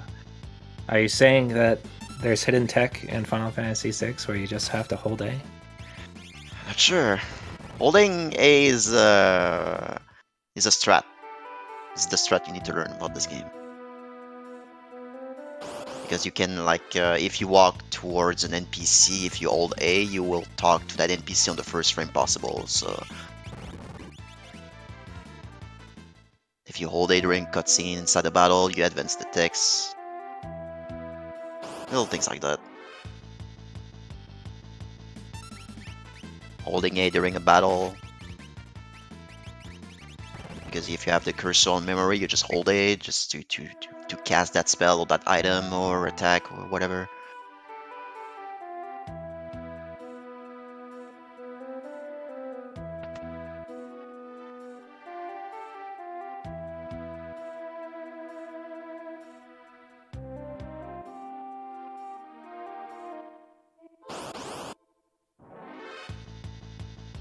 And bdude is just making his way through the caves of Narsh. And up for the second time now. Getting up to Cathcart Narsh. And the other two teams are not too far behind. There's plenty of time left in Final Fantasy VI where you can still see things change quite a bit. Allow plenty of time for Team Mug and Team Choco to catch up. One thing I don't think we mentioned is in this game, the chest, based on when you are in the story, transform into other things if you don't loot them. So, for example, in this cave, if you don't, like when you're here with Edgar and all that, if you loot that chest that Dyne is gonna loot right now, it's a different item. But since we skipped it and we come back at this part of the story, it transforms into a Thunder Rod. So there's some places in this game where that happens. It's mostly in Narsh, so if you leave the chest closed and you come back, like in the Wall of Ruin, for example, it transforms into They also another transform item. in a few other areas too. I know there's items in South Figaro that actually transform too. Yeah. Yeah, I think you can get the Pod Bracelet from like one of the first chests when you are Solo Terra. If you go back as in the Wall of Ruin, little things like that. I don't know why it's there, but hey. Team Choco just finishing up the tunnel armor fight. Let's see if the river manipulation was done correctly to skip the second and third encounters of the Leet River. And we'll be seeing Team Log not too far behind.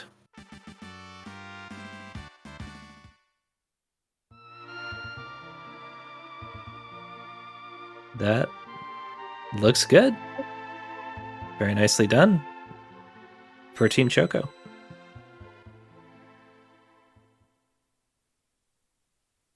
And can we get 3 out of 3?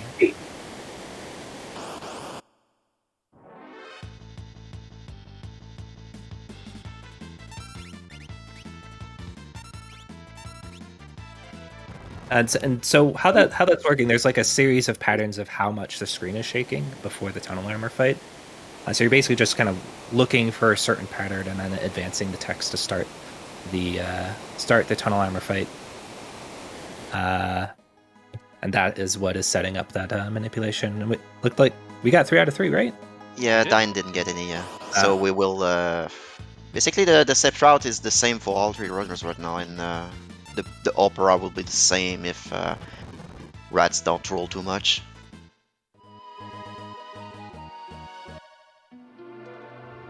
So yeah, everybody's on the same pace. It's been very close. All 3 runs have been very good so far. Like everybody got the black belt. Gal didn't roll. Good river manip.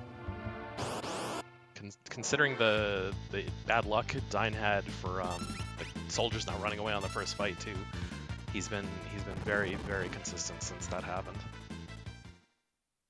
Yeah, ever since that reset got fixed, so... Exactly. bdude taking a safety save here. The Capricorn Narsh fight can be a little scary. I always want to make sure that you save in a marathon, just because it would be... We don't want to see any game overs where you lose just a ton of time. One of the things here that's changed in recent years is that typically for this fight, we would have Cyan in the party over Celis. Some runners will still do that, as Cyan provides a little bit more damage, but in the event that you choose to use Celis instead, you'll have her with the Rune Edge, so she can deal critical physical attacks with her MP pool.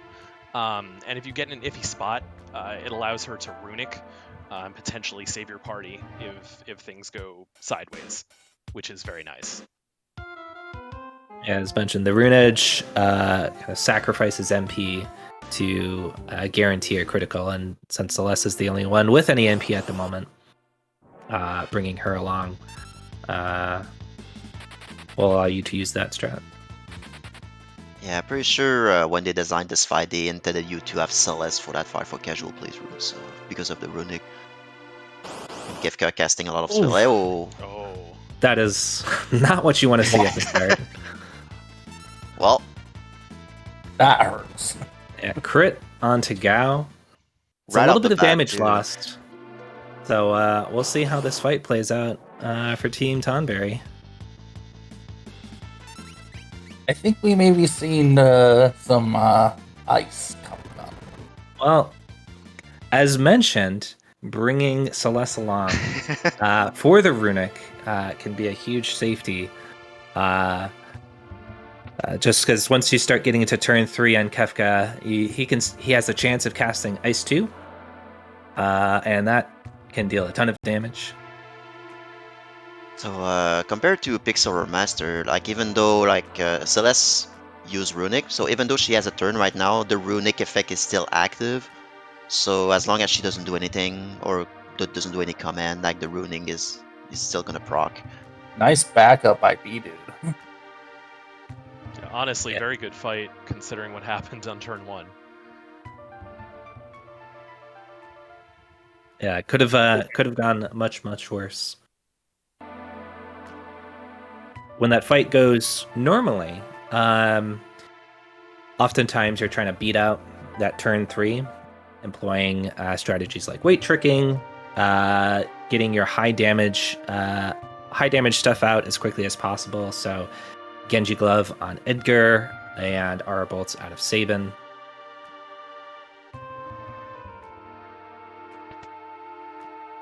And we'll be seeing the Kefka fight out of Team Mog and Team Choco in just a minute.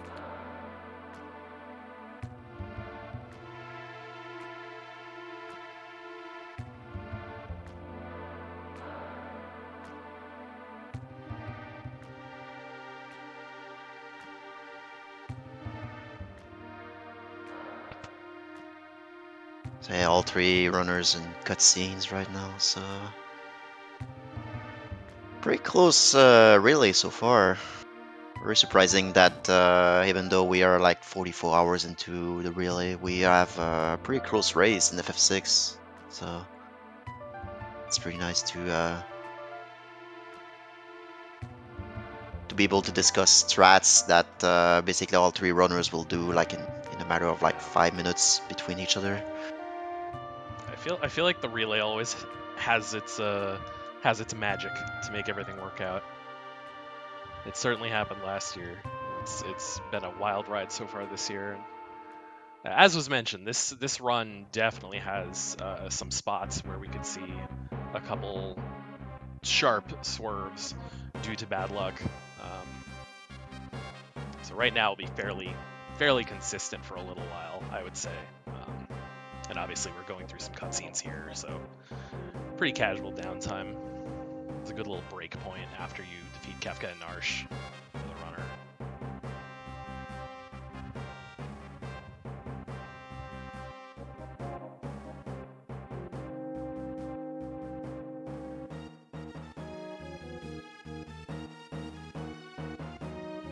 So coming up here, we'll be reforming another party on Team Tonberry side. And as with the Kefka and Narsh bit, we often used to take Cyan here for his better damage and just being able to use his sword tech for the upcoming segment. But we often take Celeste now for the same reason. She can have a rune edge, she can do physical crits, which are slightly shorter animations, and overall it can be a tiny time save.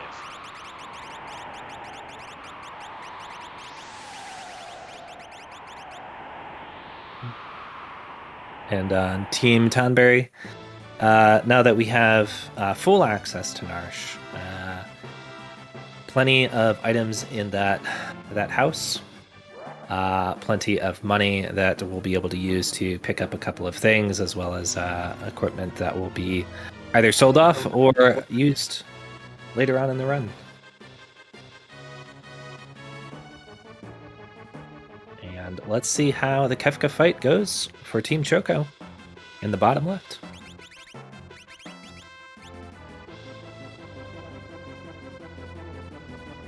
So far, a nicer start than we saw in Team Tonberry. We'll actually see Gao get to utilize a rage. So he got the good attack off of it as well, so that's a good start for sure.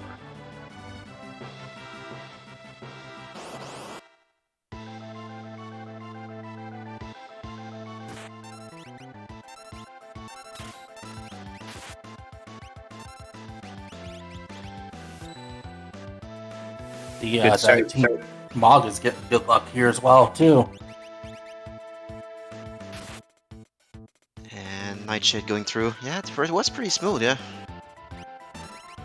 That's basically a perfect fight for Kefka and Arsh. For Team Oh, Choco. Gao. Gao taken in half. frozen. Fight should be over soon.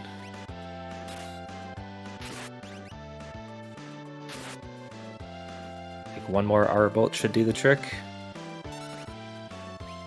At least for Team Mog, he actually got to contribute some damage before he died. So it wasn't nearly as bad. There you go. So yeah, every fight being a little bit different, as you saw, but in the end, all of our runners made it through.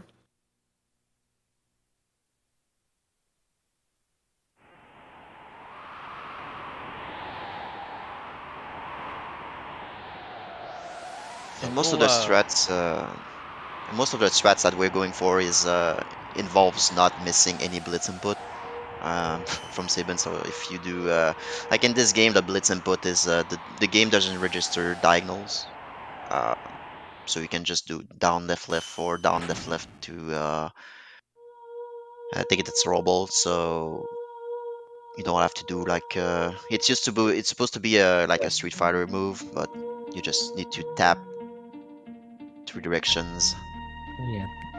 But if you're ever worried about being bad at your quarter circles, yeah, just down left, down left will work.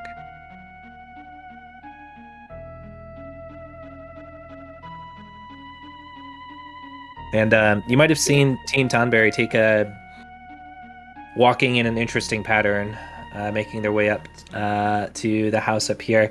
As mentioned earlier, we working off of a step route, and on the overworld, there's certain tiles that don't generate threat. So you're going to see each of the teams try to hit those tiles as much as possible. So you're going to see them take like this zigzag pattern just to have less fights. Now, as we see on Team Tonberry, we're actually going on one of the longest chocobo rides you will see in the entire game, too. I mean, I think that Team Choco should not allow Team Tonberry to use it. Tonberry should just walk. I think it's even though we go north and we pick up the Chocobo to go south again, I think it's just faster to do that just walking down without Chocobo. I think. I haven't actually timed that, but there is a hero ring that we get up in the house up there, which is it's a very good piece of equipment. Might be something that LCC timed a long time ago, and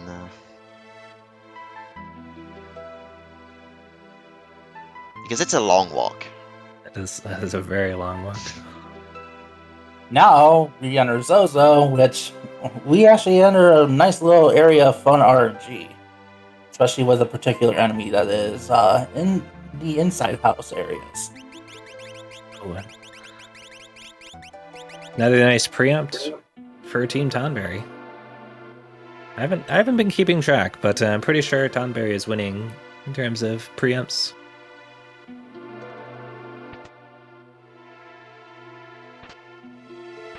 Yeah, so as mentioned, these slam dancers can be a little scary, but just like the Angra forms, they're really only scary when they're by themselves. So it's the single encounters of slam dancers that when we see them, we hope we don't get slam danced, as we call it, because they can throw out fire twos, and I think the other level 2 elemental spells and just do make someone take a nap.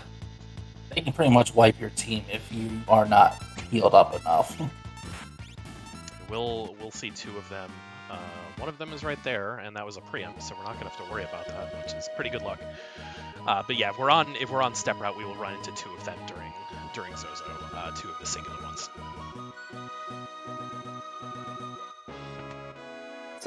Someone keeping track of all these preempts? I'm not. It's Oh a lot. gosh, Tonberry is getting absolutely lucky right now. He suffered a bit in the Phantom Forest, I believe, with some bad pincers. So Right. this is the trade-off. There's a preempt on the second Slam Dancer as well. Yeah, especially with these scary fights, you're like the Slam Dancers. I will sacrifice some preempts just to get one on a Slam Dancer. So real quick, just to point over to oh my goodness, more preempts. To point over to Team Mog, Team Choco just took this menu as well. We're making a short shop in the Figaro Castle trip to sell a couple items, pick up some Phoenix Downs for safety during the run, and there is another preempt for Team Tonberry, and to pick up some Revivifies as well, which we will use during a little grinding section a little later on. We'll also be grabbing the drill and the flash tools, which will be super important for most of the rest of this run.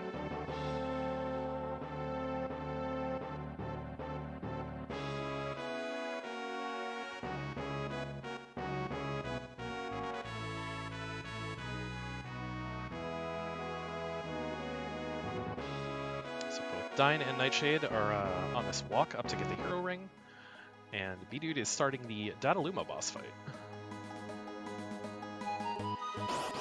Now, Dataluma has some HP triggers that changes AI when he drops below a certain amount of HP.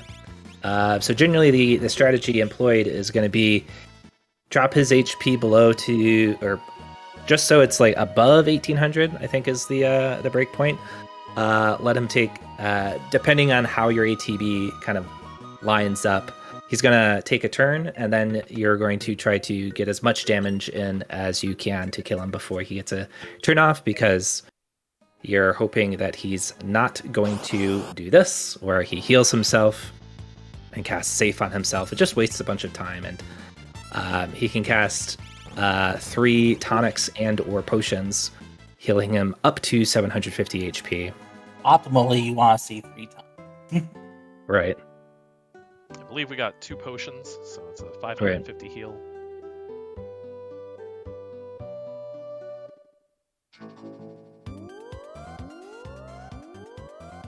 But with high-powered drills and aura bolts, we make it through.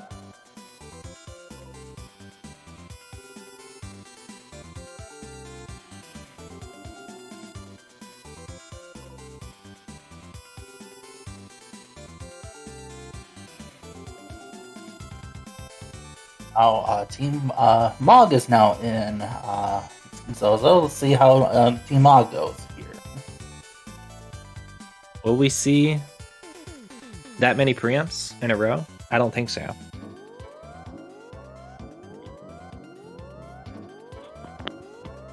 The game is giving Team Tonberry all the preempts. Oh, speak of the devil. Oh, never mind. Yeah. Game is being very generous to all of our runners. So it gets Team Mog also seems some of that generosity. Team Okay. Mog gets a back attack instead. Well, it's... Yeah. Could be worse. It could be a Slam Dancer back attack. There's still time for that, though. Don't you curse them.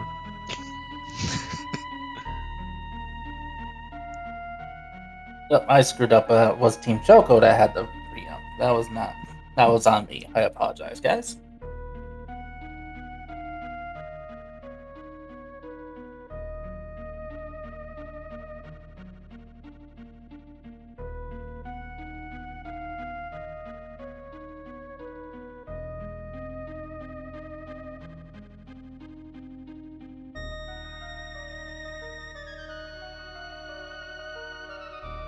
Yeah, fortunately, Log being Log is the fastest party member that has the most speed.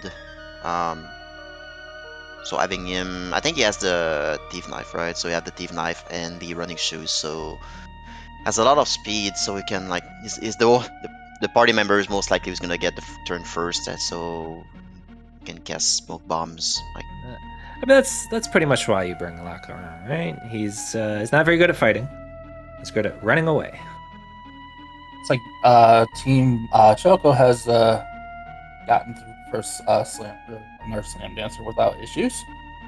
okay, we saw two solo slime dancers, but made it through.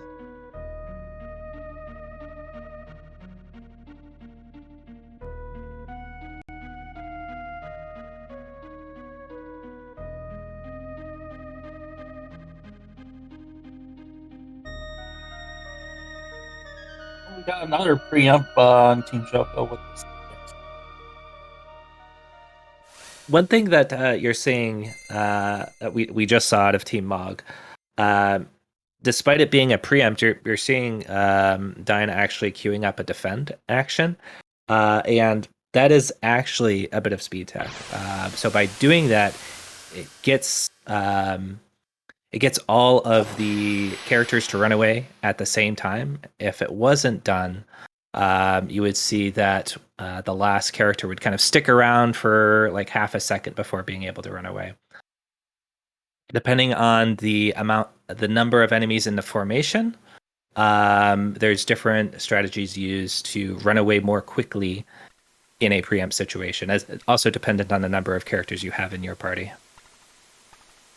Yeah, it's a small tech that was found by Kilai, which is a French tasser, way back, like maybe 5-6 years ago. So Sells with a block on Team Choco.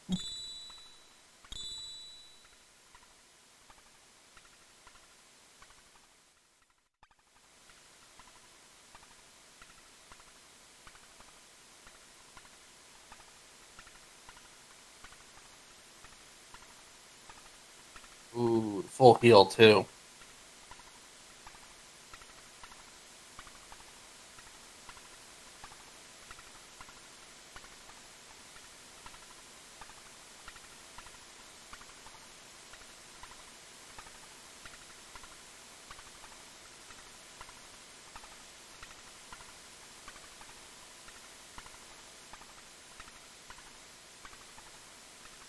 Yeah, all three runners actually getting the heal on Dataluma. Nightshade on Choco has gotten through the fight. All three runners have also let Salas die too. And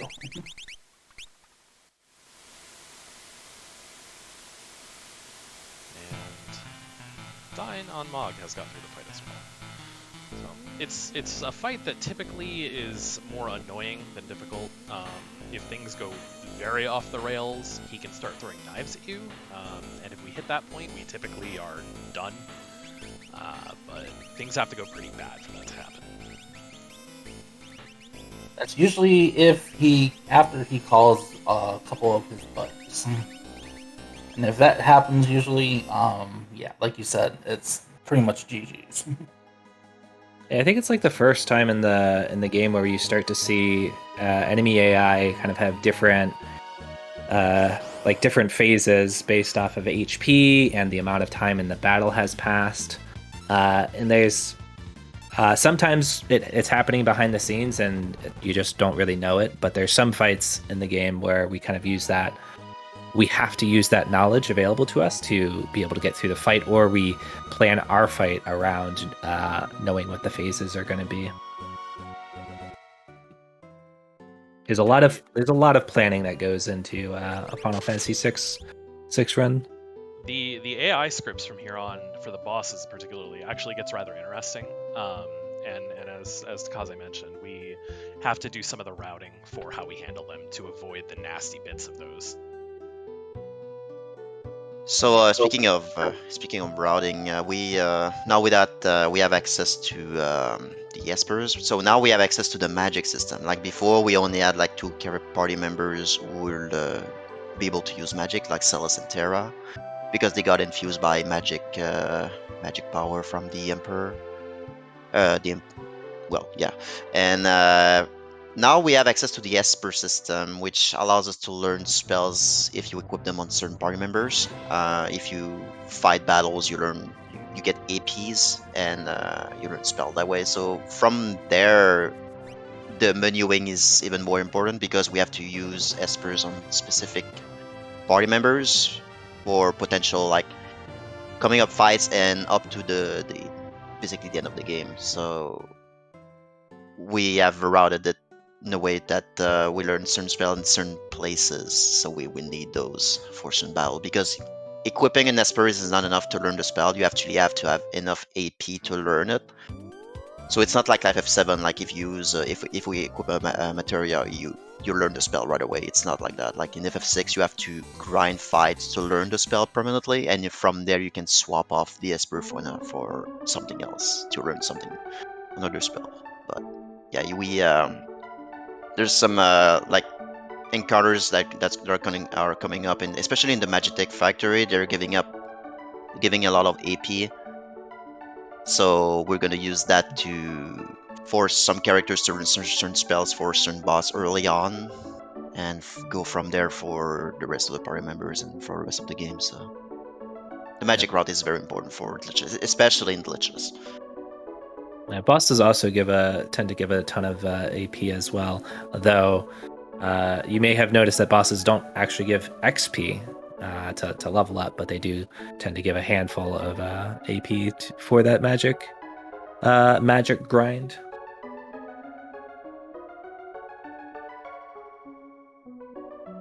There's certain boss as well where you can use like, it's not really I don't know if it's well explained or not, but I didn't find it in casual playthrough. You can summon the Espers that you have equipped. Like if you equip an Esper like Kirin, for example, on log, you can summon Kirin, but it's only once a fight. And some battles you Who's can Kirin? use that. I don't know who Kirin is. Oh yeah, Kirin, we don't even pick it up. Yeah, at least give Kieran a little bit of love. I think we do get Kieran during the no sketch run, but otherwise it just gets left on the ground. You also do for all Espers, all characters too. Yeah, out of principle. Yeah. So we'll actually be quiet here because Vidu's coming up on the opera. One of the most notorious and famous parts of the game.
Yeah, the opera is definitely a high point for FF6. If you haven't played the Pixel Remaster, definitely check it out just for the opera. They really made it like very well done. It's like they made the song for each language as well. So there's a song for French, English, German, Japanese, and All the different versions, they did absolutely fantastic.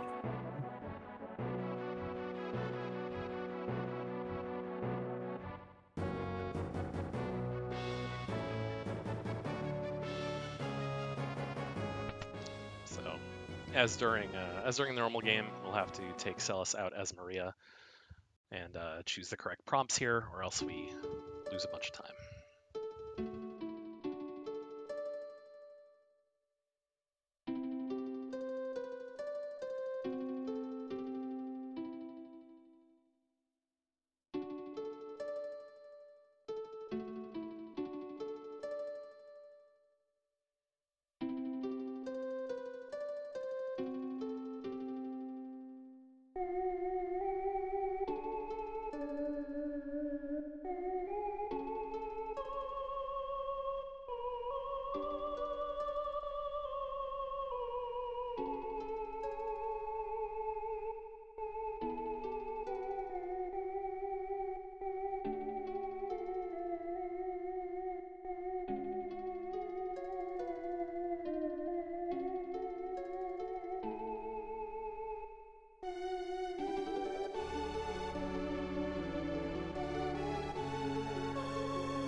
well done with the opera. So, Mog and Choco are actually just going to be getting started here with the Celis portion. bdude has grabbed a letter that Ultros left behind, and see the devious plot. How dare Ultra sabotage the opera? I want to actually see the full version of the opera. Come on. He's just a squitter. You gotta know that.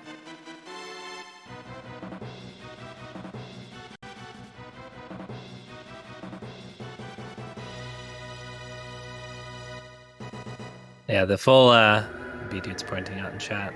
If you see Distant Worlds in concert, you may or may not see the full version of the opera, depending on if it's on the schedule. It is interesting to actually see to have the story finished. It's like, are you telling me that in the actual version there isn't an octopus that drops from the rafters? I didn't get the chance to hear it. They were playing a lot of Sabin.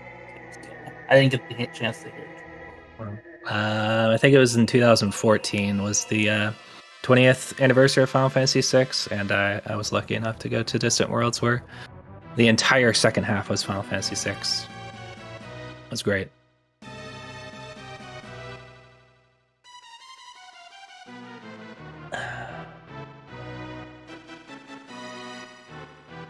So All right. now we have to stop our favorite octopus. So we're gonna go here. Press the right switch. What are you doing, bdude? You turn on the lights. Yes, Knight has four different switches, so if each one of them, like, there's one, then you drops down into the crowd and you have to, like, some funny cutscene going on. But yeah, we hit that switch that opens that door, and we have access to the roof. The rats are random, based on NPC movement, so I'm pretty sure we will have good encounters here. So the goal is to kill the middle one, the orange one first, and the gray ones, because the orange one will spawn more if it's not killed first. So yeah, we're just going through these encounters. Gives a lot of AP, which makes us learn magic. So yeah, I believe we're aiming for 3 encounters here, hopefully. I think that's the goal, yeah. Because all 3 runners are still on step route and they're still on the proper encounter string, they do only want 3 here. The first 3 will only be 3 rats. The 4th encounter, if it happens, will be a 5-pack. And that 5-pack can potentially be a pincer attack and can get kind of messy. Yeah, and so while the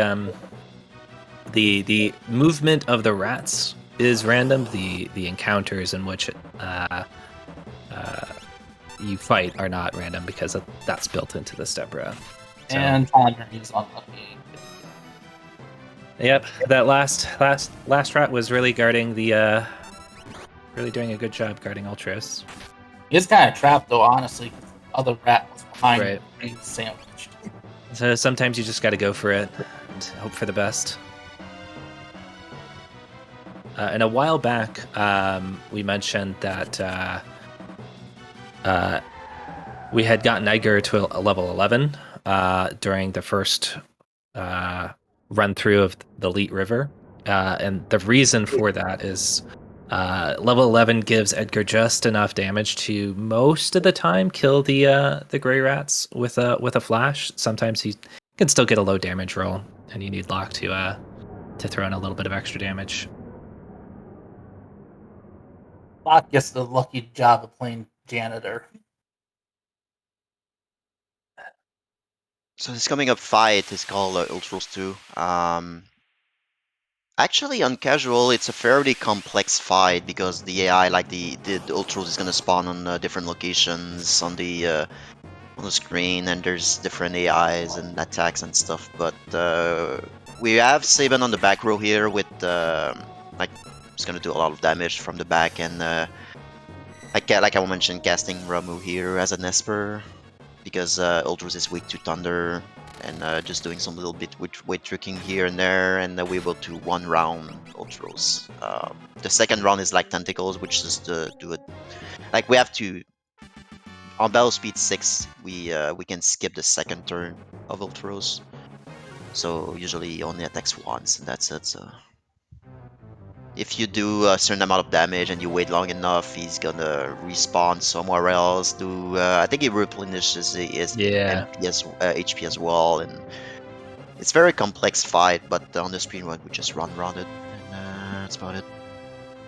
Yeah, the HP refreshes and the AI changes can really make it a tough fight casually if you're not really knowing what to expect. But yeah, just put Sabin in that slot, give him the Fire Knuckle, and he kind of carries us through the fight. Yeah, Ultros being weak to Thunder and Fire, so Sabin being the back row and having a Fire Elemental weapon just does a lot of damage. So if you put the hero ring for say in the Atlas armor on him with the Fire Knuckle, have him go to town, you can pretty much solo it with him if you get lucky enough. Especially if you're playing it casually.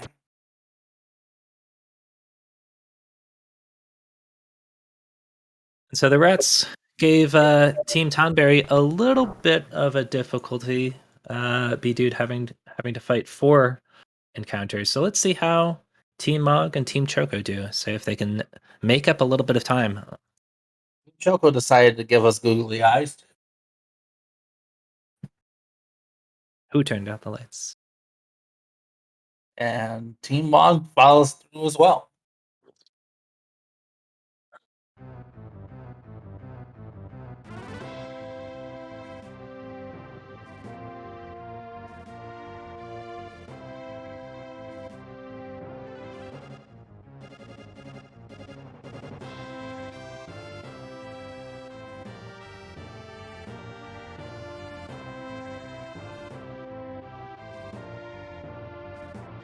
You see Team Choco switch off the Thief Knife for Mog so that you don't have to see the mug animation because it's a longer animation.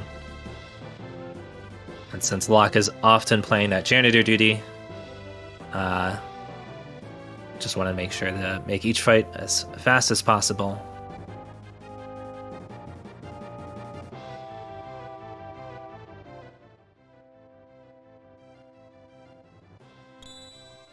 Have to see if the rat movement plays any nicer for Mog and Choco. It's definitely random, and sometimes it's worth waiting them out, and sometimes it's just a time loss, and then you end up having to take the 4th pack anyway. Oh wow, Team Choco having really bad luck. I've never seen both rats squeeze themselves in there. That's really unfortunate. I wonder if Team Choco is gonna get really unlucky and take 5 fights. To take 5. So Mog is through having just taken the 3, I believe.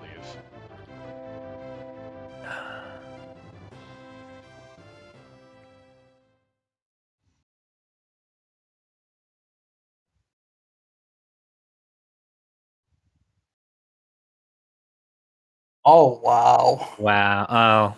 Oh, come! You got away with 4, luckily. Okay. Patience paid off. Yep. But still pretty unlucky. Pretty wild. So, Mug's a little bit ahead of Team Choco now, due to some of the rat shenanigans.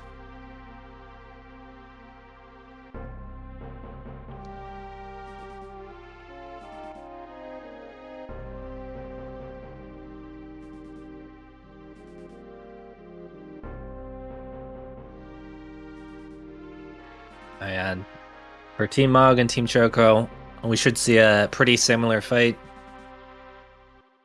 Sabin carrying us through, casting Ramu, a drill out of Edgar, and finishing off with another attack in the back What an unlucky day.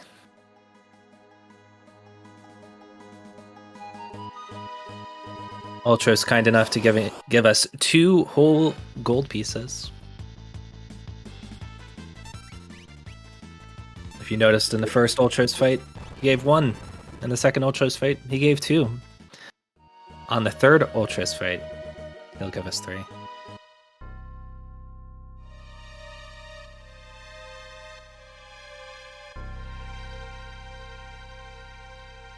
Overall, clean fight from all 3 runners. Ultimately, that fight is very, very scripted and has way less chance to go off the rails.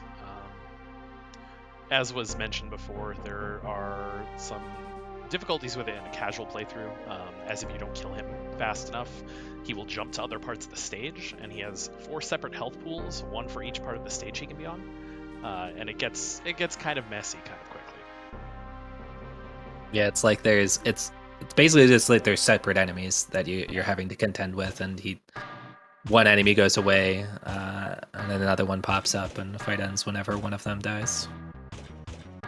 So, now that Tonberry is past the cutscenes and all the opera, we can start playing the video game again. We're now at the next story part, which is the factory, Magitech factory. This place has a lot of good stuff. Like, there's a lot of chests we can pick up, like elemental swords, like there's gold armors and like gold dragon boots. Lots of good stuff we can loot here. We're not gonna pick up everything. We're just gonna pick up some stuff on the way. Some of them are used to like the elemental swords. If you equip them, it boosts your magic offensive stats. So we're like some of them we're gonna sell later, and like for the most part, we're just gonna pick up what's on the way. If you do a casual playthrough, there's a whole round of stuff we can pick up. And the next coming fight, we're gonna fight the Ifrit and Shiva fight, which is, I don't know if it's a boss or not, but it's kind of like a story boss. You're not gonna win. You're not supposed to win. It's just gonna trigger like oh, you're friendly and whatever. And what we're gonna do here, in this game, there's a trick that's called we can run away if a boss transitions between phase or another. What we're gonna do, we're gonna attack a certain amount of times the boss, and what will happen is the boss is gonna trigger an attack, which is gonna swap from either it's gonna swap from Ifrit to Shiva, or it's gonna trigger a fire tree. It's gonna respawn in front of the party, depending on the strats the runners will do. And when that transition happens, there's a flag in the game that's being removed temporarily for like a second. That removes the boss flag. That boss flag prevents you from running away from any battle. If you time it correctly, and if you run away like long enough during the battle, like holding Eleanor to increase that runaway value that's hidden, you can run away inside that 1 second that the flag boss is removed. So we're gonna attempt to run away inside that window. Like we're doing attacks to Ifrit. I think it's 3 attacks, 3 magic attacks. Triggers the... Oh, maybe bdude is going for... another strat? No, he is doing the 3 magic. Okay. I didn't think sleep worked for that though. I was like, whoa, sleep. But yeah, I guess it works, yeah. Yeah, it typically does. He may have counter-cancelled Ifrit. Yeah, it's always well. First, good job to bdude to good fight, making it through. That can be a little scary sometimes. But yeah, like there's actually like we mentioned earlier, there's kind of some fights can have like complicated AI scripts, and Ifrit, when hit with three spells, will kind of jump forward and cast Fire 3. And as Sabin mentioned, during that transition of where Ifrit is not on the screen anymore, that flag of can't run away is removed.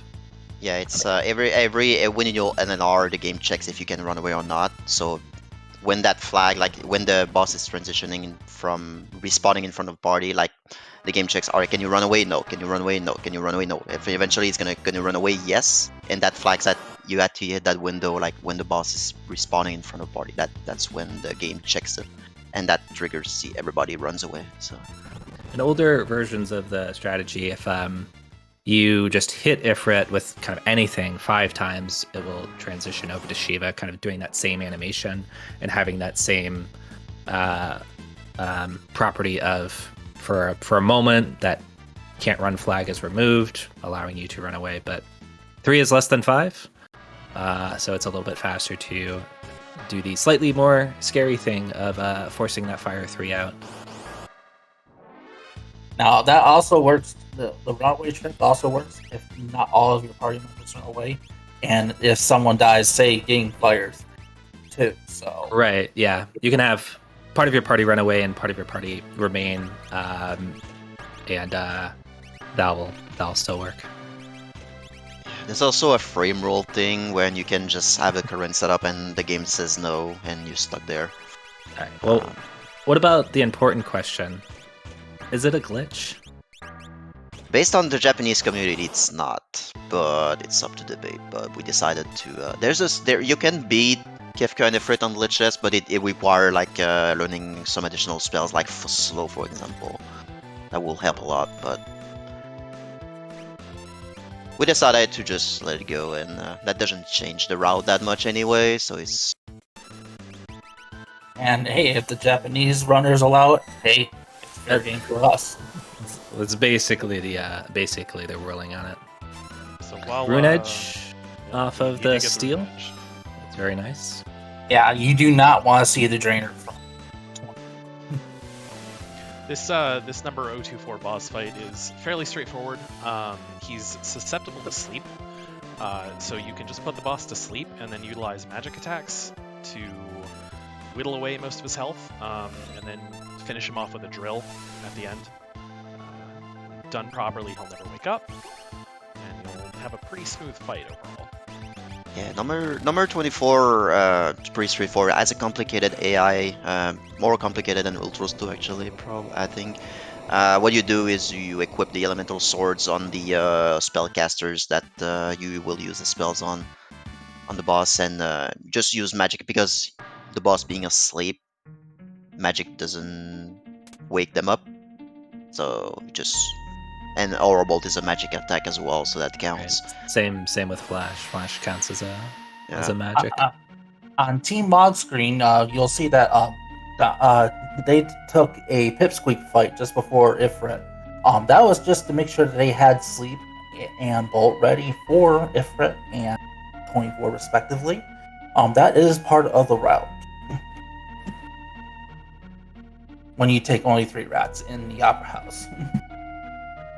And I think we saw Team Choco's run away from that fight because they had gotten 4 rats, so the extra bit of that extra battle wasn't really needed. And Team Mod Celis is eating a fire. Yep. So, as mentioned before, if you get part of your party to run away and someone still lingers around and eats a fire 3, still make it out of the fight okay. Yeah, that was probably when you hold Eleanor, even though you cannot run away, there's an internal value that goes up that increases your sense of running away. So Team Choco Celis eats a fire 3 too.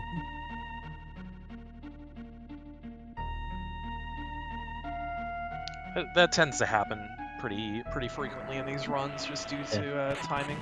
If you don't counter cancel Ifrit, that spell will come out quicker, and the last person who casted for your party typically won't have enough time to get their ATB full again to run away. Yeah. There's and it's also a bit random in terms of like how quickly that hidden meter builds up. Basically, it's rolling a bunch of dice, and so sometimes you just don't get enough. You just get a bunch of bad rolls, and you don't get to run away.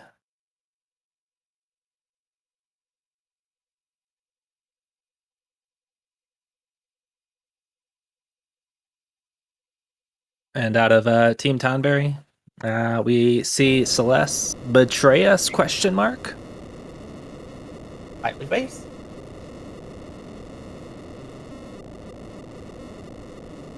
Yeah, on Team Tonberry, bdude is coming up on the minecart section, which is like famous mode 7 scene. What we're gonna do is gonna swap the party leader. What it does is the game checks at when you enter the factory, Magitech factory. The game checks which party member is, and it checks again which one is now, and it gives it's gonna give us a different encounter. Because the card section is not part of the manipulation. It's just weird. It's not a step route. It's kind of weird. So doing the swap between Sabin and Edgar, we have a different encounter that would have gone if we left them there. So we do that to have better encounters for I think it's magic now, or maybe it was gold, or one of the two. But we can one round these easily, and to learn the magic that we need. Okay, I might have noticed something on Team Tonberry's screen. This might be just me possibly noticing something. I think Team Tonberry just might have accidentally equipped the wrong Esper. He might have put on Carbuncle instead of Shiver. This might be me just missing something, but I just want to bring that up. It's a possibility. Possibly safety. But...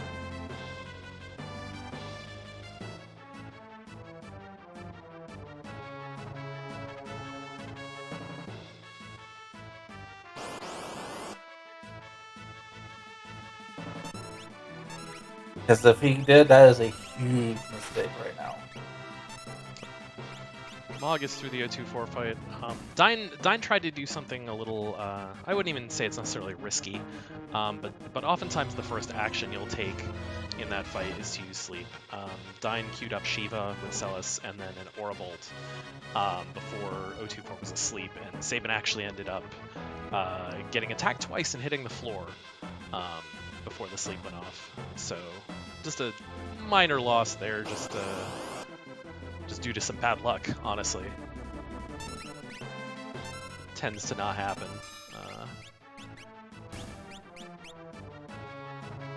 But all three runners went through it. No major issues. I believe everyone got the Rune Edge as well. It's another one of those scenarios. The Rune Edge sells for 4,500 GP. The Rare Seal, the Drainer, sells for 1. So that's another few smoke bombs that you're down. So coming up on Team Tonberry, bdude is gonna fight number 128. There's the whole Magitech factory is like a non-stop chain of of action. So we have number 128. Usually this boss is not too crazy. If you kill the 2 tentacles, he's gonna haste himself.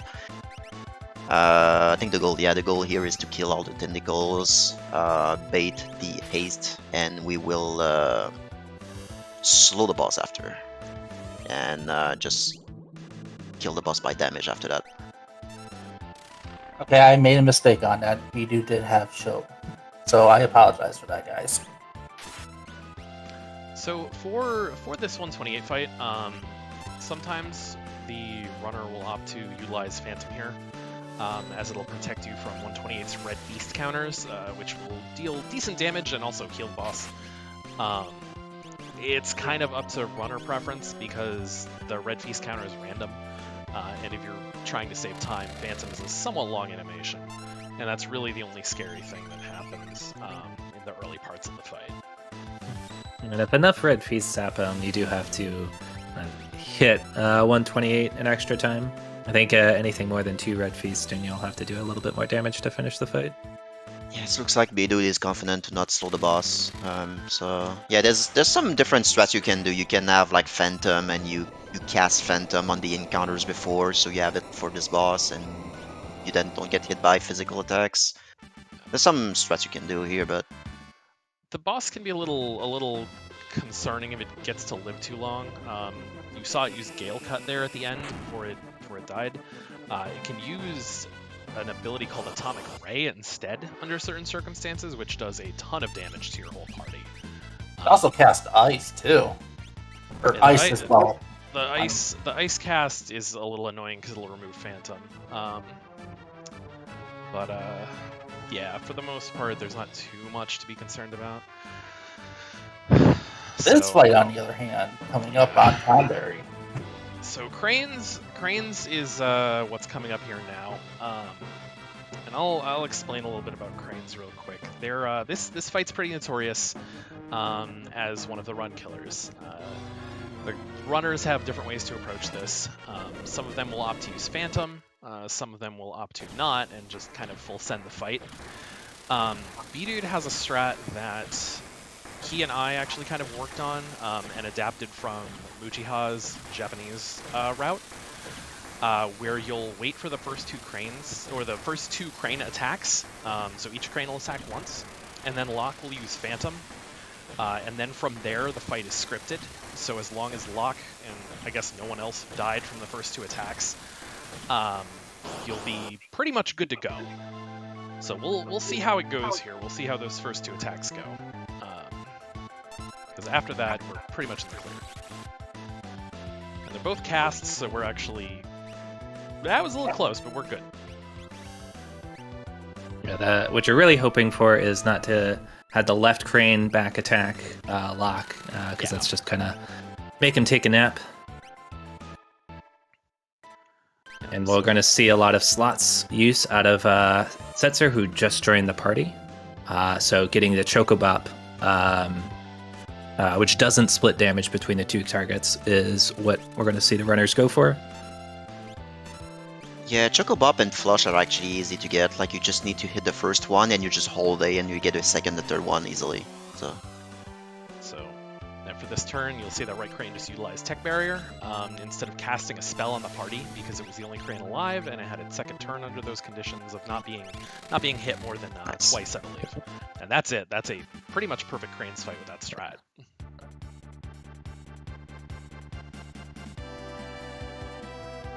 And the two runners are in the Mode 7.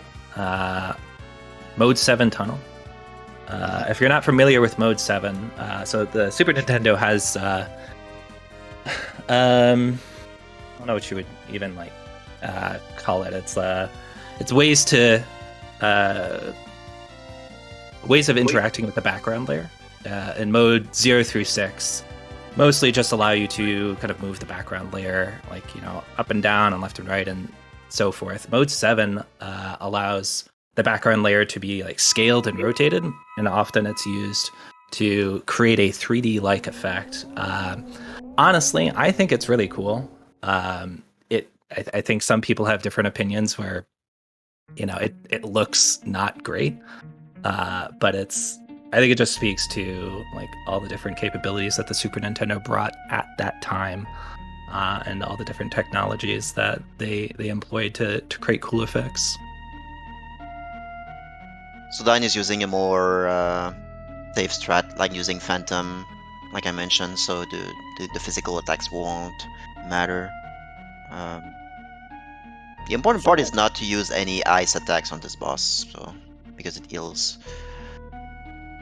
So if you have the Firebrand, not Firebrand, but the Ice Brand, so you just don't use it, or Ice Spells, or Shiva. I'm not sure if Nightshade's strategy got swapped up because of Locke dying there, or whatnot, but he got through the 128 fight okay. Clean fight. So Dyne will actually take a safety save here, because his strat on cranes will not use Phantom. He opts to just mostly full send. The right crane, I believe it is weak to, or is susceptible to Thunder Element, and so he'll have Locke attack that crane instead of utilizing Phantom. So you can kind of get some nice damage, especially if the bolt procs on the attack. So it's very good when it works properly, but cranes sometimes don't cooperate due to their counterattack rates. So definitely a scary fight. So hopefully both our runners will get through it with no issues. Tonberry, we now have Insta Baby Terra.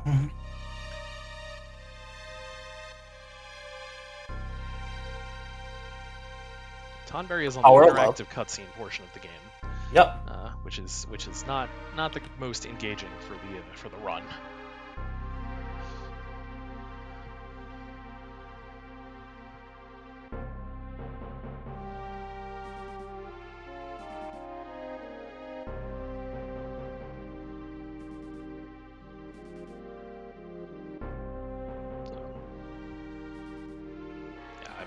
I believe Nightshade utilizes the same strat Dyne does as well. So I think both runners will be going for no Phantom. Yeah, we'll see how that works. Slightly riskier, but It is. if it works, a little bit of time saved, not having to wait for each of the cranes to take a turn and not having to wait for the Phantom animation itself.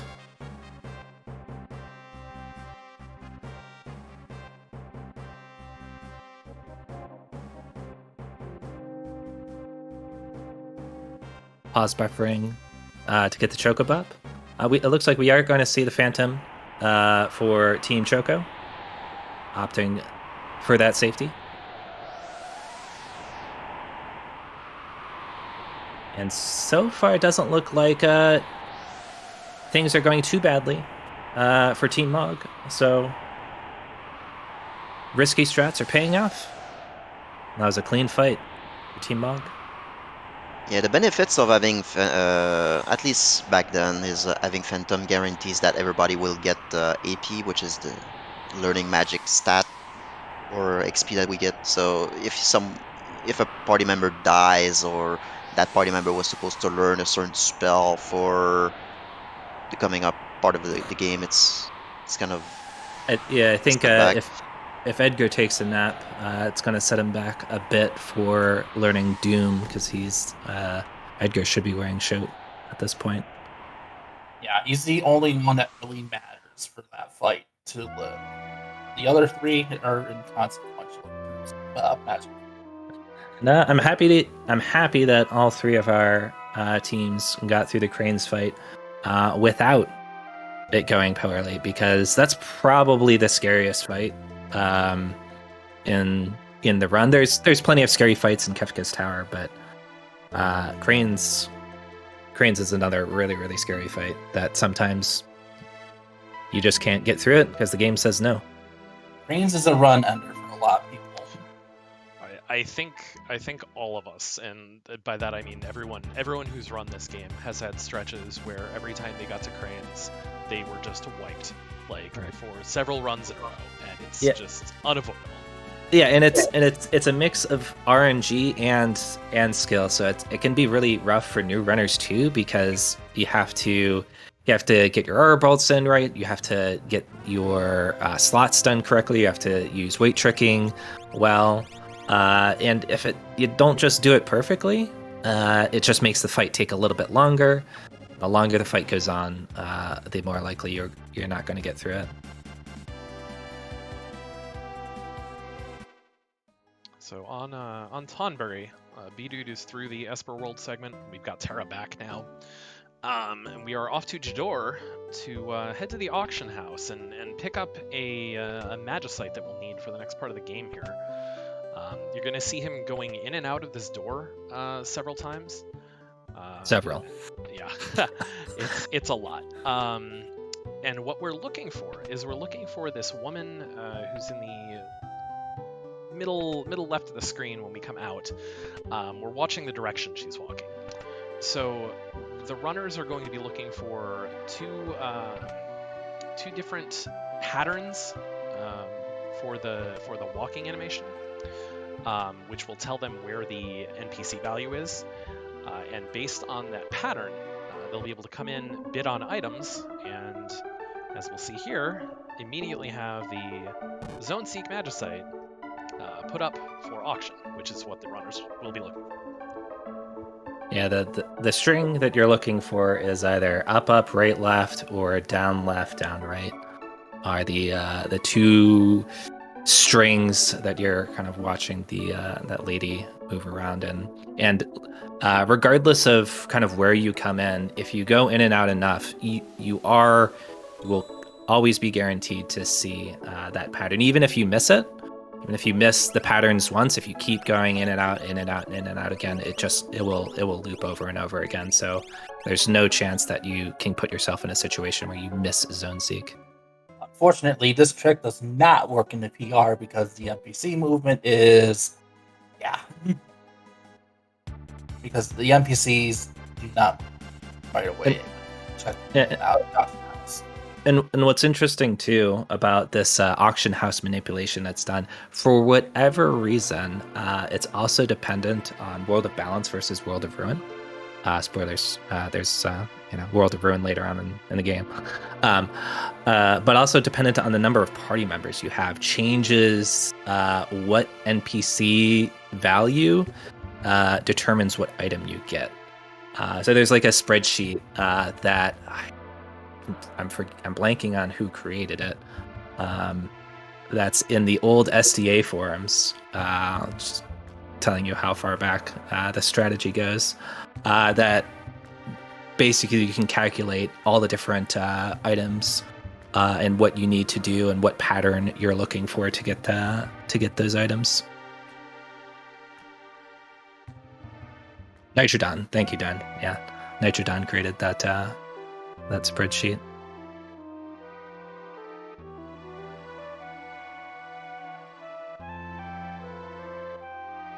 See, that's something I did not even know, that there was a whole set of manipulations for the World of Ruin that are completely different. It's different. So it's like a different. It's basically a different sheet. It's an Excel, an Excel form, and there's different.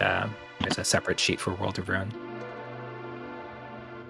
So while we do some cutscenes with Mage and Choco, Tonberry is going to be headed to Narsh. Bdude is flying off to the next destination, the Sealed Cave, for a little bit of leveling and grinding, utilizing that Zone Seek Zone Seek Magicite that we just received. One thing that was just brought to our attention too is pretty interesting. Since the beginning of the run, the three runners are 4 seconds apart on their splits up until grades. So they have all been very consistent, very very strong runs so far. Wow. Yeah, it's pretty impressive.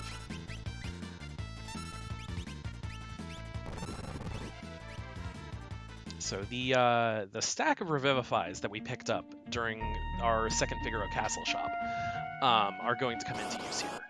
This cave has a bunch of undead enemies, and Revivifies will instantly defeat them. And utilizing those, we will be leveling Terra up to level 19 within this cave. It puts her magic power at a point where we can basically run through the rest of the World of Balance with no issues. And with the other two party members along with us, they'll be helping us defeat the enemies quicker, and then they'll be running away. Locke and Sabin will both be running away before these battles end, so Terra gets all the experience herself.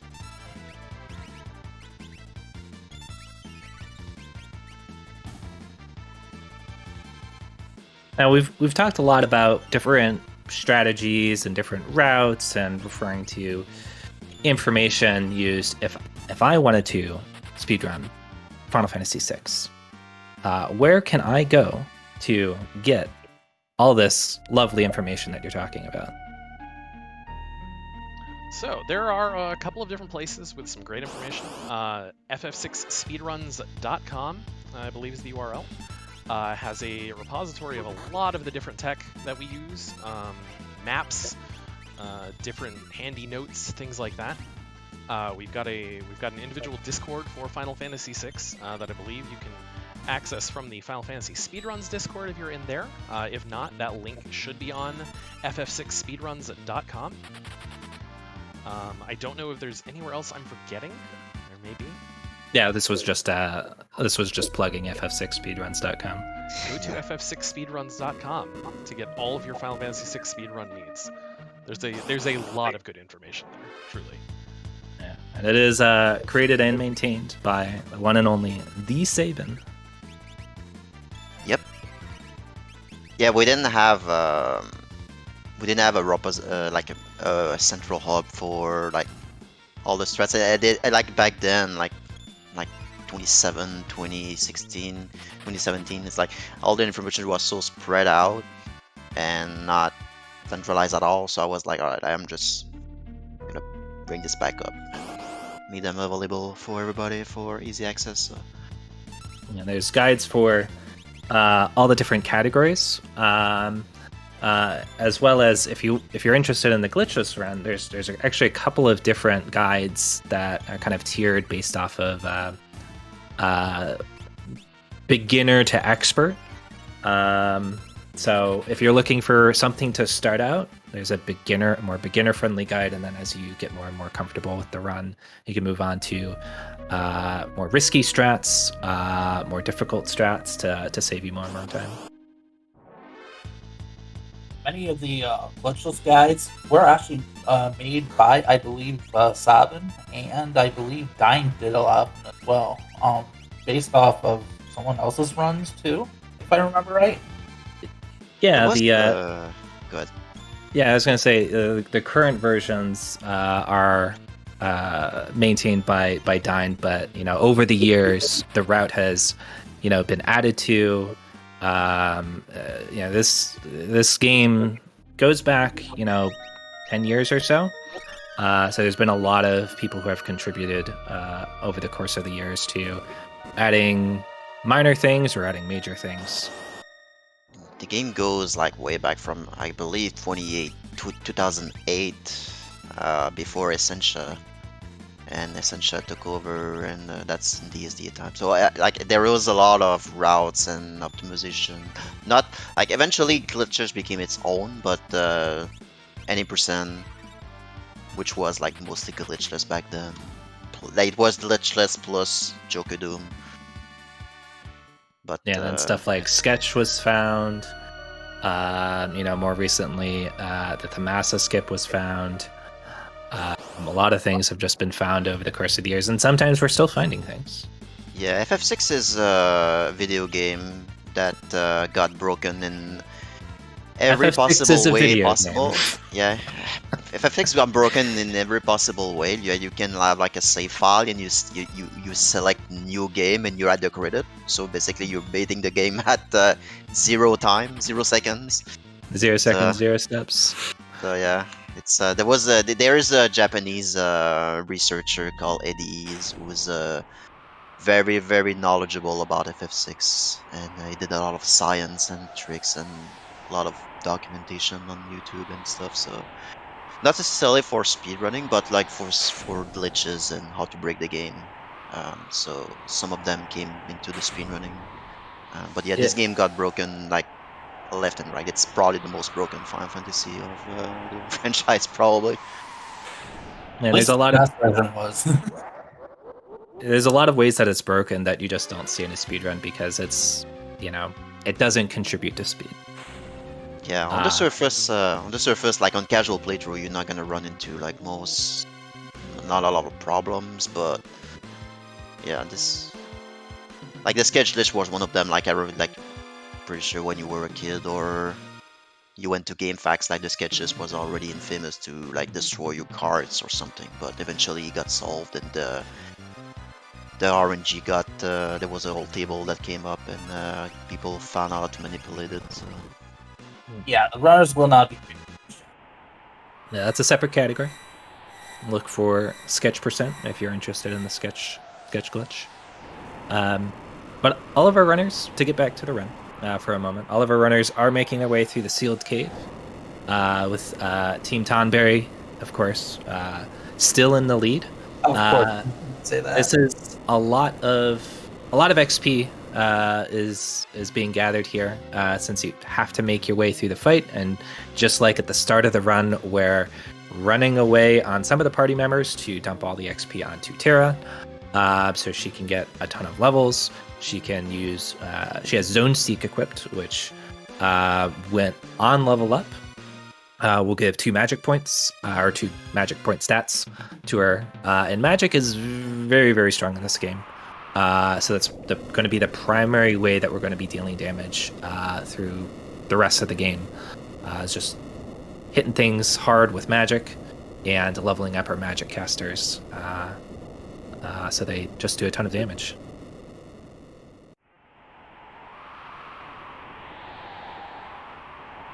And there's some unlucky things that can happen in the sealed cave. So, like, you know, pincers can waste a little bit of time. We just saw that on Team Mug. If you're on the step route and you got the river manipulation done correctly, you kind of know where you are in the encounter string. So it's going to be one of those situations where you know what you're getting, and it's going to be consistent. But if you are, if you got extra rats or you got additional encounters in the Elite River, going to be a little bit off. So you're going to see a couple of different encounters than you normally would. It's ultimately pretty nice because while you need to take a bunch of fights and grind in this section, with how the step route works, you'll get to the end of the cave and only need one more fight to actually hit 19 as long as everything goes correctly. So you only have to walk back and forth for just a little bit to trigger that fight, and then you're good to go. If everything times out rightly, sometimes you can even get lucky and not even need that final encounter, though, too. So we may actually see that with Mog and Choco both, because that tends to happen when you're behind on the encounter string, I believe, and when you take I think it's the second fight in the cave, is typically not a fight you can take. And if you're behind on the encounter string, it becomes a fight you can take, because it becomes a fight with these ings that Dyne and Nightshade are both encountering now. And then if that works out correctly, yeah, sometimes you don't actually have to take that extra one. Yeah, this was when I ran the game. This would be like, and I was newer to the run. This would be a part of the run where I'd like gain or lose like a minute and a minute and a half, and you know, for a while, like I didn't realize what was happening. It's like, how do I like lose just like a minute?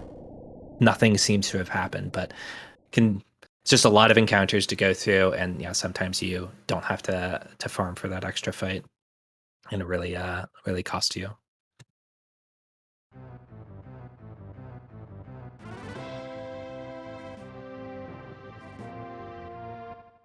So I believe that is 19 for Nightshade as well. So both Nightshade and Dyne are wrapping up that grind. While bdude is continuing on, he's just grabbed a few more warp stones, smoke bombs, will be grabbing a chocobo and heading off to Vector for the upcoming banquet. Time for dinner. If you're familiar with the casual run or casual playthrough, you know that the banquet is kind of like this. I guess you kind of call it a mini game, where there's a couple things that you have to do. There's a bunch of soldiers to talk to, and then there's like this series of questions, and you, depending on your performance, you get some stuff. We're basically forced to get the best scenario possible, where we get the best item, the best reward at the end. So we have to make sure to talk to most of the soldiers, and we have to get all the questions answered correctly. And if we don't, then that would be bad.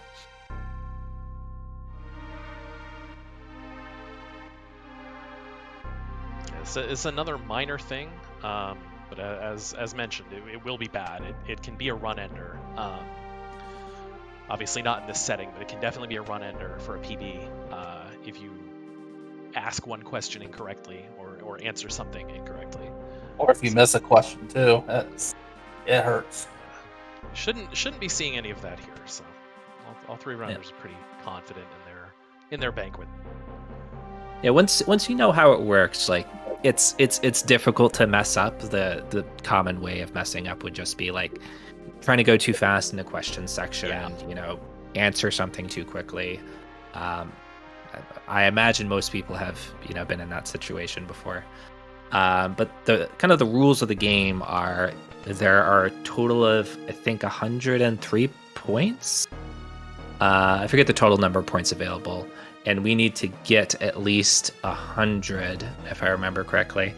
Talking to soldiers nets you points, and winning an encounter with some of the soldiers who want to fight you nets you more points, and then the questions have different point values associated with getting the right answer, or half.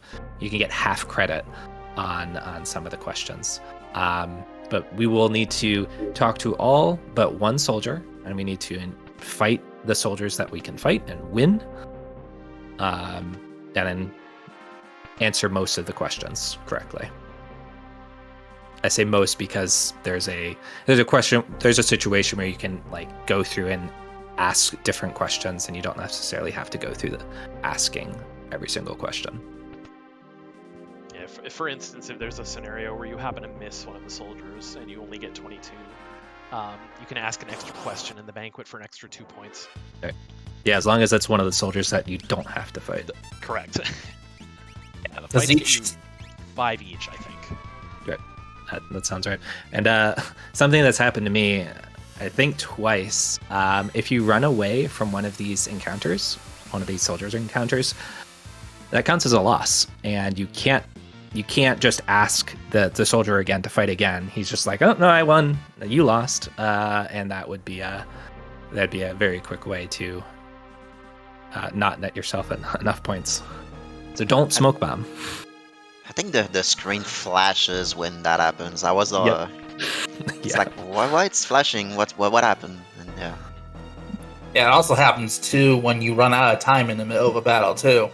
Oh, that's true. Yeah, genuinely, if you know where you're going, it's never really going to come up. But yeah, there is a counter in the bottom right hand corner, and you do only have the 4 minutes to get through the section. But if you know where to go and you get through the fights quickly, like there'll be plenty of time left over in most cases to do item management. There's a trick you can do though with when the timer runs out. If Tara equips a Genji glove and you equip 2 swords and you unequip the relic, but you don't leave the relic menu, and the timer runs out, you still have the 2 swords without the Genji glove equipped. Hot tech. Yeah, it's not. I think it would be useful in this route, but What's it's kind of nice like about a neat discovery that was found way back. What's nice about the PR version of this is you can get through this section and then talk to the guards in the throne room to begin the banquet right away. You do not have to wait. Oh, really? Yep. So you do not have to do the full 4 minutes. I think the fastest you can do it is 2.5 minutes. So you'll actually have to go through this section quickly. I mean, you can. You don't get the free menu time. Yeah. When we were doing some PR routing, and we had some weird shenanigans happen, where we would talk to 23 guards and do the banquet correctly, and then not get the last item at the end here that we're going to be getting. That was fixed by talking to 24, but it was inconsistent. So we've kind of just started doing all 24 instead, because something about the scoring in the Pixel remaster seems slightly off, and we haven't been able to nail down what it is. Yeah. There's also small optimization you can do, like the routing at which shoulder you talk to the guards. Like like screen transitions stops the timer like slightly. So usually you want to go through all that and minimize the screen transitions. So yeah, it's a little optimization you can do. It's like a not negligible amount of time per screen transition. It's like, I think, 1/3 of a second per screen transition. Yeah, it's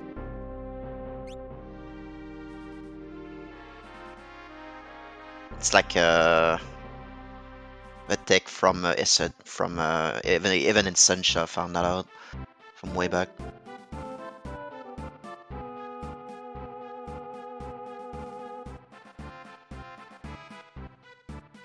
So Mog and Choco are going to be starting the 4 minutes to talk to the soldiers, while Tonberry is sitting down for a nice meal. We'll have a bunch of questions we have to answer, as mentioned. Did anybody fail the banquet because they forgot to turn off turbo, or that still have yet to happen? That is one of the things that's caused issues for sure. I know. I remember one time it happened to Nightshade because he specifically was like, I forgot to turn off my turbo, and I believe I've done it before as well.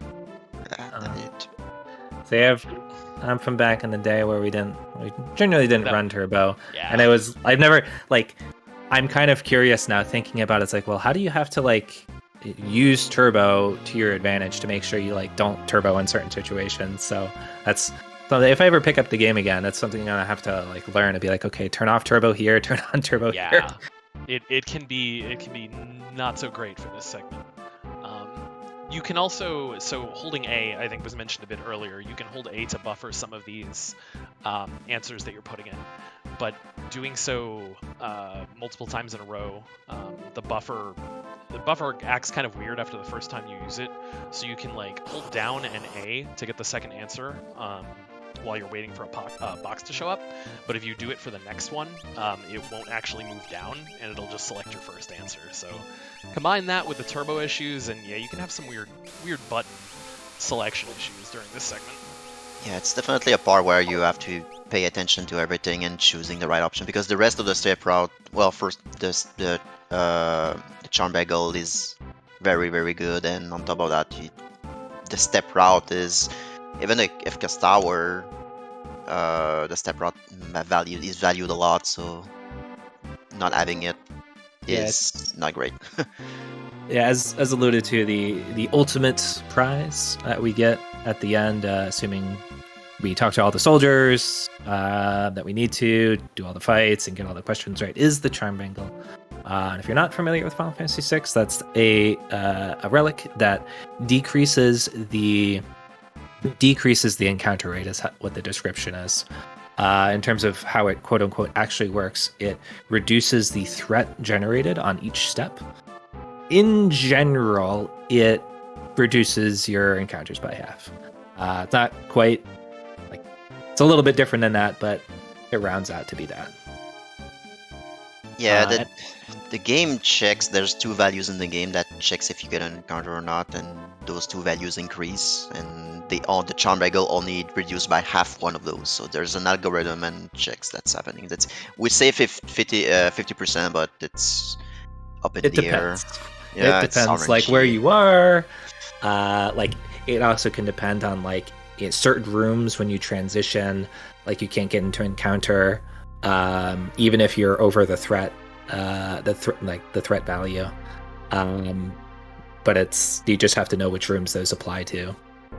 And bdude getting the charm bagel, so we're in there. And on top of having the charm bagel, we have access to the treasure room on the right. So yeah, in the Imperial camp, where there's a ton of equipment and a ton of money. Which we will promptly invest into the rod economy.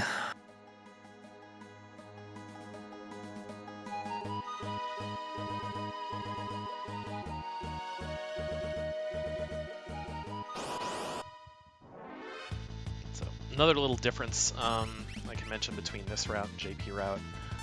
So we're actually going to be walking in this route over to that weapons base right now. We're going to go grab everything from there, and then we're going to advance the story. In JP route, we actually skip doing this walk, and they tend to do it after the next big story segment instead. So when they get airship control back, they'll fly back here and actually grab everything. Yeah, it's a difference between Battle Speed 1 active versus what we use Battle Speed 6 wait. Back then, even Poexol had a route where you finish Tomasa, you pick up the airship, you come back here, loot everything, go back to Tomasa, sell everything and all that. But it was just... It was found that it was just faster to go manually there first when we have access to it, so...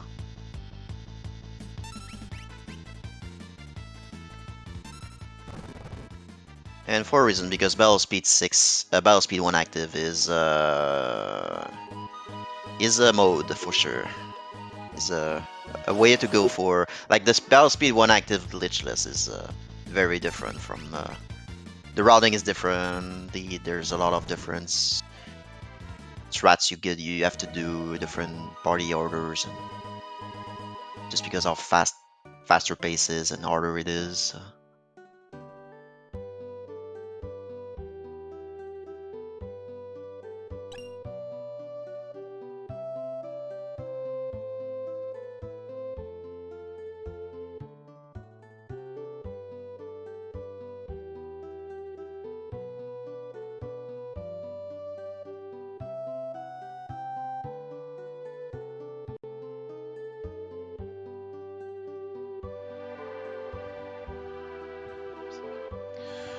Made our way to the next section of the story on Team Tonberry. You'll see our good General Celis there has shown back up, and she has run off. So we'll be going to take a short nap before getting back on the boat and heading out to our next destination. Both Mog and Choco are finishing up their banquets. A short interlude fight we will deal with a quick cast of Madwin, and then sit back down for the last few questions. So we'll find out pretty shortly here whether or not everything was answered correctly. And in the meantime, we can enjoy Celis' theme for the first time.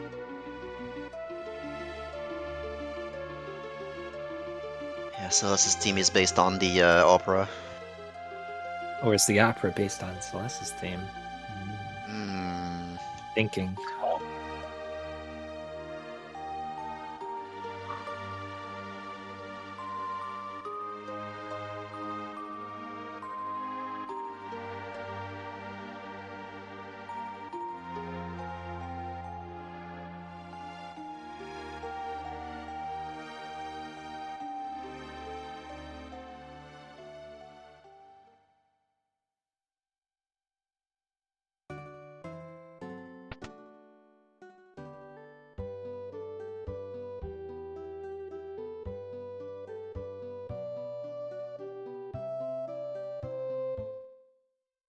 Now officially starts the series of cutscenes known as Thamasa.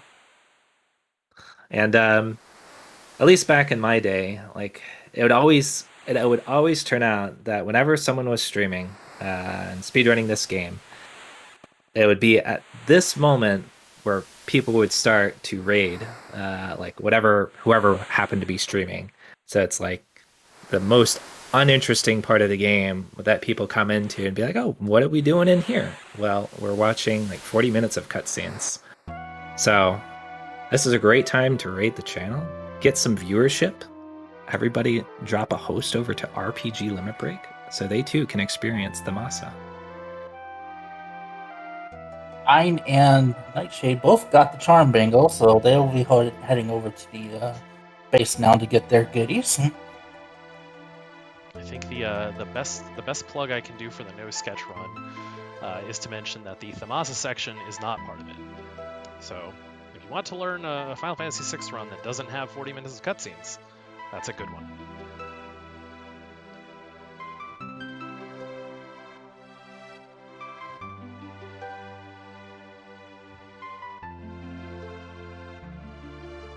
So Dyne just collecting some items from the weapons base.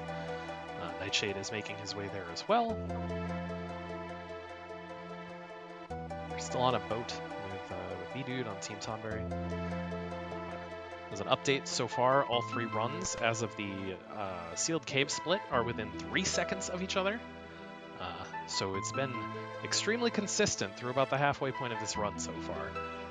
So I have a feeling that's not going to hold true the entire rest of the way, but all three runners have been very, very solid, very consistent so far. This doesn't show how evenly matched these three are.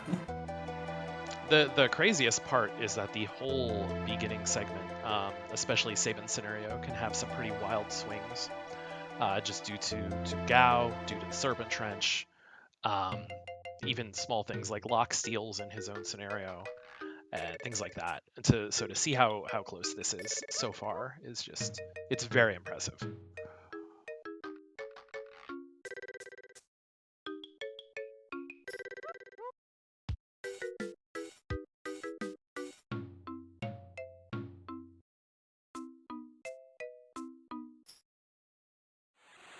But before we hit with the infamous Tamasa cutscenes, we still have we have a I was about to say a dungeon, but I guess it is the burning house. We're gonna hit Tamasa. We're gonna do some shopping.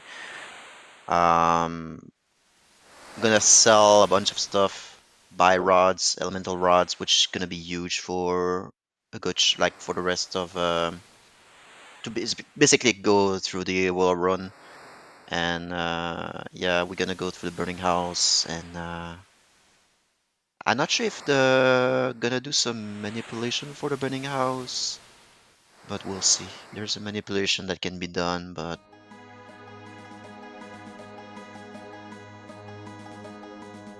Yeah, the burning house is going to be a kind of a section where encounters aren't going to be based on the step route. They're going to be kind of bombs moving around the house, and similar to the same rules apply to that as the martial fights and kind of the 3-party scenario that we've seen before, where if the enemy is moving as you pass them, you don't get into the encounter.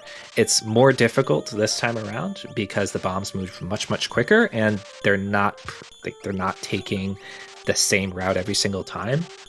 But there is some RNG manipulation that you can do to be able to know where the bombs are going to be moving, and you can kind of rat out your way through the burning house based off of that.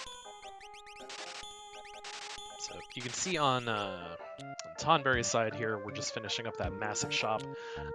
As was mentioned, we're selling a bunch of items. The goal there is to grab a bunch of different elemental rods that are going to carry us through most of the rest of the game. As previously mentioned, they're extremely strong one-use items that cast a level 2 magic spell on the target or targets chosen. That they default ignore magic defense, and they will produce the highest possible roll for said spell when they are used. So they will allow us to do some pretty obscene amounts of damage, even at Terra's level 19 that we're currently sitting at. So we're going to be seeing a bunch of that going forward.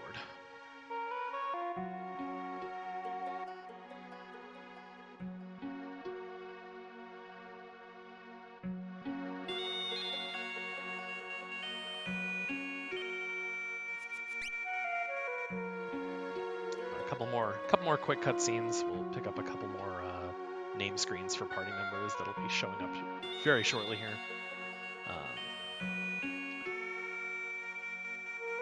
Yeah, this is the majority of the Tamasa section. It's mainly cutscenes with a couple of interspersed gameplay sections.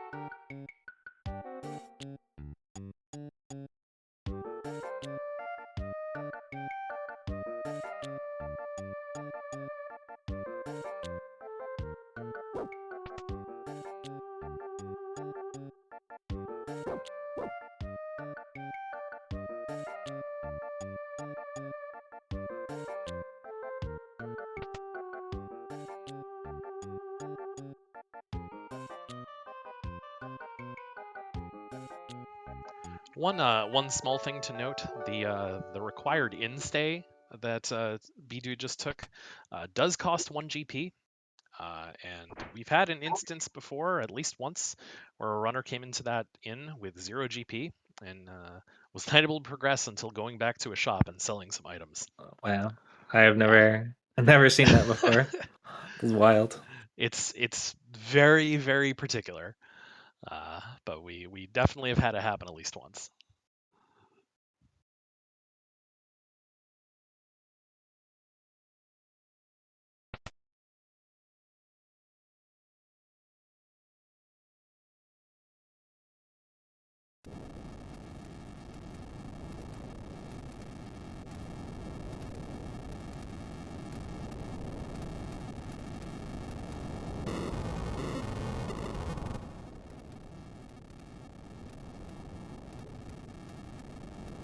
So Realm gets trapped inside the house. Of course, we are charged with saving Realm as the house is burning, and of course, it's revealed to us that this town does know a thing or two about magic, and they know the most powerful fire spell in his existence, more powerful than Murton or Meltdown in later versions, known as Flames Be Gone. They cast this spell, and it just makes the house burn even more. I love the animation on it from PR version. Actually, it looks like a water jet.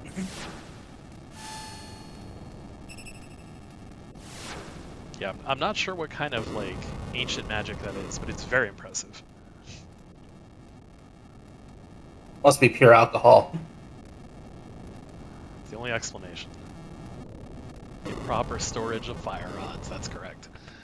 There are plenty of rods inside the house, and I think that's like the canon reason. And yeah, you actually like if you talk to like some of the NPCs, I think that's alluded to because there's like some hidden dialogue that you can see. But yeah.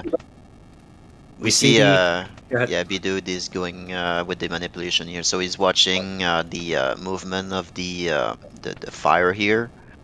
And based on that, he's gonna move through, do some movement to skip all the encounters here, hopefully. Very nicely done.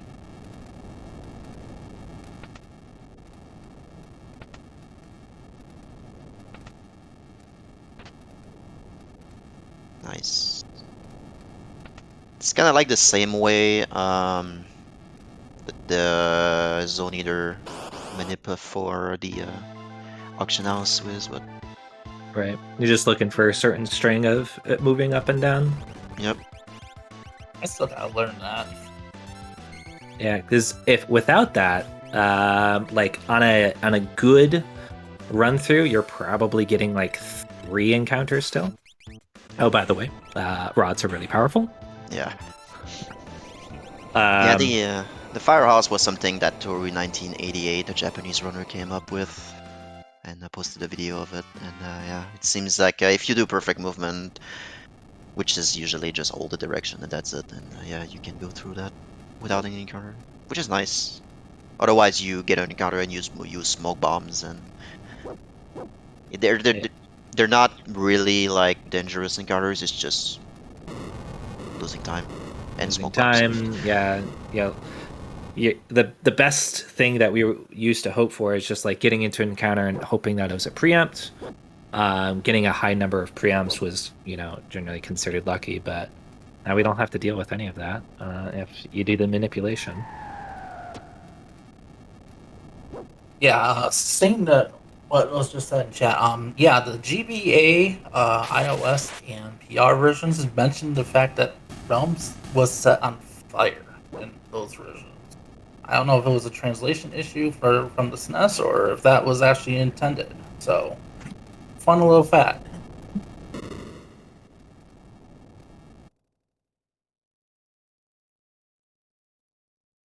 And if that was Nintendo's just good old fashioned censorship or what the deal was.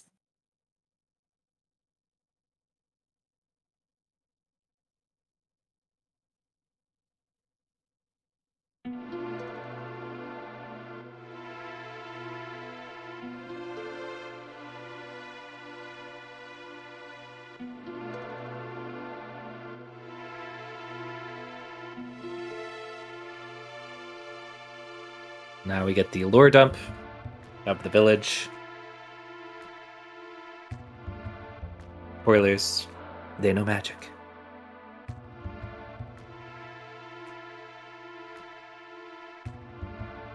And for Team Mog, Team Choco, we'll see if how their flame house goes. They can get that manipulation and carry it through the entirety of the house, all the way to Flame Eater.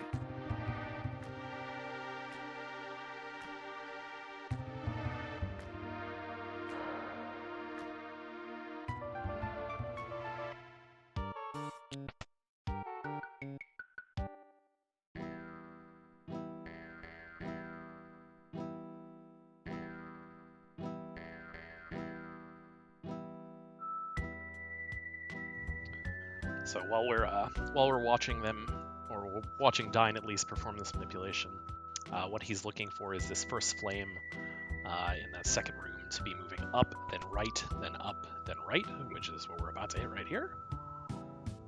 And then he will go.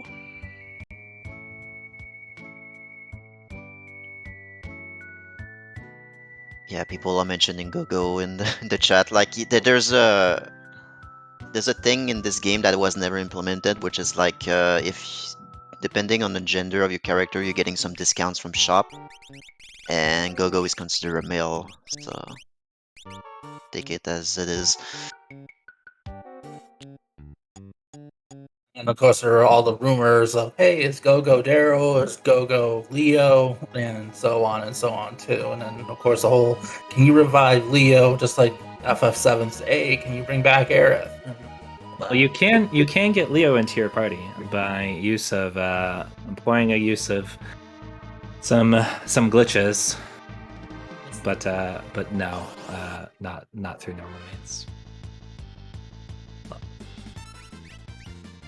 Also, there is no evidence to support any of those baseless theories. Dyne through the Flame Eater fight pretty nicely. You may notice there he got a steal of a Flame Saber, which is another nice little steal for a good chunk of money. It's not necessarily required. If we miss it, it's not necessarily worth taking extra turns to try to steal it. But it's a very much nice to have.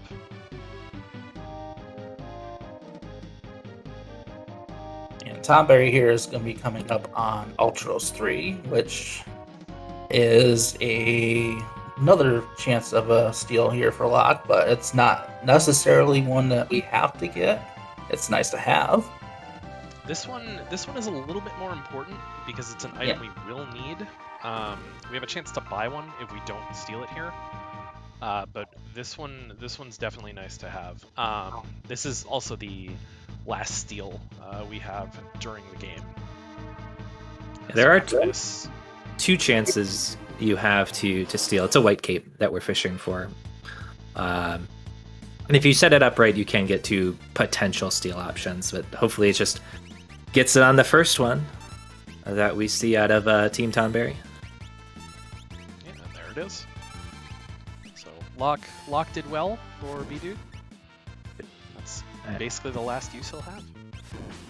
The way the fight works out, you're supposed to get introduced to Realm here, right? And you're introduced to her ability to sketch, and the game normally expects you to just end the fight by casting Sketch on Uncle Ulti here, which will, cause the encounter to end. But it's just faster to fry octopuses.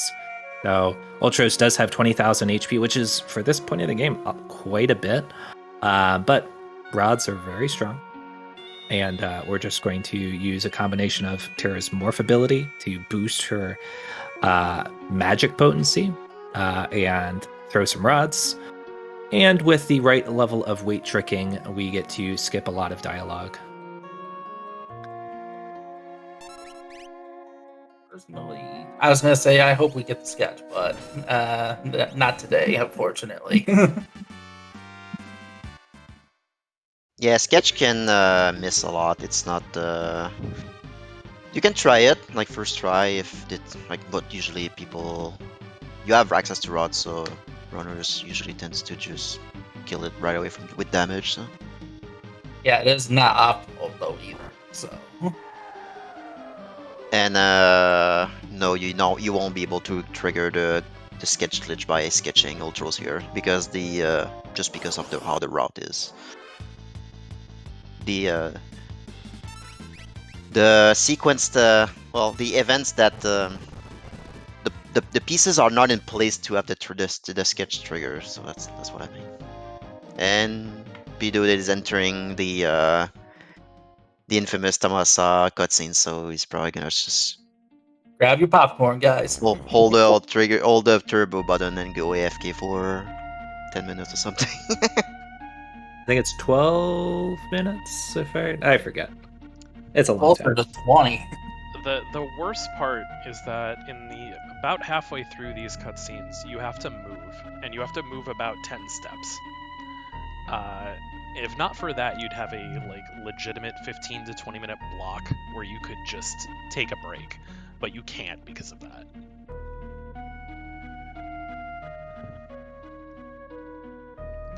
So ultimately, aside from the Ultros fight in this cave, there's really nothing of note. We don't pick any of the chests up. The fights are just instantly smoke bombed and run away from. We'll try to do some item management maybe while we're waiting on runaways and things like that. But otherwise, just a pretty straight shot. Dyne is pulling up to the Ultros 3 cutscene and fight now, while Nightshade is making his way over to the Esper Cave to head to the same. So hopefully all our runners will get the White Cape as well and not have any issues with that.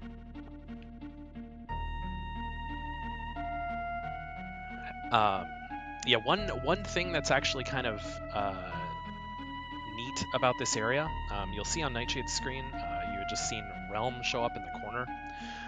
Anytime Realm is on the screen as a separate character, no threat will be generated, and you cannot actually get in an encounter. On top of that, you can't actually leave the room until she's gone. So you'll see right here, Strago will have to wait until she leaves back out the bottom exit of that room to go through the exit. So just a little bit of interesting speed tech. So you want to do as much movement as possible while she's on the screen. Yeah, the I guess Realm on the screen is like in FF9 when you have the overworld text on the screen, you can just walk into the overworld without any encounters. It's kind of like probably the same thing. It's like I think it's the first time you exit the overworld on FF9. You have the text and you don't have any encounters because the text is there. So it's kind of like the same principle probably. I didn't see on Team Mog if the White Cape was acquired or not on the first steal. Anybody else happen to catch that? Fortunately, it did not, but I want to assume it did, but do not take my word for that.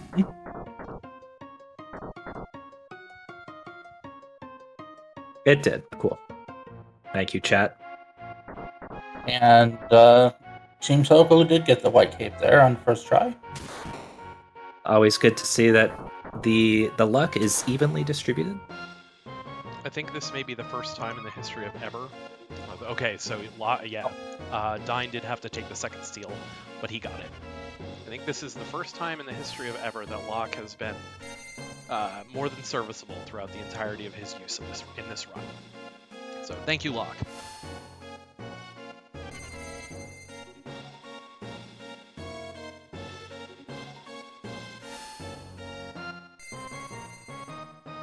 I remember back in the day, a couple of folks were researching ways to see if it would be possible to manipulate Strago's Desperation Attack to get through the Ultros 3 fight, which is Saber Soul, and that it casts like a death type effect on an enemy. To just think that we can never get Star Prism on Realm.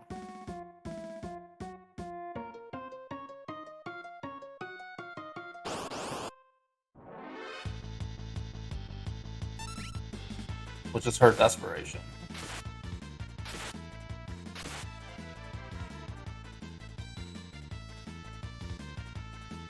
Or you can get the chance to, I mean. So you'll see here, bdude is now in a fight controlling Leo against Kefka. That is the small movement portion that has to happen there. You actually have to move Leo over to Kefka and talk to Kefka. And then do a shot. Ultimately, this encounter is super safe, unless you have Leo in the back row, in which case you may have a little bit of concern.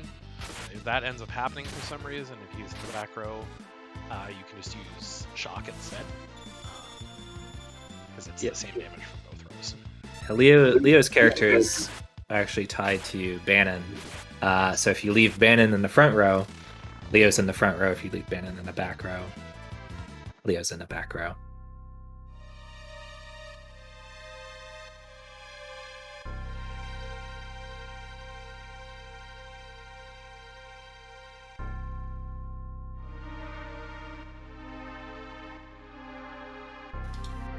Hello everyone, I hope we're all enjoying the relay so far. Unfortunately, we're going to have to take the stream down just for a second because we're coming up on the broadcast length limit.